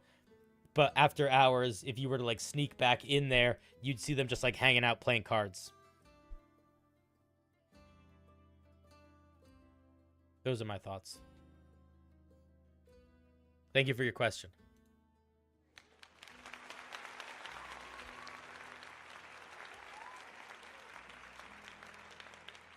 Next one. Who else is on the list? Who else has got a question for me? This is from Warden. I'm going to introduce an inn tavern that's like a neutral space. You don't have any trouble there as long as you don't have ill will. And that's how my diner works. The way that my diner works is that there basically are 3 fundamental rules to the diner. The diner changes location regularly, and no one controls it. It just does that. 2, the guy who is the like owner of the diner, he is unable to be affected by anything through D&D game mechanics. So it's not a matter of him having legendary resistance or an AC of 30. You cannot make an attack roll against him because he does not interact with D&D game mechanics. You can only interact with him through roleplay. And it is something that also is true of monsters. So he will defeat any pit fiend. Well, he can't even defeat a pit fiend, but pit fiend literally can't do anything to him unless it wants to talk to him. And the other thing that is true of the diner is that if at any point he decides that he doesn't want you to be in the diner, you immediately appear not in the diner. It's not even teleporting. So it creates this situation where people sometimes do start trouble in the diner, but it gets ended very quickly and so efficiently and in a way that is so not severe that it will often startle the more severe characters that are in the diner in such a way that they are like, oh, we should just eat. Sort of like at the end of it's almost like at the end of Doctor Strange where he beats the monster by like just forcing it to repeat time a million times and it just gets tired. That's sort of what he can do. He can just get, all right, you're out of the diner. Doesn't matter how rageful the pit fiend is. If every single time it slams into the diner, it finds itself outside of the diner, it's just going to do that until it gets tired and leaves or asks permission to come back in. So this question is from Warden. I think a lot of people have places like that. There's a Reddit article from a while ago that has a really good one that I think called The Three-Eyed Raven. And this came out, I want to say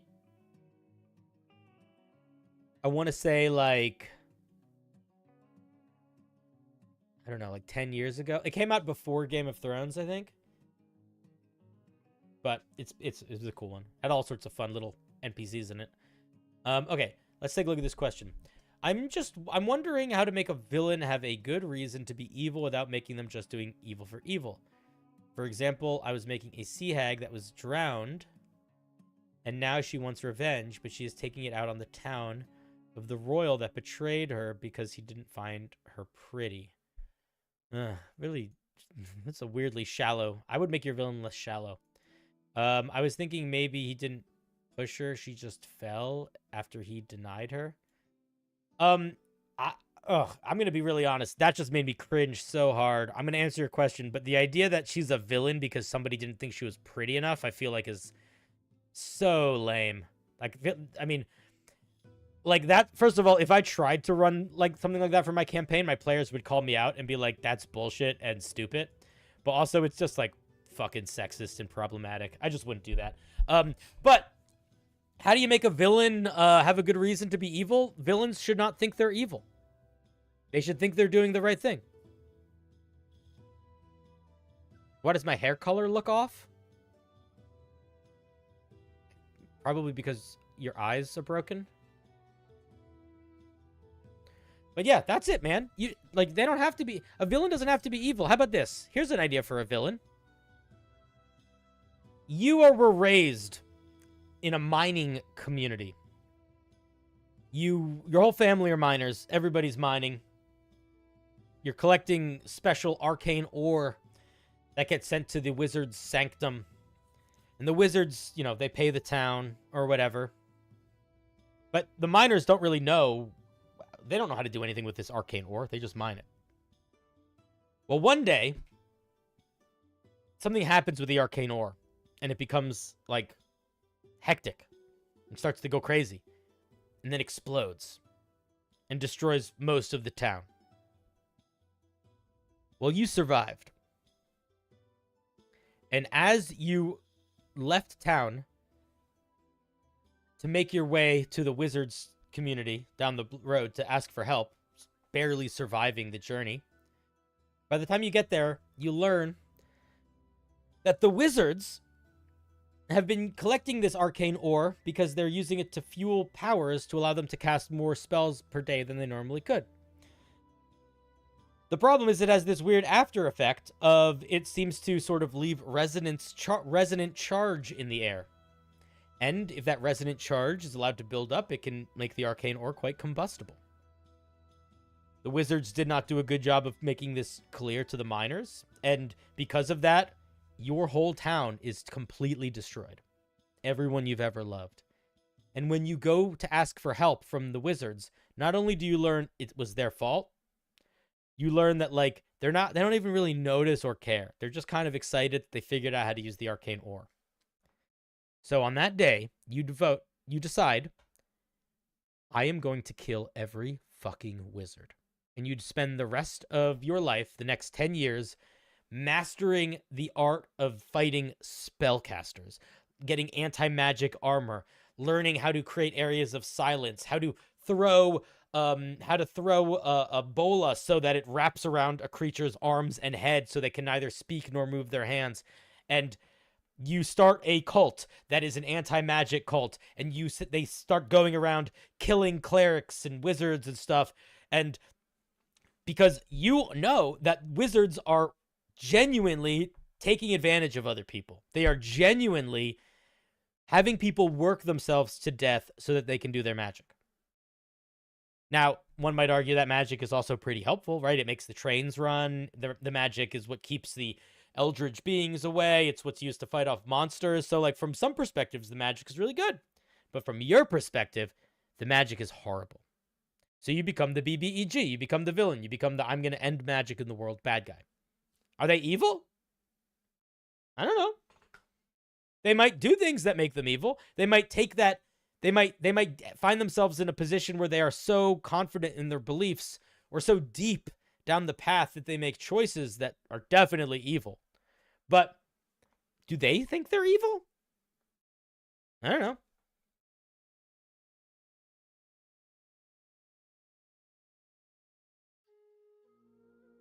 That's what I would say. What's the difference between the helpline and this? This is you guys submit questions. The helpline is people call in. Warden, thank you for your question.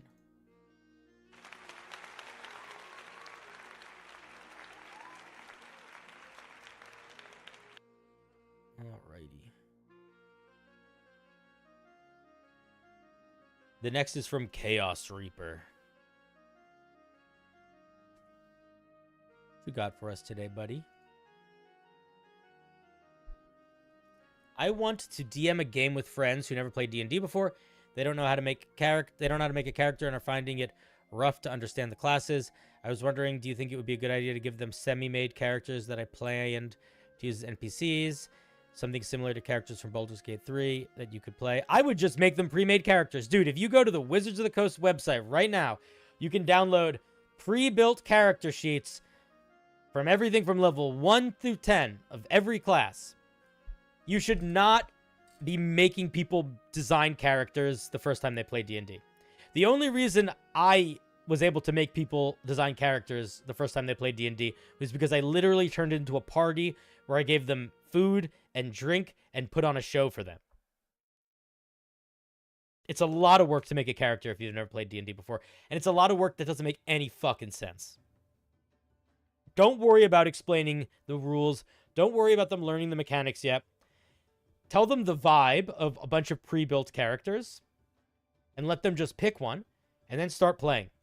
And then you have a much heavier hand in guiding the action economy and the mechanics. Okay, you guys are walking down the street and you see a big old creepy monster and he says, "Hey, you guys want to buy some ice cream?" If you guys want, any of you could roll an insight check to see if he's lying, or if you wanted to maybe roll an investigation check to see if he has anything weird that he's hiding, or maybe a perception check to see if there's anything else around you guys. Help them in that way. Eventually they'll learn the rules, but you want them to start playing before they learn the rules. I don't think you need to incorporate Baldur's Gate 3 at all. I don't think you should incorporate some alternative D&D rules that you're going to switch out later. I think that's just going to lead to confusion.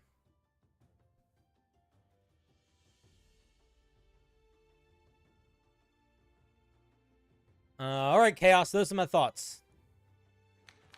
Pre-built characters and way little expectation of them to be ready beforehand. And way expectation on yourself to not just be someone running the game, but to be using every opportunity to show them how the mechanics work by expressing those mechanics. I hope that helps. Baldur's Gate 3 was just an example. Oh, I see. I meant I wouldn't use NPCs or half-made characters or anything. I would give them full character sheets. Just don't expect them to know how it works yet, and tell them that. Be like, "Hey, I'm giving you a whole character sheet. You don't really need to know how it works yet. As we play the game, I'll point out things as you need them."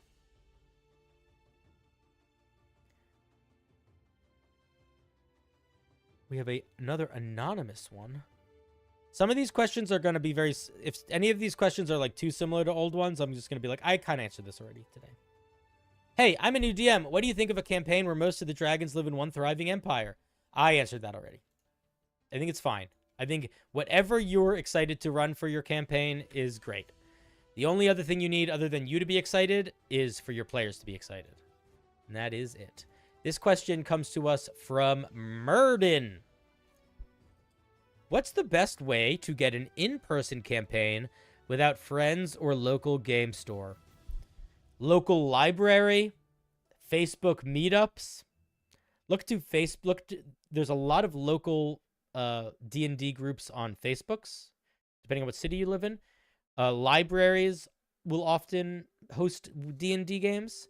You should also that's what you do. Look for community stuff. I would say the same answer is how you would find any community event happening where you live. Do you want to start playing intramural baseball? Look for where there's intramural leagues in your area. Unless you are going to college, I would not recommend wandering around colleges looking for D&D players.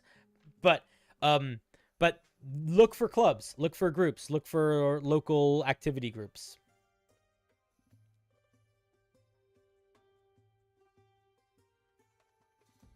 It's the same way that I would say looking for anything that you want to do in person. If you're from Boston, look up local Boston D&D groups or Boston D&D communities.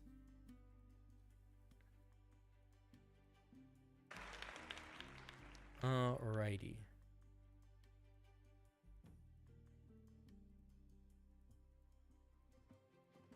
We got another one. We have a couple more. We're actually probably going to get through all of them, which is cool. I didn't think we were going to. Wear D&D shirts when you go to get takeout. That's not a bad idea. That's funny. It was helpful, Pixie. I'm glad, buddy. I'm glad. This question comes to us from Anonymous. I've been trying to create a homebrew campaign tailored to my players, but I need help from my players to do that. The problem is my players don't seem to realize that even when I tell them. So, what do you recommend I do to cement the concept of me being incapable of reading their minds in their heads? Well, you don't need to read their minds, but maybe you should read the room. If you told all of your players that in order for this game to work, they need to be giving you a lot of stuff, and none of them did, that might be a good indicator that this style of game is not ideal for these players. Unless, if they can't do this bare minimum of player-led engagement, I don't think you should build your whole campaign around player-led engagement. They might just be the kind of players that prefer a very straightforward path where their character's backstory isn't the story, the present story is the story. So that's that also. That's totally reasonable. Could be it. But if you're no, I think these guys do want to do this, they just don't know how, give them steps. So instead of saying, hey guys, I need help from you to make your backstories because I need it, send them a list of 10 questions. What city is your character from? Who is one person from your character's backstory that they're afraid of? Who's one person from your... Why? What happened? Who's one person from your character's backstory that they love? Why? What's a moment from your character's backstory that they will never forget? What's a moment from your character's backstory that they will never share?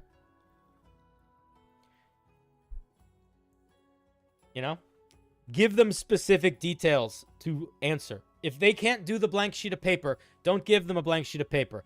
Give them a questionnaire.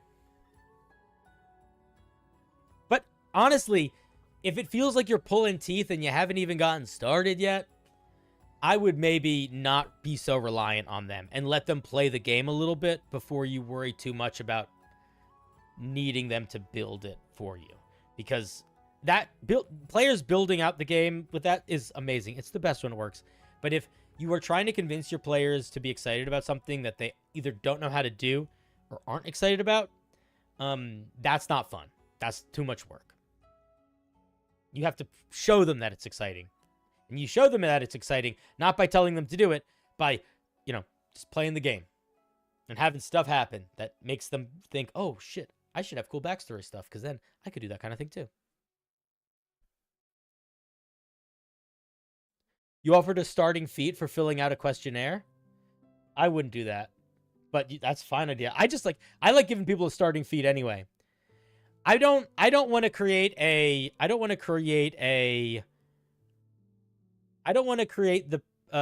feeling. I don't want to give the false, I think that's teaching a bad habit. I don't want the player to think that I have to give them something in order for me to ask them to do something.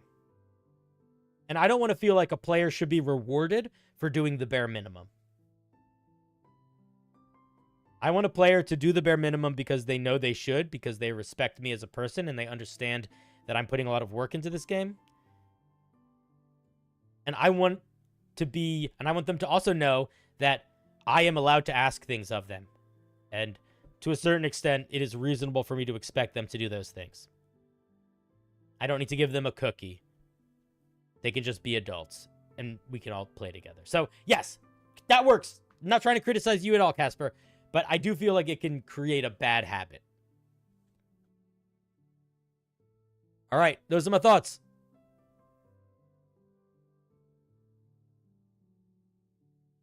Kadoosh. This next question comes from Luis.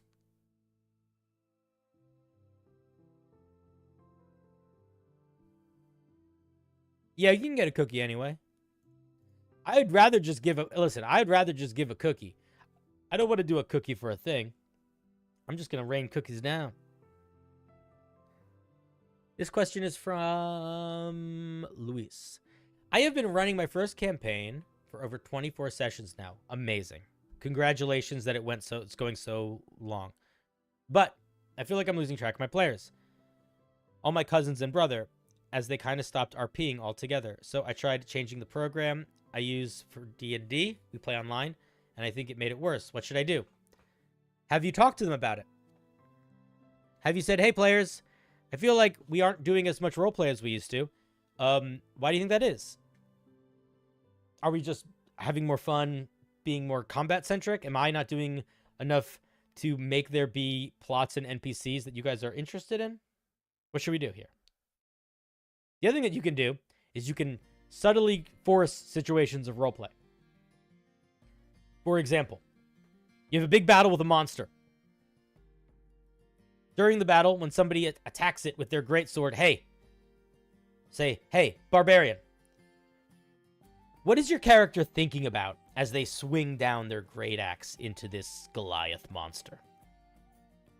That's role-playing. The first step of role-playing is thinking about what your character's thinking about. You can also do that outside of combat. The big fight ends, you killed the giant, everybody's cooking and eating and getting ready for camping. As that happens, before just saying cool and you guys get a long rest, or asking them for their order of watch or whatever you do, slow the game down for a second and say, cool, as you guys sit around the campfire, you look around at each other, you just killed a giant. What was the biggest thing any of you ever fought? And you did good. What is your character thinking about right now? And then have the players go in a circle and say what their characters are thinking about in reflecting on their growth and reflecting on the monster they just, you know?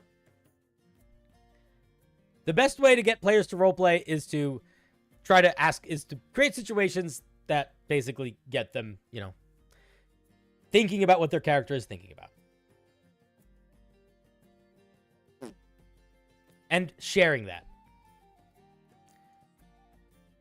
Oh, this one is from Bahamut. I know Bahamut. This is the last question, by the way. We got through all of them.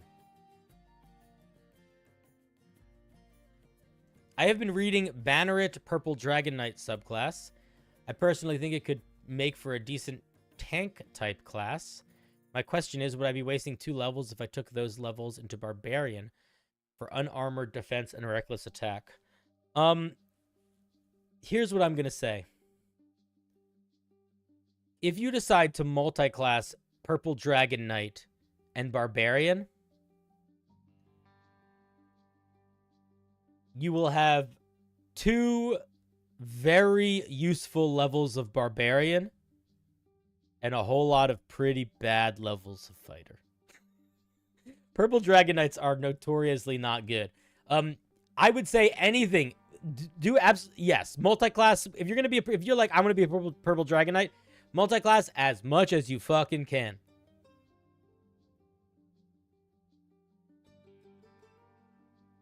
Also, it is not a waste to get 2 levels of Barbarian for Rage, Unarmored Defense, and Reckless Attack if Rage, Unarmored Defense, and Reckless Attack are all things you are very excited for. There is no... From a power balance perspective, it doesn't matter. If you were trying to be a power gamer, you should not be a Purple Dragon Knight. So you really are just looking at this like, I want to have fun. I want to make a character that's going to feel good. They don't need to be amazing, but I want them to feel good.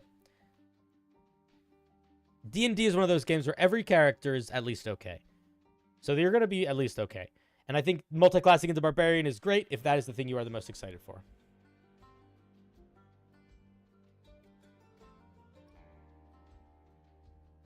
All right.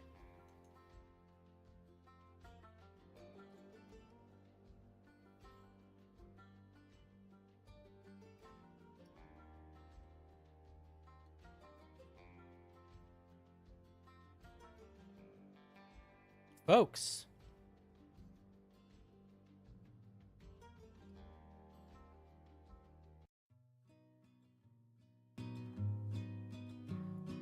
we got through them all. Every single one. That's crazy. Okay, couple pieces of information before we leave. Tomorrow is a Homebrew review stream. I don't know if I don't think the link's available yet. I'm gonna post it either tonight. I'll post it tonight. It'll be on the Discord, and it'll also be in the event description of the stream for tomorrow night. Tomorrow night is Homebrew review. The theme is non-damage dealing spells, feats, and magic items. And because we are starting Mayvember, starting tomorrow, any homebrew that you send me, if it includes the word May incorrectly, or my interpretation of incorrectly, I have to stop reading it. And I can't. I have to kick it and be gone. So, use the word can. It'll be safer. But yeah, if you have magic items that don't deal damage, spells that don't deal damage, feats that don't deal damage, that add other extra interesting things, that is the show for tomorrow. And should be a fun, good time. So, you guys are absolutely amazing. Thank you so much for being here. And I shall see you guys tomorrow.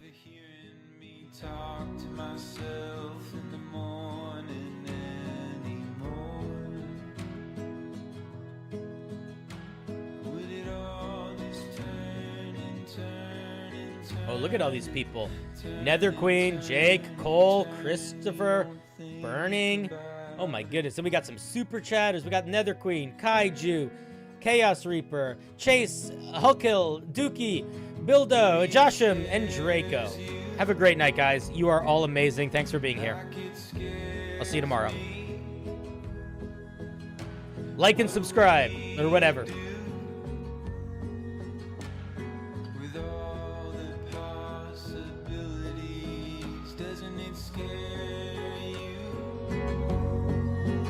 Like it scares me. What do we do with all the possibilities? We don't think about it. We don't think about it.